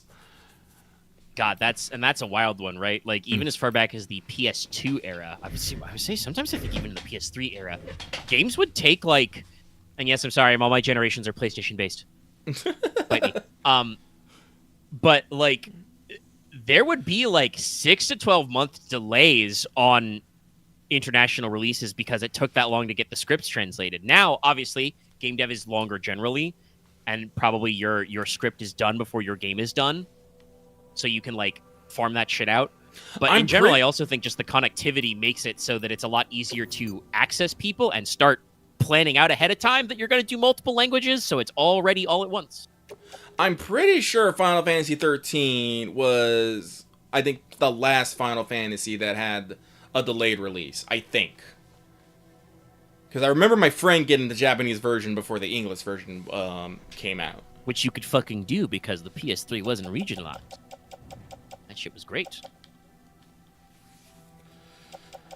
Oh. Also good, because I'm glad region locking went away, because over the years I have, through Amazon, accidentally acquired so many Canadian versions or British versions of video games, judging by the rating markers. Amazon, I think, has gotten a lot better about that, especially with pre-order fulfillment. But I have the like, I think, like, Canadian versions of some video games sitting around. Thanks. internet marketplaces.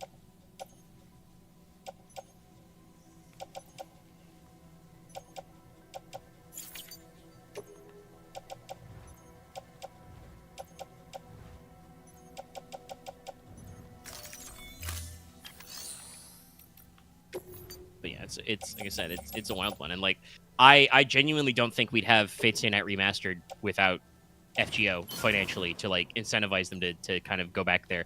And I'm reasonably certain without the EN version of FGO, we definitely would not have a official Western release.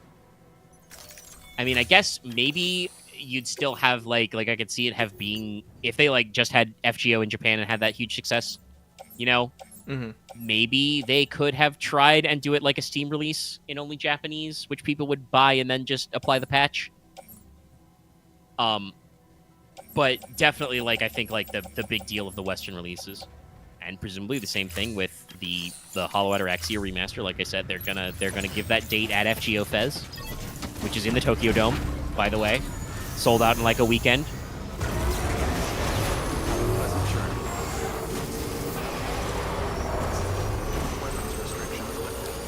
It's definitely a thing of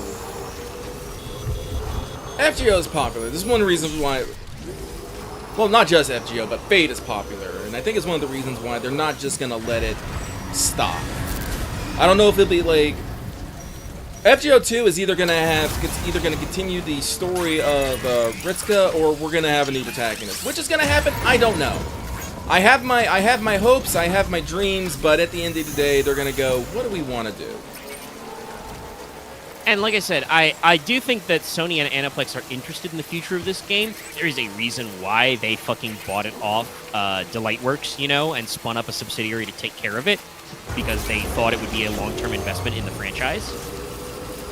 Which, like I said, as far as I know, is working out for them.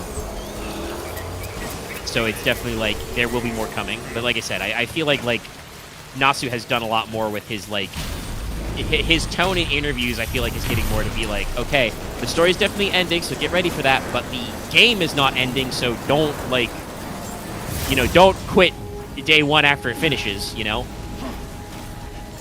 Again, I think that is their main concern. Is once the main story, I feel like they're afraid people are just gonna mass delete the game and just go on to do other things.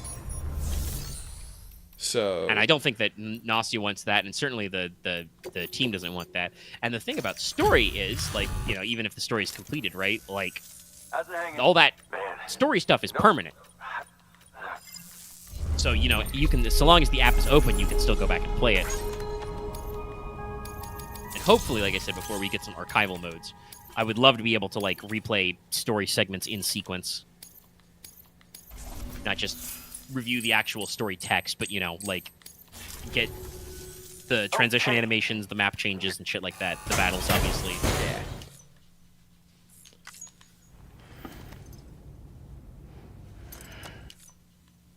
All right, skip. All right, that's that star get. Jamie only ever take it easy. I am never gonna talk to you again, probably. Good work. New order. R.I.P. Dorito Pope. Let's see, do you have something to the wind farm? No, I probably fucked up the one that you did get me to the wind farm because I got bit by a BT. I got BT-AVs.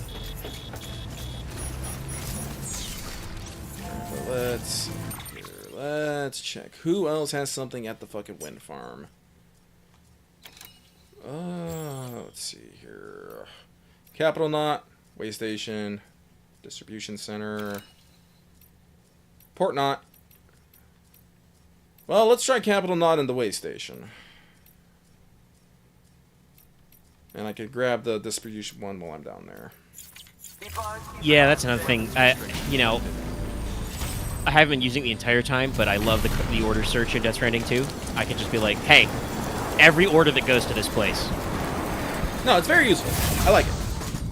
Like it's kind of in here, but it's not perfect. Yeah. But no, oh God, just thinking about FGO 2, it's just, a new adventure with, familiar faces and some new faces. That's what I want. like I said, I've like, you know, I'm not like super into tank with everyone who's be like talking about that, but you know, I definitely got my own ideas what I would like to see in, you know, I guess season 3, I guess I call it. This guy's still out like a fucking light. Well, you hit him with a trike. I did hit him with a trike. Woo!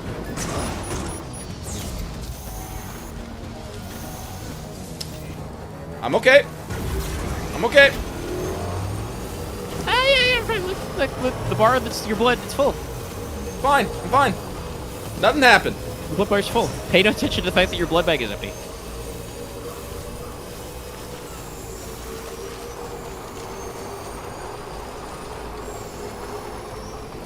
I will say it's funny though with Fate. Like, there's some stuff that's just kind of like. I always hit the really brakes. stuck I do in. not brake.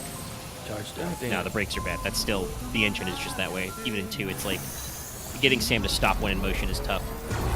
Most games are like, it is sometimes still weird to think about where people like onboarded. Like, once upon a time, there was a time when like Fate Zero, first the light novels, then the anime was like, that was like the hip new thing. That's what's making this Fate thing so cool, is check out this anime with that guy, Urobuchi.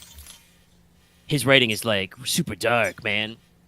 And these days, there are some diehards for that, but I also think that it's a fairly cold take that, like, hey, maybe Zero wasn't the end-all, be-all of this franchise.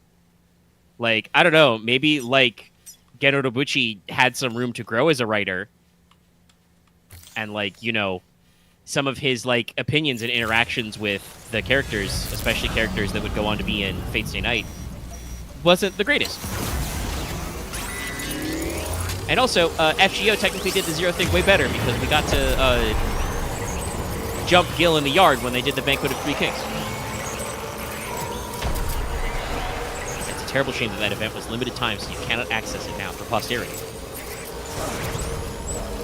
Like, I wouldn't call myself a Fate Zero hater or anything, but I definitely do feel like, especially as time has gone on, like, the, like, patented old-school Urobuchi edge is kind of, like, not as cool and fresh as it used to be. Well, back then, people would like use the term like, oh, it's so edgy and stuff, and they be acting like they are being dismissive of it when they actually super love it. Like, there was a real edge fest back in like the fucking like the 2010s where people thought it was like that was like the fucking coolest fucking thing. Don't know why. And a lot of and people were definitely younger back then. God, I was in what, early 20s at that time, so I was a little bit past that, but God, it blows my mind sometimes thinking about there's some people who started playing FGO as, you know, kids who are like, you know, full-fledged adults right now. Some have married and kids. Sam Porter Bridges. Glad. Yeah.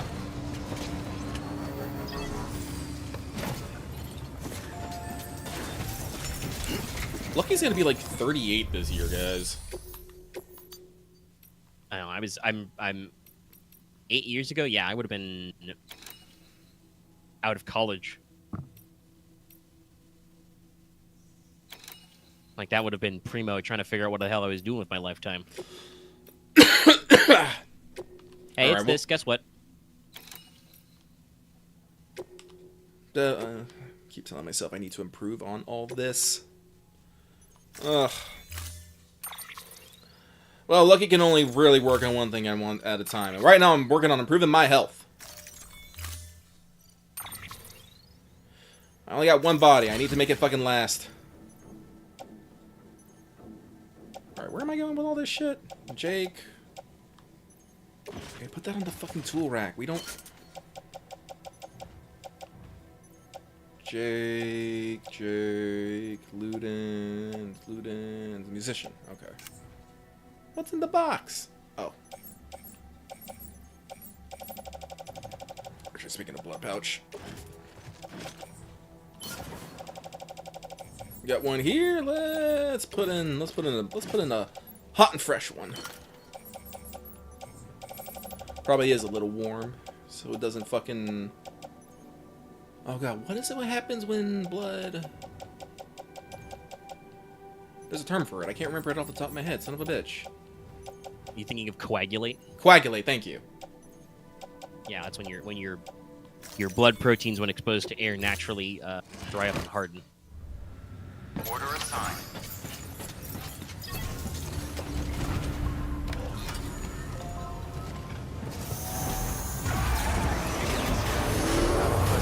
Position.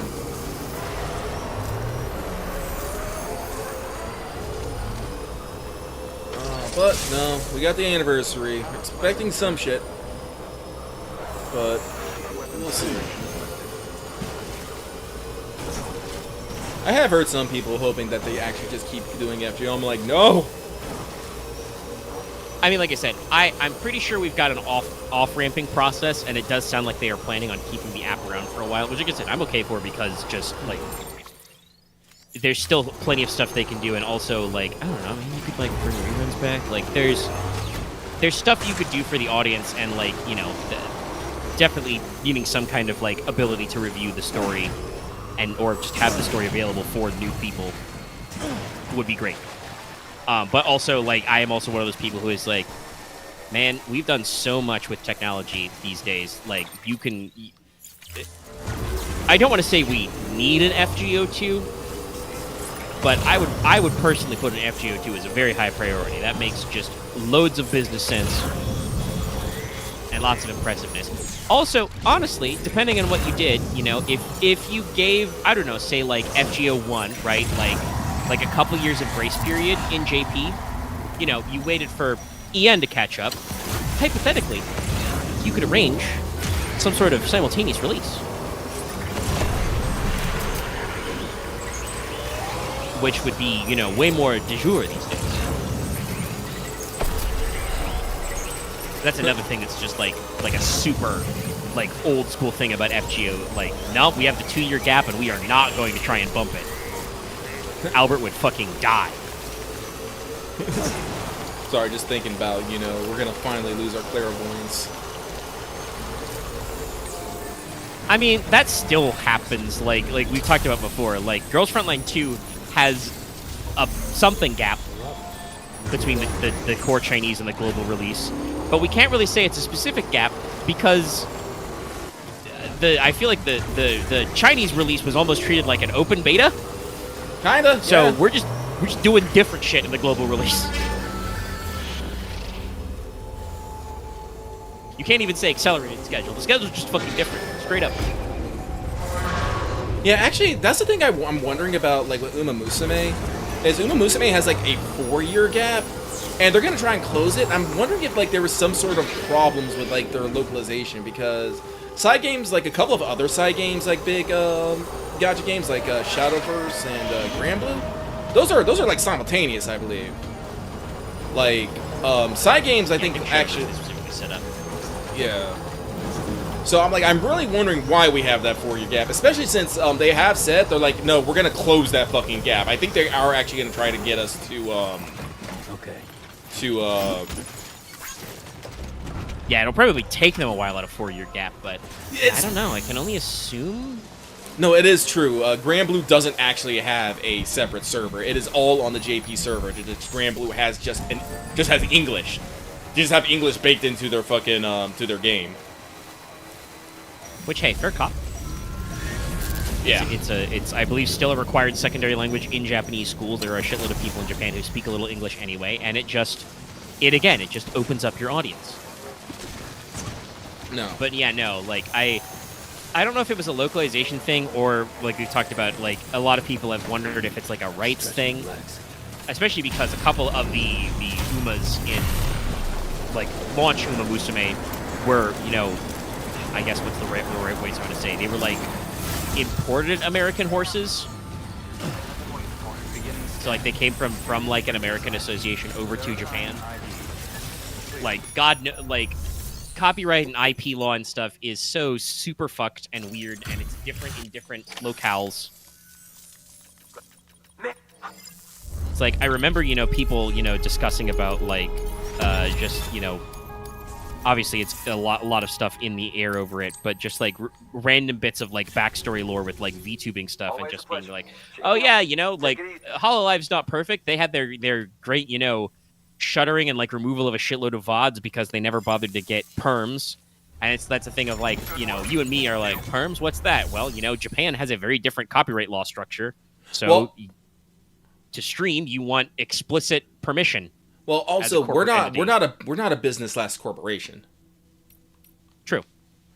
We are independent individual people. Almost call us individual contractors. That's not true, but no, so we don't have to worry about company to company communications. Right. I think though, even in America, where there are some streamers who are part of either agencies full blown or themselves are big enough to rate being a company, they don't usually bother with the permission thing because that's not usually how American copyright law is intended. I think it's actually been like proven through case law that people consider like gameplay and streaming and stuff like technically transformative. Well, yeah, I can see that. Yeah. It has the room to count as fair use. But obviously in Japan, they don't have a fair use clause at all. Like that's just not how their copyright law works at all. So yeah, they have this whole permissions thing. And even under their system, I would argue, is a little like backwards and tedious. Like it is explicitly mentioned that for Hololive, for instance, it's like on a per individual channel or unit basis. Like, just because, Mori Calliope gets streams to do something does not mean that, like, Koseki Biju gets permission to do something, And it's like, even that works for the English-speaking girls because they are still technically a subsidiary of the Japanese company. And, Hololive GP is already I find that so wild when, the doujin market is so fucking wild and fucking free.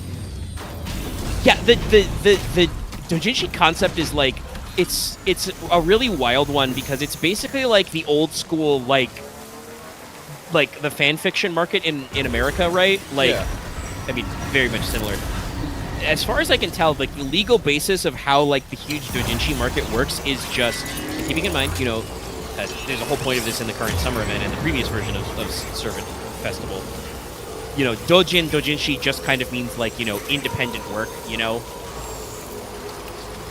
not necessarily a fan work of like an IP, but the way it works is just doujin circles are kind of like implicitly not doing this for like profit, I guess, quote unquote for profit. Yeah, like they are not trying to grow their market share. They want to cover their development and living costs, but they're not trying to like make a competing product, And there's always the understanding that they are on a razor's edge legally. But also, the companies in Japan understand that their primary audience are also, like their hardcore audience, are also consumers of doujin fan content. So if they push too hard, they risk alienating their base. So it's very like grayscale, but like, I don't know, I think that like talking about like the volume, I think it hit Cover Corp, Hololive's parent company specifically because they flew under the radar early, but when they started to break big is when they ran into this permissions problem, Well, like I said, never mind that like they also ran into this issue with like Nintendo, where like Nintendo for a long time was also like very Japanese about streaming restrictions. Well, like I said, like again, I think it's one of those things like. You say, it's like everything. No, I think it's always just a size thing. A company doesn't have to worry about, a few people working together to make, iterative works or something, because that is just, strictly speaking, just fan-made content,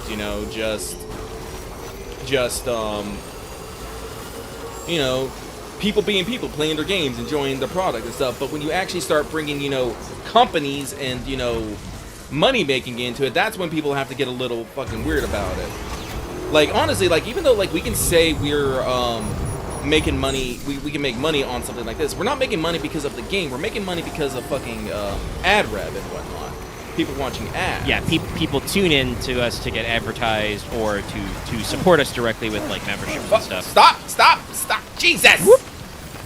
Yeah, no, they don't stop. It's bad. It's They the don't one stop. thing. But And like, I unfortunately, while my bitching about mountain tires did happen, I do not think I'm gonna find brake pads Mark 1.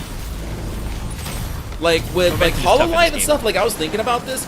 Yes, while they do make money from like ad rev and stuff, they also just make money directly from people will just throw money at at these girls, literally. Super chatting is very popular, yeah. So it's like they can probably tally how much they are making on that directly. This ain't through like ads. This ain't being paid through ad agencies. This is being paid directly through. Well, and another thing is like while we do a revenue split with YouTube and Hololive does a revenue split with YouTube, that's the whole purpose of monetizing you on YouTube is so that YouTube can take a slice. Mhm. They serve you the money so they get to take that they get to pinch that into pennies. But we, like I said, with the channel is still technically registered to like an individual. We're not like an LLC or anything that it goes to. With like Hololive, technically all the girls' incomes and the guys they have a male division, but like all the talents profit goes into the giant soup that is cover and then filters down to the performers. Yeah. So like on paper, like you said, it is a large corpo making a lot of money, technically generating content and fan engagement with the content of other people. And I don't think that necessarily money changes hands if like Hololive like asks for corporate permission. Like I think some companies, especially Western companies, that they have to do this through just to dot their I's and cross their T's, are just like, yeah, sure, whatever. But it's still a factor of like because they didn't seek permission, it was technically against the law in Japan. And the thing about Hololive that's really weird is like they are kind of like I want to say that like overall they are like Cover is kind of a variety agency. When they started, it was definitely going for more of the virtual idol type thing. Yeah. And then they kind of like broke into streaming much more, as just something to do in between performances, and then obviously with the COVID boom, etc., as like a way to have the avatars, the presence of the talent on screen, and then that can fork into where Cover Corp I know makes their big money is merch and live shows. That's where the big profit margin is. And that's definitely again kind of different from like setting out to be like an individual creator working on fan support and being like, yeah, check out this fucking 60-year-old Hideo Kojima game by Hideo Kojima. Now I wonder if fucking does anyone know if actually Pekora actually went to Kojima Studios? I am pretty sure she did. Rad. Like, I think I remember Kojima did do a tweet about it. I mean, like, he posted his usual photo, and it's gonna be Pekora's avatar, like, superimposed over it. But I am pretty sure she went in person. Rad.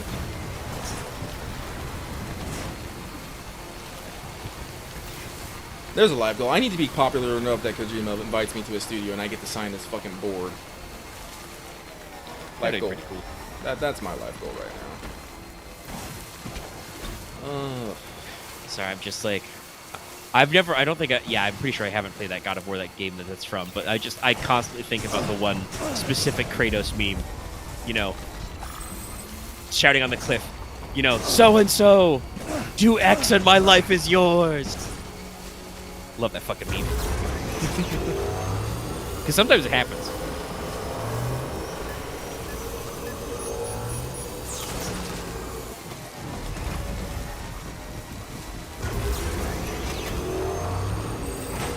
Is this the first game? I don't remember the OG God of War trilogy that well. I'm gonna be real.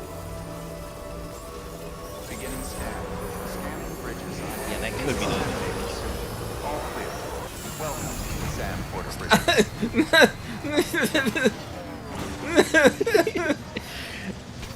Yeah, honestly, I kind of wish the fucking the trike of the trike cruiser couldn't wheelie. I would really like if pulling back on the stick actually fucking stopped. Sorry, Lucky I had know a pushing moment back and there. forward doesn't do anything. yeah, I could tell you couldn't fucking stop. You were doing a wheelie again. Back, aren't you? Shit does nothing. I'm gonna just start jumping off the fucking trike. Yeah, let's take a roll. No, yeah, the trike brakes are not good. Unfortunately, the sequel persists in that. The truck is a little better, but that's mostly, I think, just because the truck has more mass, and so it's modeled to slow more if you're not applying thrust constantly generating torque. But even on foot, like, I've encountered many a time when, like, I would really like Sam to stop moving, but inertia means that he won't, and, like,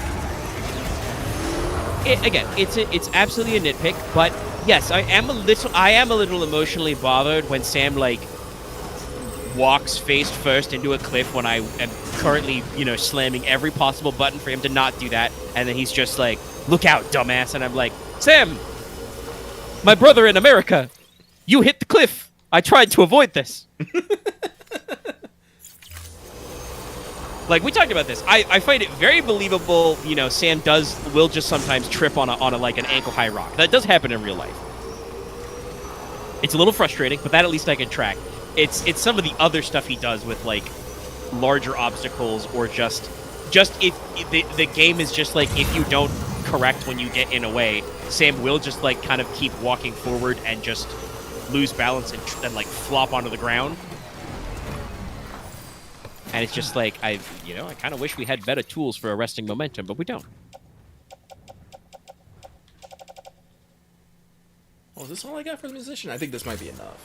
I hope this is enough.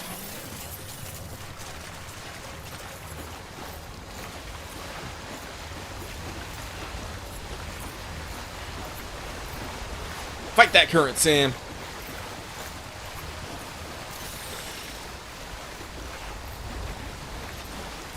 Yeah, no, I completely fucking forgot. I knew the musician was somewhere in this game. I didn't think he was in the fucking first area. No, I also forgot him. It's our collective bad, especially because I'm sure we do this in Death Stranding 2 as well, to not check the fucking chiral network layout on this section of the map, just to be like, hey, is there a node we're missing? Yeah, I remember the like, Ludens fan, but this fucking this guy is like, does somebody might mention him? Honestly, Maybe. It's probably the fucking Ludens fan who mentions him, which is why we didn't think of it. Honestly, this is another one of the reasons why I don't like the fucking emails. They're fucking text boxes. They're fucking text boxes. Look, I got 41 mails. Look at all these. Text box. Text box. Soup. Text box. 2 paragraphs. Super Super big. Holy shit, that's so long. And she's got emotes and shit. Dude, another fucking cube email? Gotta go find it. Paleontologist has the cube. We're not done with the Half-Life shit yet. Chiral Nightmare. It's like, there is just so much there of little nothing stuff. Yeah, like, obviously... Like, this is why I talk about it being parasocial. These people aren't talking to you, they're talking at you, and you're just all like, oh boy.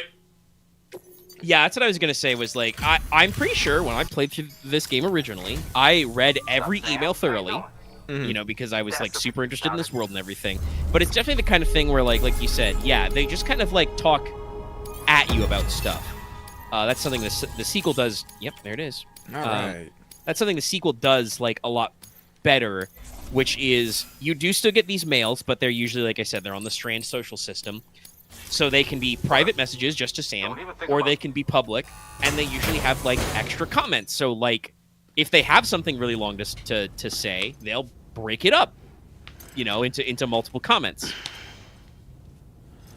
Oh no, I already got the cube. I already got the truck one, the Gordon truck, the Half-Life truck.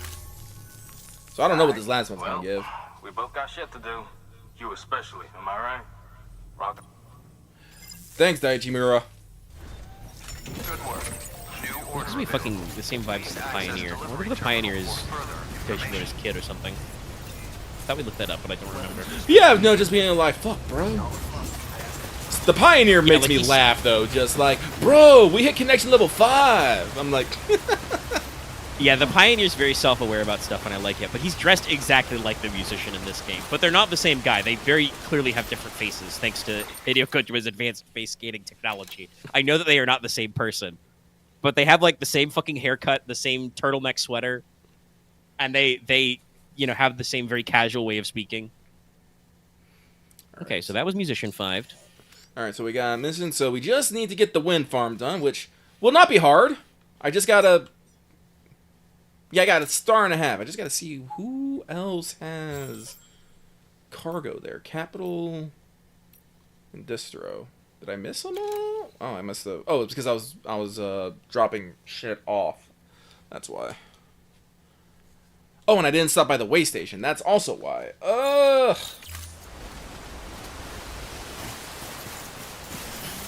I forgot to pick shit up. I went to the grocery store for smoke because I came back with bread. I don't even eat bread anymore. Bread, eggs, bread and eggs. This is true, by the way. Lucky has basically given up bread. It's not like I would never eat a bread again, but I just don't buy bread anymore. I probably... Sam! Speaking of weird things Sam does, do that. Be careful, Sam. How do I Like I said earlier, like technology-wise, if I wanted a Death Stranding 3, give me the pitons, give me the climbing harness. Sam already has, you know, part of that because he's got like a carabiner for zip lines. This is me just being the fucking climbing rope. This is me just being the fucking weeb I am, but give me Death Stranding 3 in Japan. Yeah, I mean, I don't know if Japan itself would be... I mean, the game's not to scale. You could probably make it work. Well, like, here's the thing. Like, Make even, sure to like... include all the islands. Yeah, do all the islands, but, like I said, like, Japan, like, I think it, like, fits in California. But then you can just get a little bit more crazy. You can get a little bit better with, you know, the visual scaling is all. You can still trek across fucking Japan. Maybe... Oh, so actually, I wonder where the next... So, in, like, Death Stranding 2, the whole thing is one of the reasons why you're connecting Australia is so it's going to open up another plate gate. I wonder where it's going to open that up to, actually. Yeah, like I said, that's why I'm, like, again, talking about how I don't know if I need a Death Stranding 3, because it's like, you know... Okay, maybe not just Japan, but maybe, like, make Japan, like, the prologue chapter, and then we go, like, to, like, mainland Asia and stuff. Sorry, I'm just thinking about fucking... Hit the China, hit the obviously, Korea, hit the Noms, hit the mainland Laos. Asia would be great because there is a lot of big area. Like you can get a huge variety, you know, because obviously there's the Himalayas on one side, but there's, you know, a desert out there. There's big river valleys, and lots of other, you know, fun features, and obviously jungles. But my first thought was just, you know, Sam and Nam. Tarman, there's BTs in the trees, man. Well, like, also, if we go, like, mainland Asia, you can also get up north, hit the fucking, you know, the Russia. The steppes. Yeah. Mongolian and Siberian steppe country. Cold as hell. No, like, I think that's what I would like. Give me like Asia, but just give me a good solid like Japan chunk. Like satisfy my weeb. Beginning scan. Lord knows Kojima at least has to like. Obviously, I know he likes a lot of, you know, things in Western goings on, but Lord knows that he's got to have some cool sights in Japan. Well, like as much as that, like Kojima never forgets. Like, I don't want to say like I'm saying this weirdly, but he never forgets his Japanese roots. There are torii gates all out throughout the fucking games for no discernible reason. Like, you know, distinctly distinct Japanese, you know, aesthetic. Like, why is there a fucking mountain with a trail of torii gates leading up to the top? Why is there a super giant torii gate in the middle of a tar lake? No fucking idea. There are torii gates in this game too. One very specifically that I remember is down by Timefall Farm. I always thought it was cool. All right, actually, we're gonna take a break real quick. Yeah, no, like actually, this is what I was thinking about, like with like Ghosts of Yote, because you know I got the Yote map and stuff. We're becoming really good at blending the Japanese and Western aesthetics in a variety of ways, in both like gameplay, music, and media and whatnot. And I think it's like super fucking cool. So I'm super excited for Ghost of Yote. But like I think Kojima's like doing that a lot too. He likes to combine a lot of his Japanese aesthetics with his Western influence. How does he phrase it? I think he said, my body is like 80% movies, I think is what it says. Yeah. And obviously, like, he does like some... He shows signs of liking some classic Japanese cinema as well. Lord knows that I think he's watched some Japanese horror movies in his time. Like, he just watches, Like, so much I'm pretty stuff. sure he's seen Ju-on the Grudge, just because, like, having caught that, like, on, like, you know, HBO one weekend when we had free cable or something, like, that movie is, like, dirty and gooey. There's a lot of dirty water in the Ju-on style of the J-horror. And so, like, all this, like, tar-related stuff is like, no, that tracks. Tarcore is definitely a genre that has not been explored much. I've seen it in some like smaller independent works, but like as a basis for like an entire like setting, it's wild.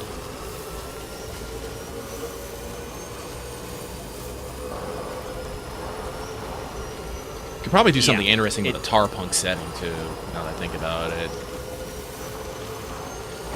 Playing like some, like we talked about, there's a lot of very interesting things going on in this game with its, you know, like Death Stranding 2 we've talked about is a lot more accepting of just the kind of like chiral technologies. Like there is some weird stuff in this game. Death Stranding 2 is like way weirder. Listen, you can capture BTs and use them to fight other BTs. Like that to me speaks of a level of acceptance of your current world state that you don't really go. So it's like, oh yeah, we can weaponize these nightmares against humanity to fight, other nightmares against humanity. You don't necessarily do that when you're trying to get rid of the nightmares of humanity. No, we've succeeded in such a level of like our understanding of the greater like chiral ecosystem that we're like, oh yeah, no, we can figure this out. We can crystallize BTs without destroying them and like figure out a way to repurpose them. And like you've been telling me like other things you've been figuring out, like being taught. Yeah, those something all, I gotta try. But the tar therapist gave me what he straight up just called golden hunters, and he's like, oh yeah, this is a support weapon. The support cannon of the DHV Magellan can shoot hunters at locations, and if there are living targets there, they will drag them to the other side without causing a void out. And I'm just like, what? Huh? I have a ghost cannon? I'm just going to fucking shoot psychopomps at people and fucking drag them to the other side? What? Like, that shit's crazy. The tar therapist gave me another like weird utility when I ranked him up, which was they're doing more stuff with signs into, which is really interesting. I've already told you about the you may have got it. Yeah, the BT roulette. Yeah, chronobiologist. Yeah, it's cute. The cryptobiote roulettes. The tar therapist gave me another one, which is like the to another world sign, which is just like if you throw cargo without a destination, it said near there, it might just be slurped up and sent to a different world. So, like, an ability to, like, send materials to other players' worlds, I think, but without, like, when you're not at, like, a computer terminal. Oh, that's so wild. I think they said you can have 3 on the map at once. And it obviously it said, at least when I unlocked it, cargo without a destination, so I don't think it works for the lost cargo, but that's just, like, wow, I don't know what I'd use that for, but that's a really interesting tool to just be like, yeah, no, you just have a machine to dispose of cargo. I don't know why I'm getting so many ups. You might get rid of it. Yeah, you do get some... first of all, I do think you do jump better on flat ground, but yeah. Like, it's just a lot of weird things out there, and I can only assume they will get weirder because, like I said, I still have, like, I think, like, half a dozen locations to unlock. I still love the considerate BT and the fact that BTs give you likes. That gives me so much joy. Well, I mean, I feel like that, again, 2 is leading up to stuff. They keep talking about how, like, oh, there's got to be, like, an upper beach, a higher level beach, Yeah. Never mind that they're also in the trailer, like, I know the DHV Magellan is gonna do a wombo combo with a giant BT. It was in the trailer. Hartman's gonna Voltron this shit, and I'm gonna be there for it.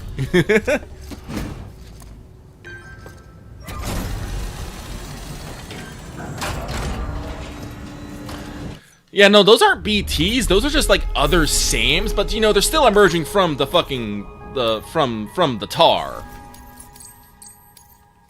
Yeah, there's like the like. Sorry, I almost said that planetology is not the right word. The what I want to say, like the. I don't even know if it's like eschatology. Just the multiple layers of this world are like really interesting. So you've got the tar, which is like explicitly supernatural because it appears with like BTs and other phenomena. It has like replaced the like lower crust levels of the Earth. You can't get to the mantle anymore because there's tar in the way. And lots of other stuff like that. But also there's like the chiral clouds in the atmosphere, which prevent a lot of that stuff going on. But also, don't stop you from seeing space, but seeing space fucking weird. There are Nebulas? Beautiful, yeah, there are nebulas that are beautiful shots taken straight from the Hubble or the James Webb Space Telescope. Those telescopes have crazy high magnification. Those nebulas and like stellar nurseries and shit, or supernovas even, I think some of those are, should not be that close and that clear. Never mind that, like, I haven't actually seen them yet looking up. I have looked up a little, but there are supposed to be, like, new constellations in the sky. Yeah, I don't know how I do that. I've heard of that. I don't know if I'm supposed to be resting or I just need to be, like, in certain locations. But I've looked up like, at the there's star. something Like, going on with that. I actually found Orion in the sky, and I was like, rad! Yeah, it's very cool. And the star map is, like, really beautiful. I mean, most of the game is, but the Oh, especially when you get way above the that, cloud like, layer. yeah, Oh, it's I'm great. going to say, you go above the cloud layer and, like, you can see so much of the sky.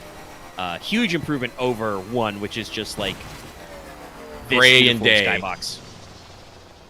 It's just kind of cloudy all day. And there is never night. Well, what do you think Sam does when he sleeps? That's when it's night. It's night when Sam is sleeping. But, like, beyond, like, the changes to our physical world that have obviously done a lot of stuff, and, like, this is another thing, like, we've had the question asked before, like, oh, shouldn't have Timefall have, like, killed all these mountains? I mean, kind of, but also I think that, like, the tar currents and, like, the other stuff going on with the Earth is, like, rapidly making new geological changes that don't correspond to real life. Like, it's not as obvious in 1 where, like, the mountains are kind of where they're supposed to be, but also not. In 2... there's definitely not a mountain in that spot in Australia. That is not where that goes. I think there are some hills and like some rocky regions in Australia, but they are not in that spot. I'm pretty sure. I thought I'd have to check Australia the had more like map. mesa and stuff. I could be wrong. Yes, they do have some like tablelands in like the outback and stuff. But yeah, there's not like, this is a proper ass mountain peak, and honestly, it could be, for all I know, volcanic. Like, there are some very sharp, jagged cliffs. I have my but path yeah, through it's- there. it- If they'll just dodges the BPs enough. Yeah, much. Don't you worry, battery. We're gonna juice up. Okay. Yeah, just jump out of it. But like, so I think that explains kind of like why geological things don't line up 1-to-1. But then you've got, the whole, like, afterlife type shit, because there's the seam, where Sam goes when he dies, which is, like, the pre-beach. Honestly, I think that's Like just. I think underwater. that's the ocean, like, beyond the beach. Honestly, like, And that might make sense, because, like, there is imagery of, like, when you leave the beach to, like, go to the afterlife proper, you, like, walk into the water. yeah. So I Like the think, Harkins cutscene, for instance. because I think that's one thing. I think like Sam gets dumped into that, and then when he surfaces, he just comes back from that. That's his returning from the water, returning from the ocean. He's Yeah, returning. just basically walks back onto the beach and then back to life. Yeah. Yeah. But he can also, like, access his beach and stuff, because, like, he can, in this game, speak to, like, Amelie and shit like that. So, like, there's that. There's the beach stuff. And then there's, shared beach stuff, Hartman's, necromapping, mapping technology. The fact that they're just straight up, like, in the sequel, APAS, the automated public assistance They're system, building servers on the beach. How are they doing this? This is the question. They are building quantum computers and putting them on the beach where, things are achronal, I think they basically describe it as. Like, the beach has a different perception of time, so they can get so much computing work done. Which, you know, on one hand, cool, but two, what? Yeah, we put the internet in the afterlife. It's nuts. Again, this is And why also, not sure if that's a good thing. I'm not sure. Like, either this is gonna, like, all this is gonna crash horribly, or humans are gonna reach their next stage in their fucking evolution. That is the only one of two things that are happening right now. I mean, like, just talking about, like, simple escalation, like, the only thing I can assume is, like, okay, so plate gate, like, you know, you tie up all the networks on a plate tectonic. Never mind that's not how America and Australia work exactly. Whatever. Which I think actually it is all on one plate, but you know what I mean. America is not all one tectonic plate. Spoilers. Well, yeah, that's why we got the Rockies. Yeah, that's right on a tectonic line, and why there's so many earthquakes in California. That's all geothermal, baby. That's the edge of the Pacific plate. Actually, Ring of fire. Actually, do you think that's Tar why there's a... band? Yeah, tar band. I was like, wait a minute. Honestly, wouldn't you know, that could explain, like, kind of like where Higgs got the tar if he, like, cracked open the fault line and just let the tar seep out. Like, honestly, that's what I think it is. Just that moment of, wait a minute. No, yeah, I think the fucking tar belt's on the fucking fault line. Pull up a plate tectonic map. But yeah, like, if you connected every plate in the world, I can only assume that you would, like, the only place the gate could go, right, would be, like, another planet or into the afterlife or something. Ooh, excuse me. Beginning scan. Scanning bridges ID. Decontaminating soon. All clear. Welcome, San Porter Bridges.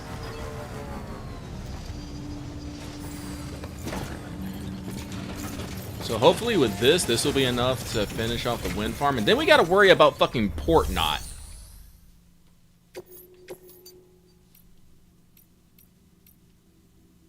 Oh, this is wind farm. Oh, and I completed that one already. That's why I didn't grab anything from here. I was trying to figure out why I, like... I was like, I could have swore there was nothing there, but that's why. That's why. Okay. Okie dokie. Beginning scan. Have a pleasant journey.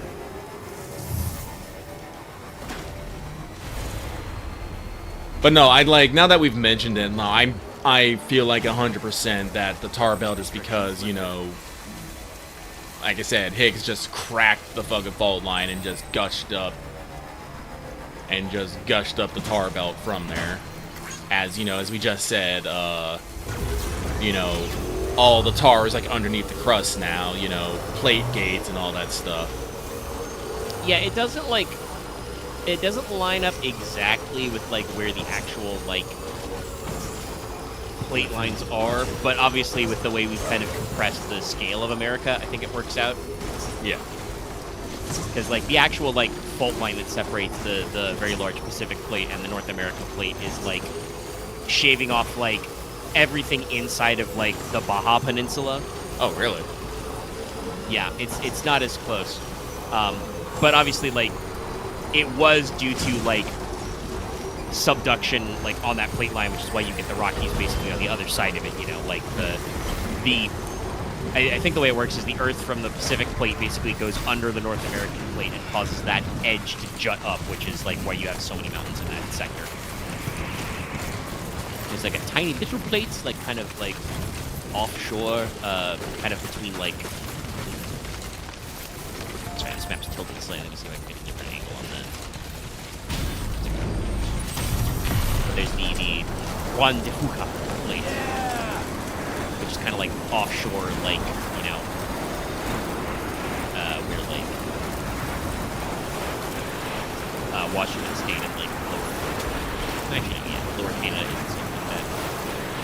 Well, we don't go to Washington in this game, so no, I think, like, the more we speak about it, yes, I know, I think that we are specifically just doing the North American plate and our chiral. I am pretty sure that for sure in 2, the tar belt that stops us from going further down Mexico is supposed to be, there is a fault Cargo Like verified. all of like Upper Mexico is also on the North American plate, and there's like a line like right under the Yucatan, which is the smaller Caribbean plate. Well, like I said, like they did talk about how the plate gate only formed after we started connecting that. So, yeah, no. It feels so weird just to think about this and just get it now. Like they say it right there. Yeah, it's the plate gate. It's like, yeah, tectonic plate. And you're like, oh. And there is Always all good to one see you, Australian Sam. plate. I was correct. Australia's on all one plate. Also includes like Papua New Guinea and stuff. The interesting thing is, that'd be very ambitious. If that is the cutoff.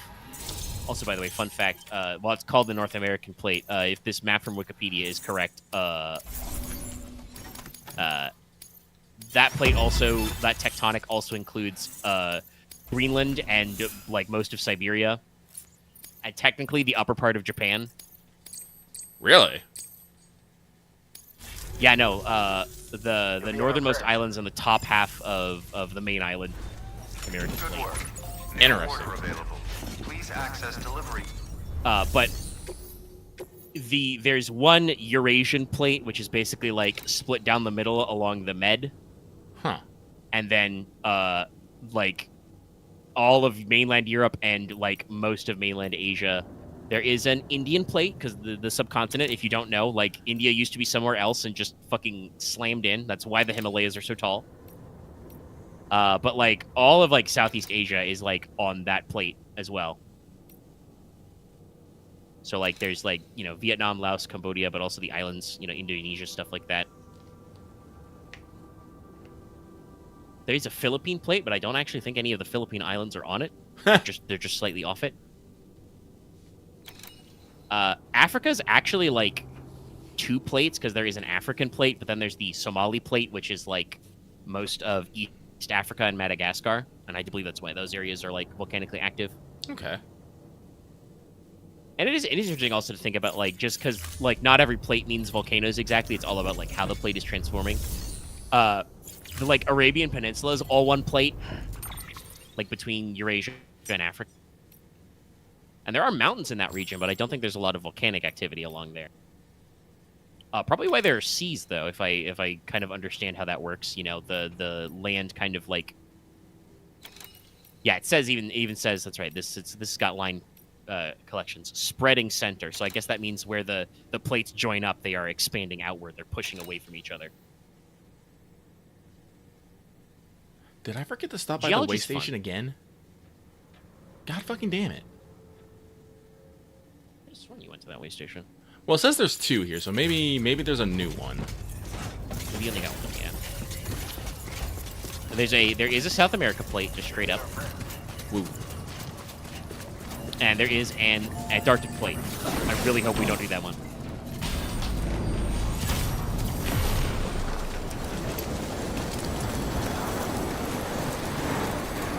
But yeah, no, there's a lot of interesting stuff going on, and like I said, the actual way that like the fault lines line up in America is not quite that for like the tar belt for how far back it is, but again, the scale of this game is compressed, so no, I think that does work. The cutoff for like Mexico is very much kind of the same thing of just like, nope, that's where we leave and we go to a different plate.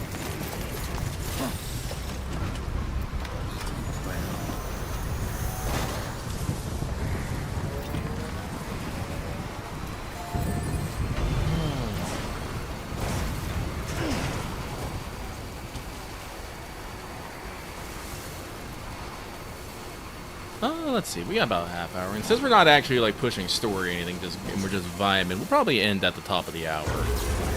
Give me some time to make sure I get some FGO and do some other stuff. Maybe put in a couple matches of Dark Tide. I don't know.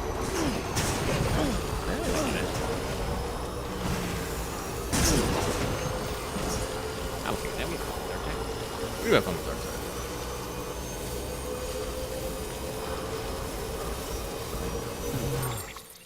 I think I can load up a truck and get it to Port Knot. My only concern is I have to go through this BT zone, So I think the best thing to do is to pop out, fight every BT in there, and just drive through. Fight. Demons, hell yeah. Beginning scan. Uppy! Oh, nope, that was the opposite. I suddenly got magnetized to the ground there. Help. Weapons detected. All weapons will be locked until departure. Once again, the old classic. How does Welcome, Sam Porter Bridges. Blech. Speaking and yawned a little there. Nice tuck and roll, Sam. Actually, I didn't even want to go. Oh, wait, no, I want to charge the battery. That's why I'm here. Wait, no, no, there's going to be a generator right outside the fucking thing. No, that's what I use.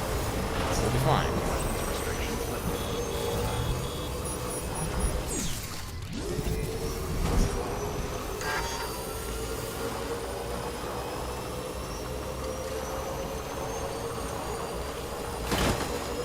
Yeah, fuck you.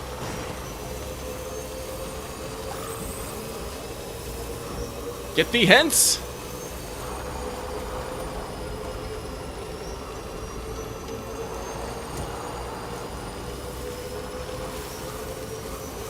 Okay,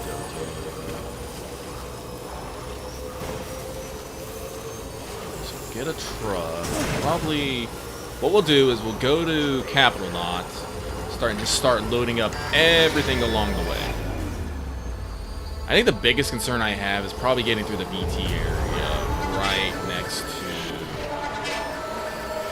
to Capital Knot, because I can boost through there on the trike pretty easily. I don't know if I could do that in the truck. Bike has speed.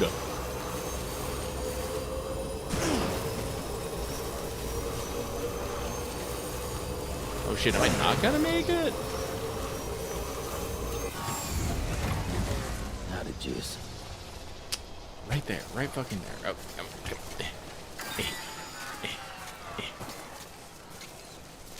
I hope you're ready for fucking 20 minutes of this, guys.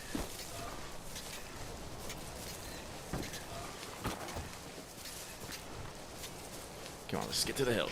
Get to the hill. You can't even do this in 2. They got smarter.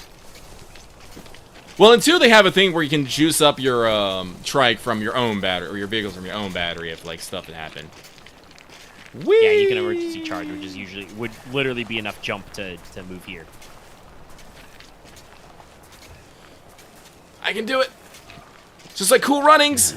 What can't you do? Run! That's what he can't do right now.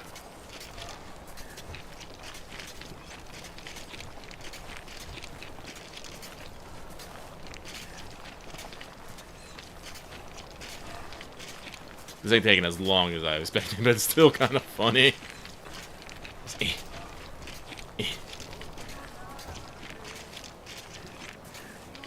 The things you figure out when you're fucking about. There it is. That's the line.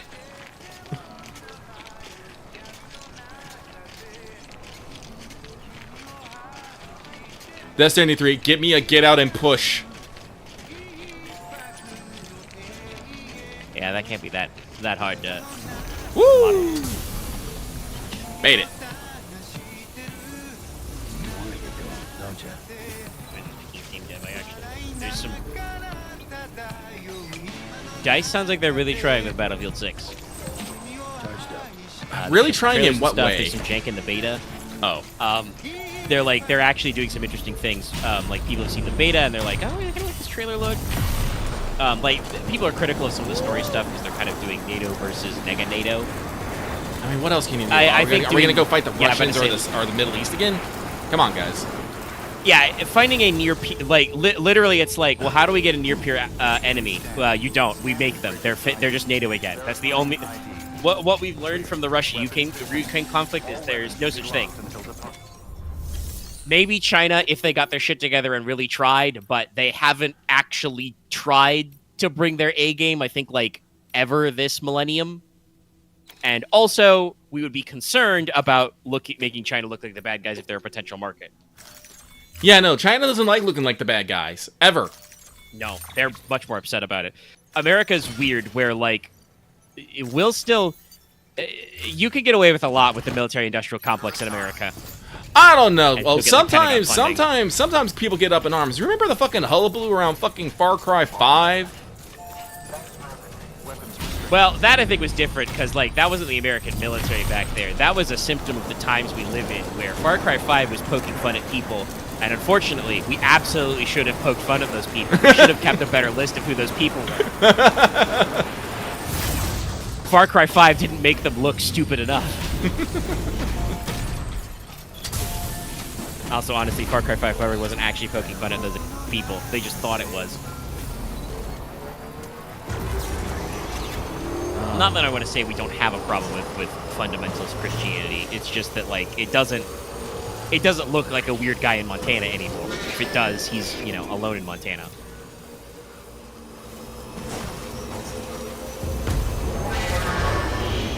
No, but no, like I think like no, like generally right. Like we can poke fun at the American military complex fairly regularly, but.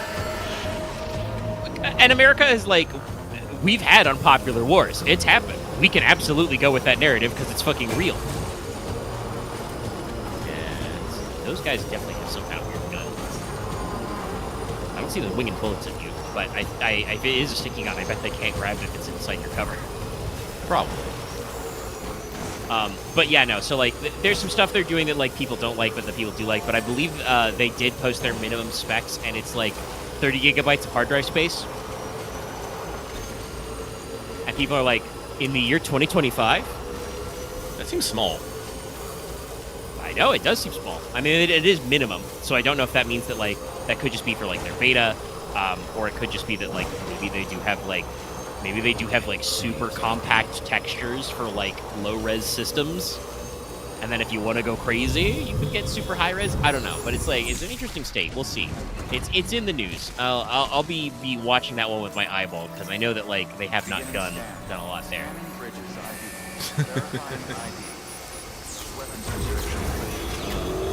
I don't know. Like I said, I've never really been a Battlefield player. I'm barely can call myself a COD player. Like I said, I usually get in there because I want to have a gripping military story out of like Tom Clancy and shit. And sometimes that's what I get, and sometimes I don't.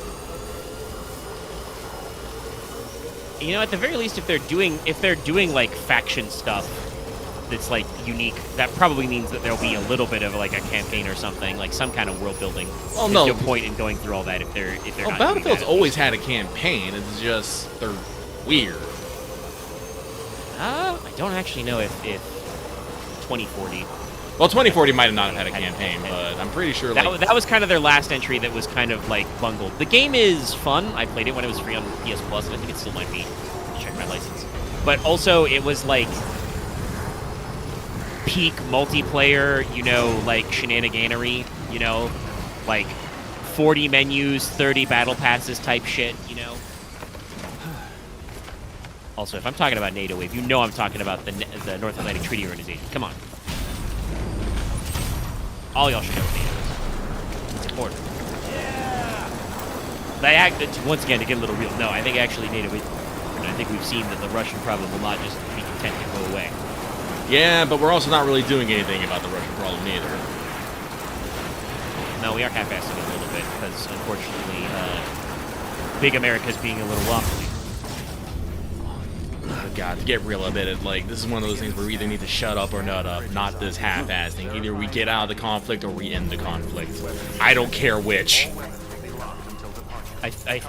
Right now, it feels like we're leaning towards end. I believe our last talks was straight up the Oval Office was saying that was asking Ukraine if they could hit Moscow, which is like, man, I don't know if that's a great idea, but certainly if we're willing to nut them about that might make Russia rethink some things.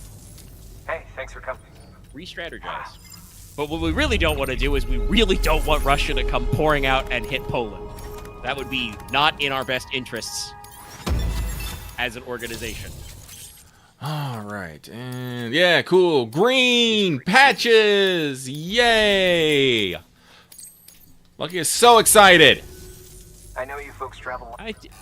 think I have actually heard of the National Association of Theater Owners. I assume because they understand that their use of the abbreviation NATO is not as cool and not as breaking news. You'll be in our prayers. I mean, I will say this, I think there were some legitimate critiques over the past couple of decades that, America spends a shitload on defense and nobody else did. But I am pretty sure that most NATO member countries saw the incident and were immediately like, yes, we're supposed to be spending 5% on this? Actually, I think it might be 2%. Most people said, no, we're going to go 5. We're going to double it. Sure. We'll deliver this. Why not? But yeah, it definitely is kind of the thing where, like, if you're doing that kind of, like, if you're trying to do modern conflict, the only way you're going to get peer-peer is USA versus China. But also, that's been discussed, that would be incredibly messy and complex. No, And, we would have fucking Chinese dignitaries saying that, fucking America, or they probably would just say America. They wouldn't even say DICE. Is trying to, is reading like a defamation case against China through their video games and whatnot, and get very testy at a fucking UN meeting. Yeah, I don't know if they would mean it, but that is kind of like has historically been kind of like that's what China calls their wolf diplomacy, right? Like they have tried to get far by being very aggro, and I believe they are kind of turning away from that as a government. But historically, that's been their stance. Well, they are leading the fucking global economy right now, so they. We stopped blowing up our economy every 6 weeks. So yeah, saying like they're the thinnest skinned country, I don't think anymore. But definitely like that was kind of like. Not even, like, thin-skinned, but, like, genuinely it was a strategy to be like, oh, you're doing something I can perceive as an insult, I will get in your face back and be like, hey, fuck you. And, like push back. Like I said, it was a strategy, and I think it did stuff for them, and I think it didn't do stuff for them, and it's kind of why now they have kind of a road and belt initiative. They have different kinds of building. But the thing, like, to do that conflict, like, that also, the Chinese and the American economies are so intertwined and codependent. Literally the only thing I think that would do it is Taiwan, and I don't think anybody wants to milsim that. It would also, from a pure video game standpoint, be a fairly limited scope of conflict. Yeah. Like, unless he wants to get into a lot of naval battles. Well, I mean, it would be mostly Navy. That would be it. They have to cross the Taiwan Strait, and the United States Navy would presumably want to be like, no. It would be a great run for an air sim game. You could do a lot of carrier launch missions. Boots on ground, though, like, you would have to get a little wacky. You would have to be like, I mean, that is ultimately, we had a reason for it, but that's ultimately how Singularity War, like, that backstory went, was, you'd have to have boots on ground in, like, Okinawa or the Philippines or something, like, something proactive to, like, try and preemptively buffer America, which would mean poking her allies. And that would just, like, I don't think that's actually realistic. This is the way I said, like I think we should just take Tom Clancy's Red Storm Rising as more alt history, Cold War gone hot shit, because that is just, the novel is just like, the Russians are like, okay, no, our strategic objectives are to knock out NATO so we can seize the Persian Gulf because we need oil. Out of oil, we need more of it. But if we tried to do that, NATO would, breathe down our necks. So we're gonna invade Europe, knock out NATO, and then go invade the Persian Gulf. That means we can't go nuclear because we don't want to blow up the world. And literally last minute in the novel, the Soviets get talked out of using chemical weapons too, because they're like. By the way, this Tom Clancy novel was from the 80s. They used the phrase weapons of mass destruction, so in case you thought that was made up for 2000. No, it wasn't. That was our doctrinal word on it. Yeah. I know some people kind of like, because there was a lot of, misuse of the phrase and then questions involved. But no, like their original game plan was to just dump chemical weapons into West Germany, and then the East Germans basically talked them out of it by saying, Hey, I know that we're like all part of a whole, allied regime, a whole, bunch of allied republics. We will not cooperate with this invasion of NATO if you use chemical weapons because that shit's gonna blow back on us, and we are not gonna get that land back. And also, I believe it was the American playbook in the 80s that any weapon of mass destruction we met in kind. So, like, even if America didn't straight up do it, the Brits or the French would be like, oh, you're using chemical? Nuclear. I think it's still the French playbook. The French are very aggressive about their nuclear strategy. I think they're like one of the only countries that has as part of their like highest level doctrine preemptive nuclear option. Oh, wow, if they really? think that you are about to launch a nuclear strike on them, they will launch a first strike. Wow. They're like one of the only countries that has that in their playbook. It's probably because like France is one of those places, much like England, where like if they were the victim of a nuclear strike, they're toast. It's like true. everything's right there. Yeah. The British strategy is basically they have enough nuke subs that like their idea is that if you started taking pot shots, it would be like, well, you'll get us, but we'll get you back. Mutually assured destruction. And this is why the Cold War happened. Everyone just all like, we all got nukes. Nobody fucking blink. Just the world's largest Mexican standoff. It really The was. revolvers are loaded with nuclear bullets. Yeah. And like I said, that's why, like I said, France, I believe, still has that first option policy, which is just like, no, our mutually assured destruction is if we think you're going to nuke us, we'll nuke you first. Damn it. Yeah, French no. are very feisty. I think actually in the Battlefield 6, they're the what they leave NATO, which has happened historically. France, you can't wiggle out of that one. You guys did leave NATO once, and then came back and regretted it. I think that's why we got fucking involved in Vietnam. The French left over the Vietnam question and came back, and then America was like, "Well, we really need them in the alliance, so we'll go join your strategic objectives." What was the strategic objective? No communism. Ah, that's what it was. Okay. Also, though, to be honest, like Vietnam was bad for a lot of reasons, and I think even I almost said bless their heart. That's a little too condescending. It's a little too southern. But, bless the Vietnamese. I think they got over it pretty fast. Like, I don't think there's a lot of enmity in Vietnam these days for America. Well, if I remember correctly, the Vietnamese communist wasn't actually like full on. Oh shit. Set cut off on that. Sorry, I'm trying to think because I remember there was a very was it Ho Chi Minh? I think it might have been. The major leader in like the Vietnamese Revolution, like originally wanted to approach America. Yeah. Like was a huge fan of the American Revolution and stuff like that. The problem was that, like I said, at the time we were trying very hard to keep France in our good graces. Because there was the very real concern if they were not part of this NATO thing that we might have folded. Because like that, that again, that's part of Clancy's Red Storm Rising scenario is the Soviets always had a manpower advantage over us. They had way more mechanized units with bodies behind them to throw at continental Europe than continental Europe had to throw back. So like that was always the concern, right? That is the scenario, is that like, and talking about like the Fulda Gap and stuff is just one day the Ruskies, Ivan is gonna open the borders and tens of thousands of tanks are gonna roll over West Germany.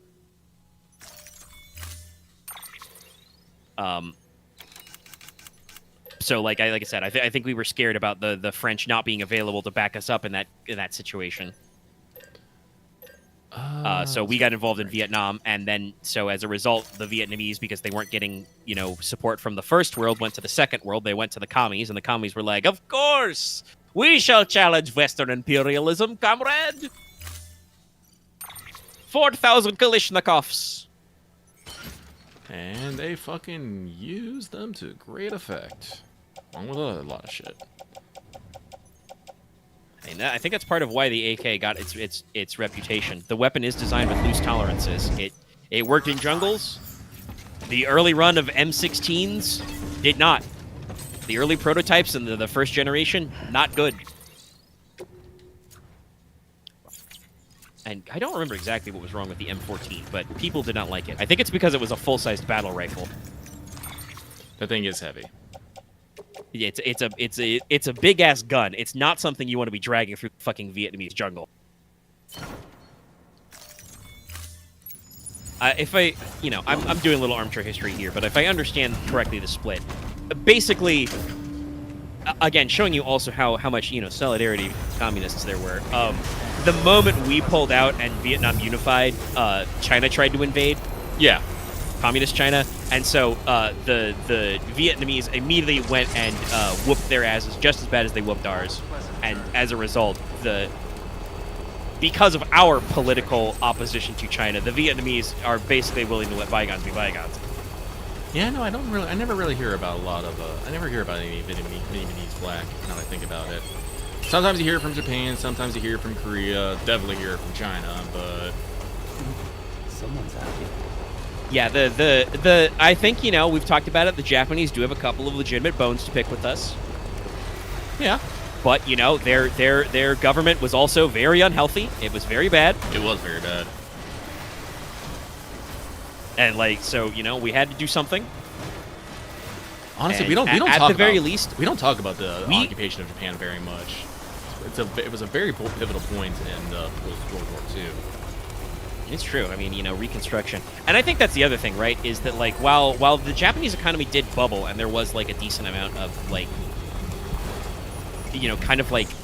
almost phobia about that, about Japan taking over the world, we did stick around to help them through Reconstruction, and their economy got very spicy after. They were killing it for a long time. I think we were there to the mid-50s, actually occupy Japan. Yeah, straight up. And we did a lot of work on their infrastructure and their political system. God, it's just one of those. It's one of those. And that's obviously where you get a lot of cultural importation. I think that's when the Japanese anime style took off in the 50s because they got exposed to a lot of American cartoons during the time. I'm pretty sure that's when baseball took off. Yes. So, that is also technically, talking about, Japan doesn't have really incentive to change their censorship laws, but that's, when the censorship laws got built in was when the American, occupation government came in. Yeah. And, set them up with a lot of, 50s era restrictions. American pop culture was also similarly, heavily censored. I don't think the Hays Code and, the Comics Code of America didn't break until, the 60s, I think. No. But yeah, it is kind of a time that we in America like to gently forget our occupation of other countries. We also don't here in the continental United States. We don't talk about Germany at all. No, we don't. But that was another thing that through the Cold War, huge deal, the Berlin Wall, and holding West Germany. That was another one that, if you think about it, was, really fucked up. We literally split that country in half and gave 50 to the Soviets, 50 to ourselves. Germany had it rough through both world wars, all right? And post. I mean, I do want to say there's something for, there's something to be said for, the Germans did not get dismantled hard enough after the First World War, but were simultaneously too embarrassed by the First World War, which is how we got the sequel. Well, yeah, we talk about this. World War happened because of a very, very complicated alliance structure and Germany trying to take the shortest route and other people being no. Which, honestly, I can't find fault with anybody in that argument.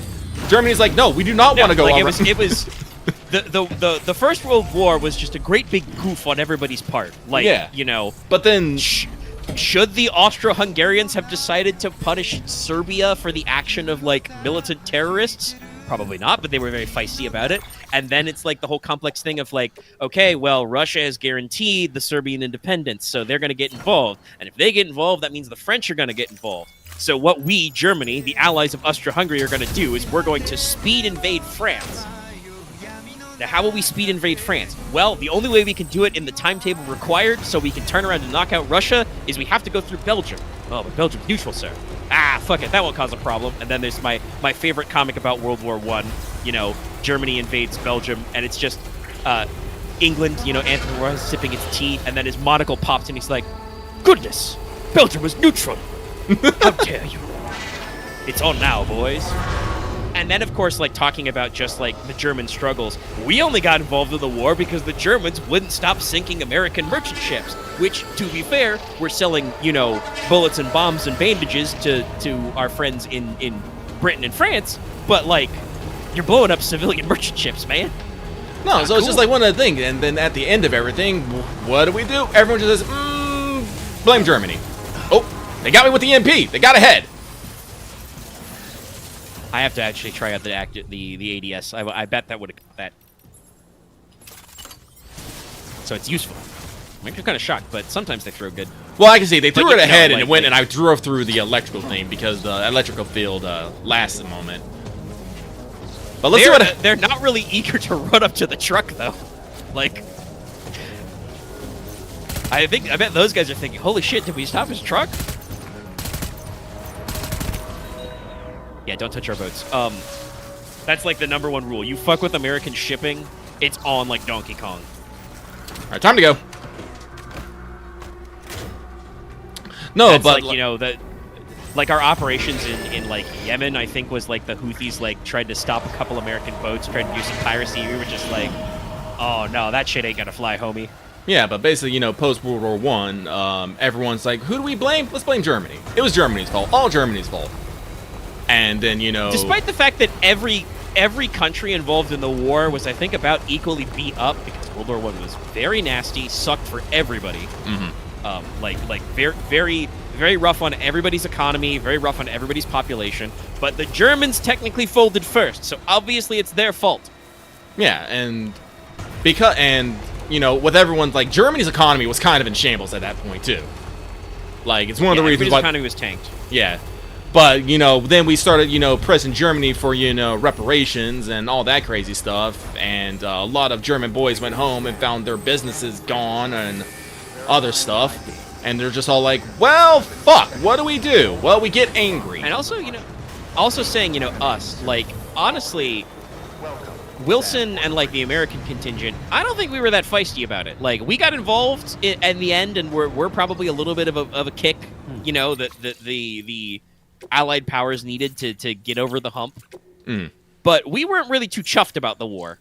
And you know, that was the League of Nations and stuff, was we tried to resolve things a little more peaceably, but it didn't really work. Like you know, France and Britain and Russia were still very upset.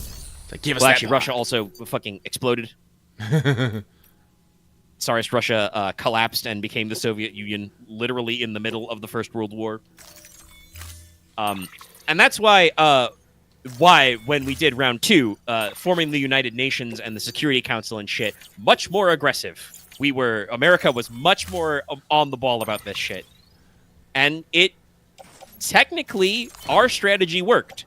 If you want to count the Cold War as the next one, we won that one. You know, starting like immediately after we ended World War II was immediately started the Cold War. You can claim cultural victory, economic victory, and Germany and Japan are kind of like some of our tightest allies. The fucking the trade ski situation going on has caused some concerns there. I believe actually for once got the Koreans and the Japanese considering working more closely together, which is crazy. That is crazy, yes. You want to talk about like generational heat? America ain't got shit on any of this stuff. Like the Japanese and the Koreans and the Chinese have been fighting for literally centuries. I'd say fucking a millennia. Well, probably. No, I can literally say like millennia. Fucking well, actually, I don't think the invasion. I know Japan's invasion of Korea. That was That was 1600, so that's, you know, like half a millennia, I guess. But yeah, China and Japan have had beef for like forever, and China and Korea have also had beef. Well, they're on a peninsula right next to each other, yeah. Well, yeah, like I said, they've, like, that's the thing about America. America's on the ocean. We're very far away from a lot of people. I mean, it's why we have so much naval power, because it's our only way to really do anything. But also, like, it is kind of our advantage of, like, sticking to our business. It's like, no, we're cool here. We can sit back and think about our plans a little. But yeah, no, like we do have some historic beef, but like I think genuinely America is really good at the fucking, you know, not enemies to lovers, but enemies to allies pipeline. Like I said, some of our tightest supporters in Europe is the Brits and the Germans, who, you know, we had a whole war of independence from the British Empire. And, you know, we're against the Germans twice. And honestly, like I said, these days I don't think also the Germans really have any beef about it. Like in their actual governments and common people, probably not. No, there's always going to be some weird hardline. There's always going to be some weird hardliners, yeah, or fucking. They'll be reactionaries. But I think actually, honestly, especially these days, America doesn't hate Nazis enough. But like, you want to hate Nazis? The Germans. They're a little they're kind of like they. I don't think they appreciate that they became kind of the international butt of a joke after that one. So they're very much like, no, we are not doing that shit again. Well, yeah, like I said, like it's one of the things. Once their country did a very big bad, and they would really like people to kind of move on from it, which people are bad about. But yeah, no. So like, those are our biggest ones, and like the French were generational allies to early America, very important. But our relationship with them is very feisty. Literally one of the reasons why we fought the revolution, and then immediately why they kind of, you know, went bankrupt. Yeah, they bankrolled us, and then to get them out of bankruptcy, Napoleon sold us the Louisiana Purchase.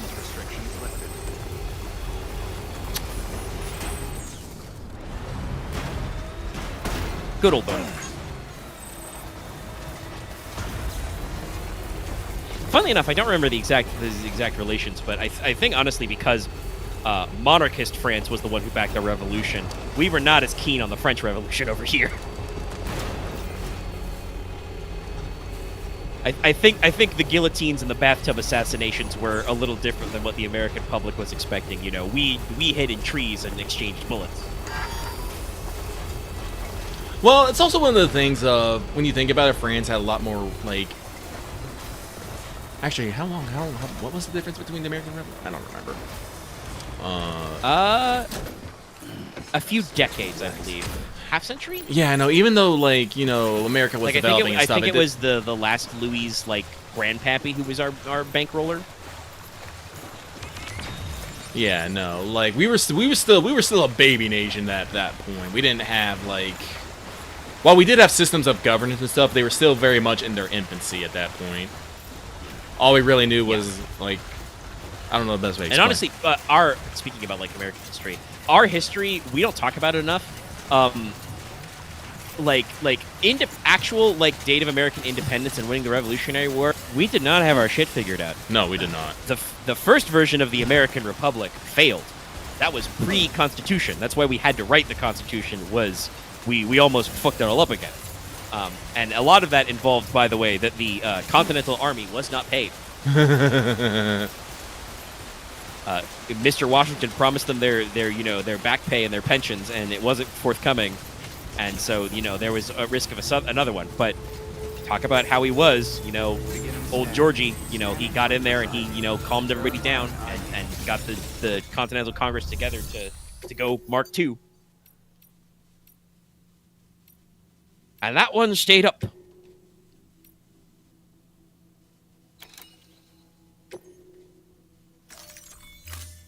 And the great American experiment continues. All right, so we're in the lab. We've passed the 4-hour mark, but I think we're gonna end this at Port Knot. I'm gonna see if I can get this is enough deliveries to 5-star Port Knot, and then we can say we're officially done with the East Coast. Because, yeah. Only And play... even if it's not, that I'm means pretty you're sure still it's gonna be- You're still going to do the thing we took. Probably, you're pretty close. But we're still going to do the thing where, you know, the line is we're going to thread. They're going to do that through the BT zone. We got to get the truck up a hill. Yeah. So we're gonna do a combat. I got enough grenades and I got enough bullets that I can probably fight whatever there. I just got to make sure I stop the But truck yeah, we got a before little- I get in the a little zone. embarrassed in Canada, which was still fully a crown colony, and the Brits embarrassed us a little in 1812. We don't like to talk about that because Yeah, we really don't like to talk about 1812. we got dunked on a little bit. If I understand correctly, the Canadians and the Brits still think about that one sometimes. Which, hey, fair game. Hey, celebrate your victories. Yeah, take your wins, but also, you know, especially to Britain. Hey, remember, the first one is arguably the more important one. Once again, just fell out of the sky. I wonder if that's because you're playing the director's cut with, like, on the PS5, like SSD or something, like just the It's floating away. loading of cells and sectors. Yeah, it went Goodbye.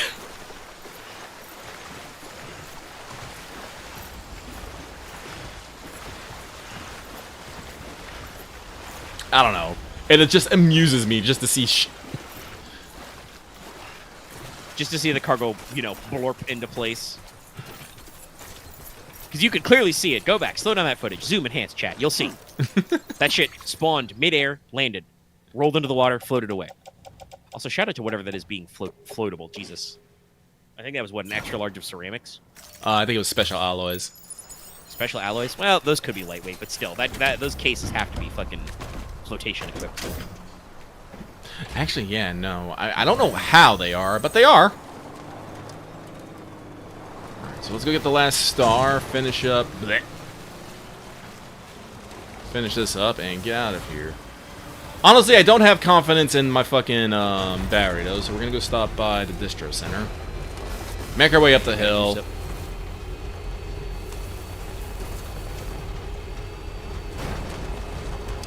God, I love that there's actually fucking sky and weather in Death Stranding 2. It's always just overcast. It I bugs assume that's part of the generational jump in one, is they get the extra processing juice, so they can not only do all this, like, you know, realistic terrain and all the fucking water, but DS2 they're like, you can do skyboxes, and they even have fucking rising water levels. Water levels is a mechanic in Death Stranding 2, everybody. Also, just the fucking draw distance. Like, I'm pretty sure... Like, I was on top of the mountain, I looked over, and I saw the plate gate. I was like, if I just started walking that direction and tried to keep the plate gate in mind, it would just slowly get bigger, I think. Like, I don't know if, like, we'd have to do any, like, loading jumps or Well, stuff. yeah, that's another... I mean, if you zoomed in versus not, there might be, like, texture pops. Like, I don't know if the game has, like, low poly textures for, like, long distance, but, like, that is, again, the solid-state drive, you know, speed is, like... You can actually, like, you know, run up that extra juice and render stuff, you know, instantly, basically. Shuffle your assets right away. I give thanks for the fact that in Death Stranding 2, I can just repair a vehicle and not go through this and that. And Yeah. it does work straight away with just the button and the battery. So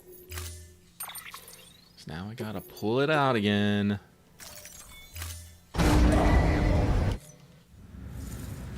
Then I gotta go and get the material out of the locker.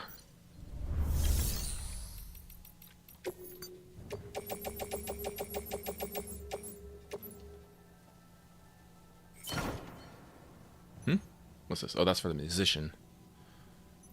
Alright, you know, while we're here, let's check over my gear anyway. I'm pretty sure I got enough grenades and bullets to do it, but you can never know. So I got my grenades, got stun bombs. Where is my... Fuck, let's grab a lethal one. We'll make this super fast. Carry on tool rack. I do wish that they kept the lethal bullets being more effective on BTs if you shot them through the blood splat. Like, I do actually really like that. Because unless you're actually gonna go murder people, there's no use to having actual live rounds. Like, it's one of those things. Beginning scan. Have a pleasant journey. It's like... Restrictions lifted. I guess it's kind of the trade-off, because in Death Stranding 2, all your guns can be lethal guns. You just have to, you know, activate the jailbreak. Which I think is personally a nice touch, because now I don't have to carry separate versions of lethal and non-lethal guns. Although I do wish that they would let me carry, like, can I just have the red color guns, please? The red. Yeah, weapon customization would be cool to like get the coloring. Yeah, Because you see them in cutscenes, obviously, several times. And then there's also the warrior weapons in Nirvana. I think those are just real. Those are just real. I'm falling back. I'm falling back. Boost. Boost. Okay, there we go. Yeah, you got to the electronic skip. That's another thing. I've just put the fucking bell charm on my backpack. I never have to deal with that shit. Yeah, I have not taken off the bell charm. I'm also in the Jinjo bell charm Ito. is just so good. I'm also in the Jujin Ito Yes, suit. the Judgy Ito camo. That's so fucking funny.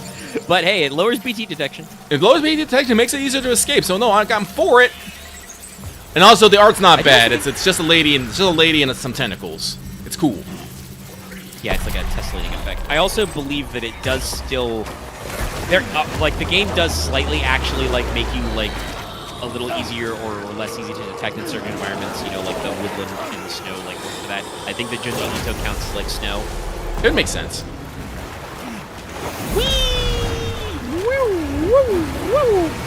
Are we going back down? We're going back down. Dolphin! Well, that melted your backpack cover. Punk! This is the loaded one, right?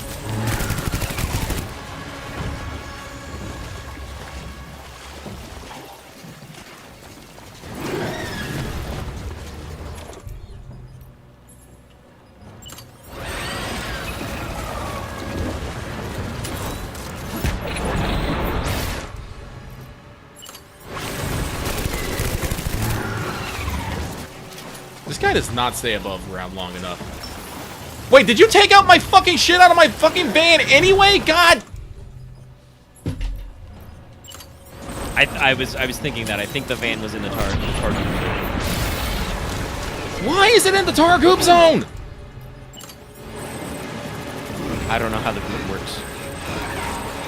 Get shot, nerd! Let me get up and pull out my fucking gun. I think you were up to your head in tar. How big is this tar zone? Why is this so big? It is pretty big, especially because there's no fucking way you're actually gonna fight him in some of those spots. Oh my god, this shit makes me so mad! Bitch! No fish for you! Luckily, we're all right here.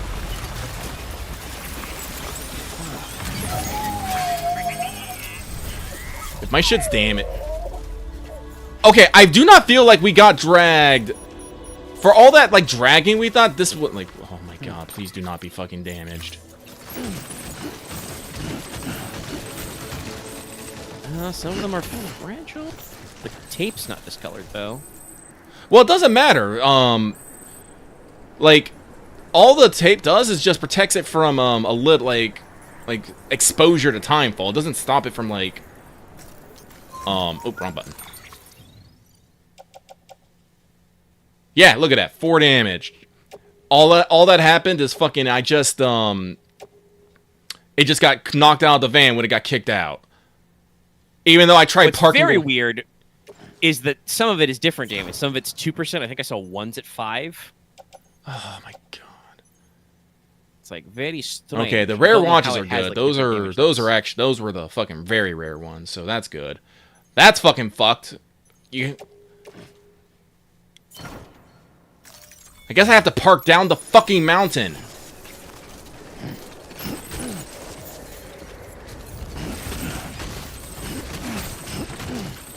God damn it. Also, this is also what I'm gonna bitch about. If the whole fucking van goes under the tar, why can't the cargo go with it? Yeah, that I don't know. I assume it is supposed to be a like difficulty factor, but it is just annoying that like we can't. We can keep track of the cargo, and then like eat it. We can't just like leave it in the car.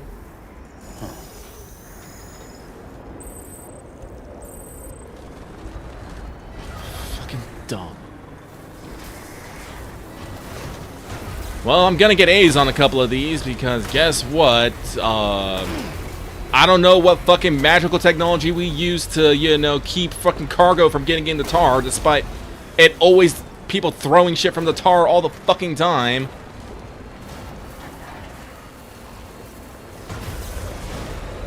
It's like, this is one of the things I don't like about gameplay is when things are suddenly exceptions to the rules and not your favor.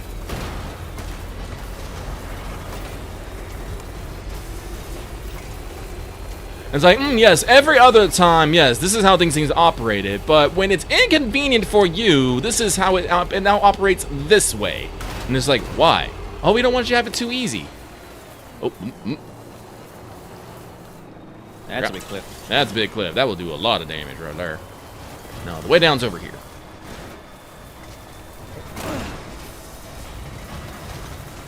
Whoop, whoop, whoop. I was on one wheel there, I think, for a second.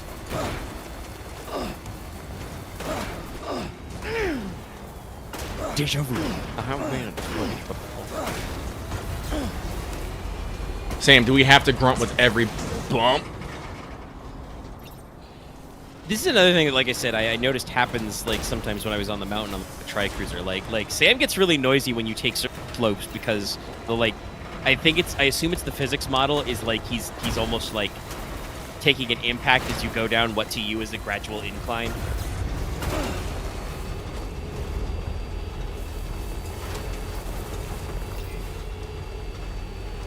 To be honest, I don't think they planned on you building a fucking truck and taking it through there. Beginning scan. Scanning bridges ID. Does that have? Verifying ID. Clear. Yeah, I got likes on it. Teehee. All weapons will be locked until departure. Cargo verified. Thank you. Welcome to port not safe. Proceed to distribution center. Hey there, Parker. I should get... Oh! All clear. Welcome, Sam Porter Bridges.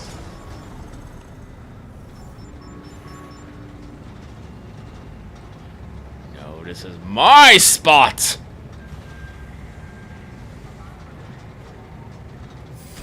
I have won the sumo match.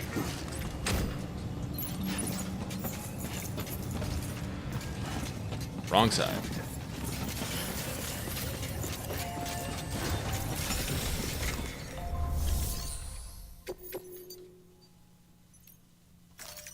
Well, I'll get 5 stars, but I'm slightly miffed. Can't complain about condition. No, you can't complain at all. I fought a BT to make it safe. That one was Average damage was 3% total. That's good. Yellow.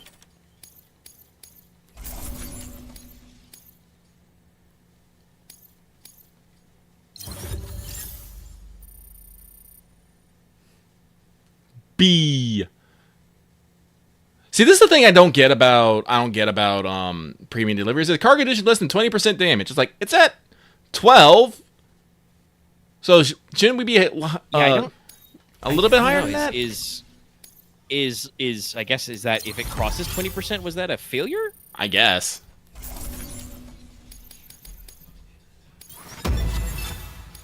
Like I said, generally you have to be under 5% for things to count as S.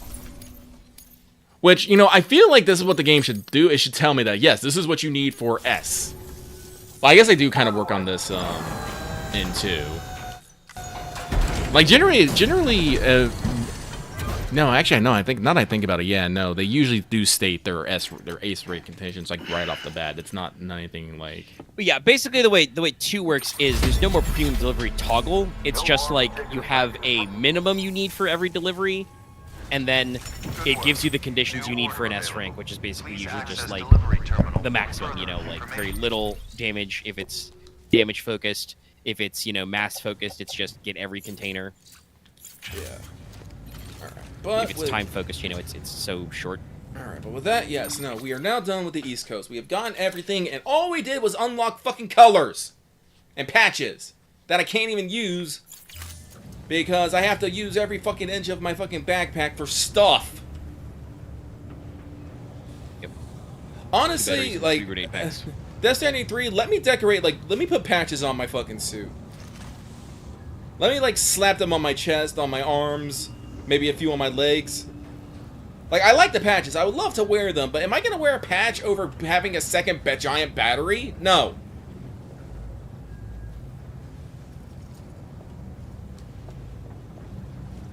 Let me put patches on, like, let me have, like, little keychains I can put on weapons and stuff. I know what I'm about. How you doing, Sam? Hello? Alright, but... Alright, with that... Okay, so we're done with the East Coast. Next, we'll get down to Central. Oh, actually, we can head back to Central now. Shit. They're not gonna let me go down until I fucking do that, though. Actually, I don't need this truck anymore. Be gone. Care about. Honestly, I forgot about the fucking transporter trikes. Honestly, this is an upgrade I want for the fucking trikes in 2. Give me the fucking... Yeah, I don't... I really hope that it does show up. It has not yet, but I hope it does, 'cause that would be nice. No, because, like... I like what they do. I like they do with the fucking Tri-Cruiser. They put, like, they have the little slot for the backpack and stuff.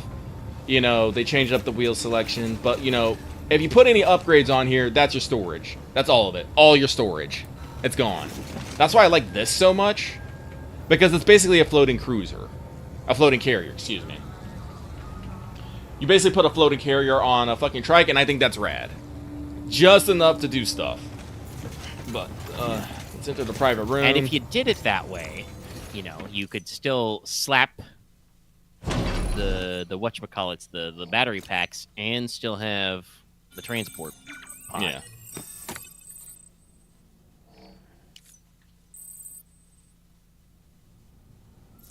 Alright, Sam, you need a shower. You just need a shower.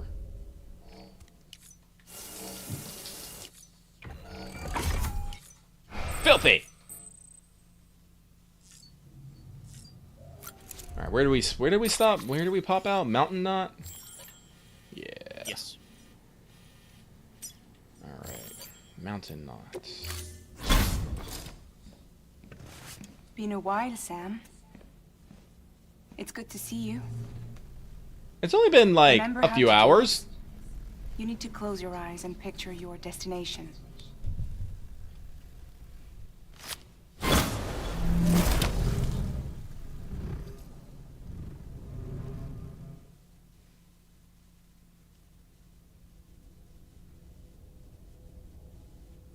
Also, can we get Fragile's monocycle in 3? For just when I need just to go places? That'd be cool. That'd be cute. I think the coffin board holds that. Kojima, I need you to fund the fucking Death Stranding TTRPG. That'd be pretty cool. I think it'd be pretty cool. I think there's enough setting and story and stuff. You have a story about delivering I mean, cargo. certainly, I think. Yeah, I would say certainly we have a gameplay loop in just cargo delivery. Cargo delivery, But fighting, also, you know. Yeah. fighting BTs, avoiding BTs, confronting, you know, mules, demons, armed survivalists, bandits. There's a lot. There's a lot there. And there's still plenty of technical stuff that the survivalists do. Wait, I forget. Can I not save in my day? Oh wait, no, I have to go here. System. Yeah. All right. All right. Game save. Next time we will continue working on polishing up that. We got to finish up the veteran porter and the first survivalist, along with getting some 5 stars in the rest of them. Bye. But like I said, we're in it for the long haul. Like I said, even if I never, like I said, I'm probably not going to play it at all until next time. So you are getting everything that I'm doing from here to the end. But next time we got to get, like I said, Novelist Son, Geologist, Paleontologist, Evo Devo, Veteran Porter, and the First Prepper. Maybe the Spiritualist and Mountaineer, maybe still? I don't remember. Maybe the Photographer too? That's like 9 people, so we're going to be doing a lot of deliveries over there. Probably also building more zip lines, because speed. But with that, we're going to get on out of here. Everyone, thank you so much for showing up. I'm glad to have you here and to have you talking. It was great. Please make sure to check out the rest of our stuff coming out this week. Omega, what are you guys doing for tomorrow? We're back on Field Patrol. We're doing Yu-Gi-Oh! We're probably doing Mimighoul. I have no idea what that means, but You know. But have fun with that. This Wednesday, we'll probably be streaming more 14 as we continue to plug away at PvP and the Moogle Tombstone event. And Friday, we'll... Front lines until we cry. Oh, we will be crying. And Friday, we'll be doing Let's Talk FGO, where we'll give our thoughts on summer and get into the premium 10th anniversary hype. Like I said, we are going to be completely scooped on that. There's nothing we can do about it, but it just means that next week's will be twice as good. Also, this week, we will be getting back into Reign, so if anyone has been missing that, do not worry. We're about to get back into our political fantasy. Gearing up for our next round of big adventures. I am sure it's a small number, but there are a number of people who will be excited. Yes. I'm very glad for them all. So, with that, everyone, have a good night, and we will see you next time. Sweet dreams, everybody. Why?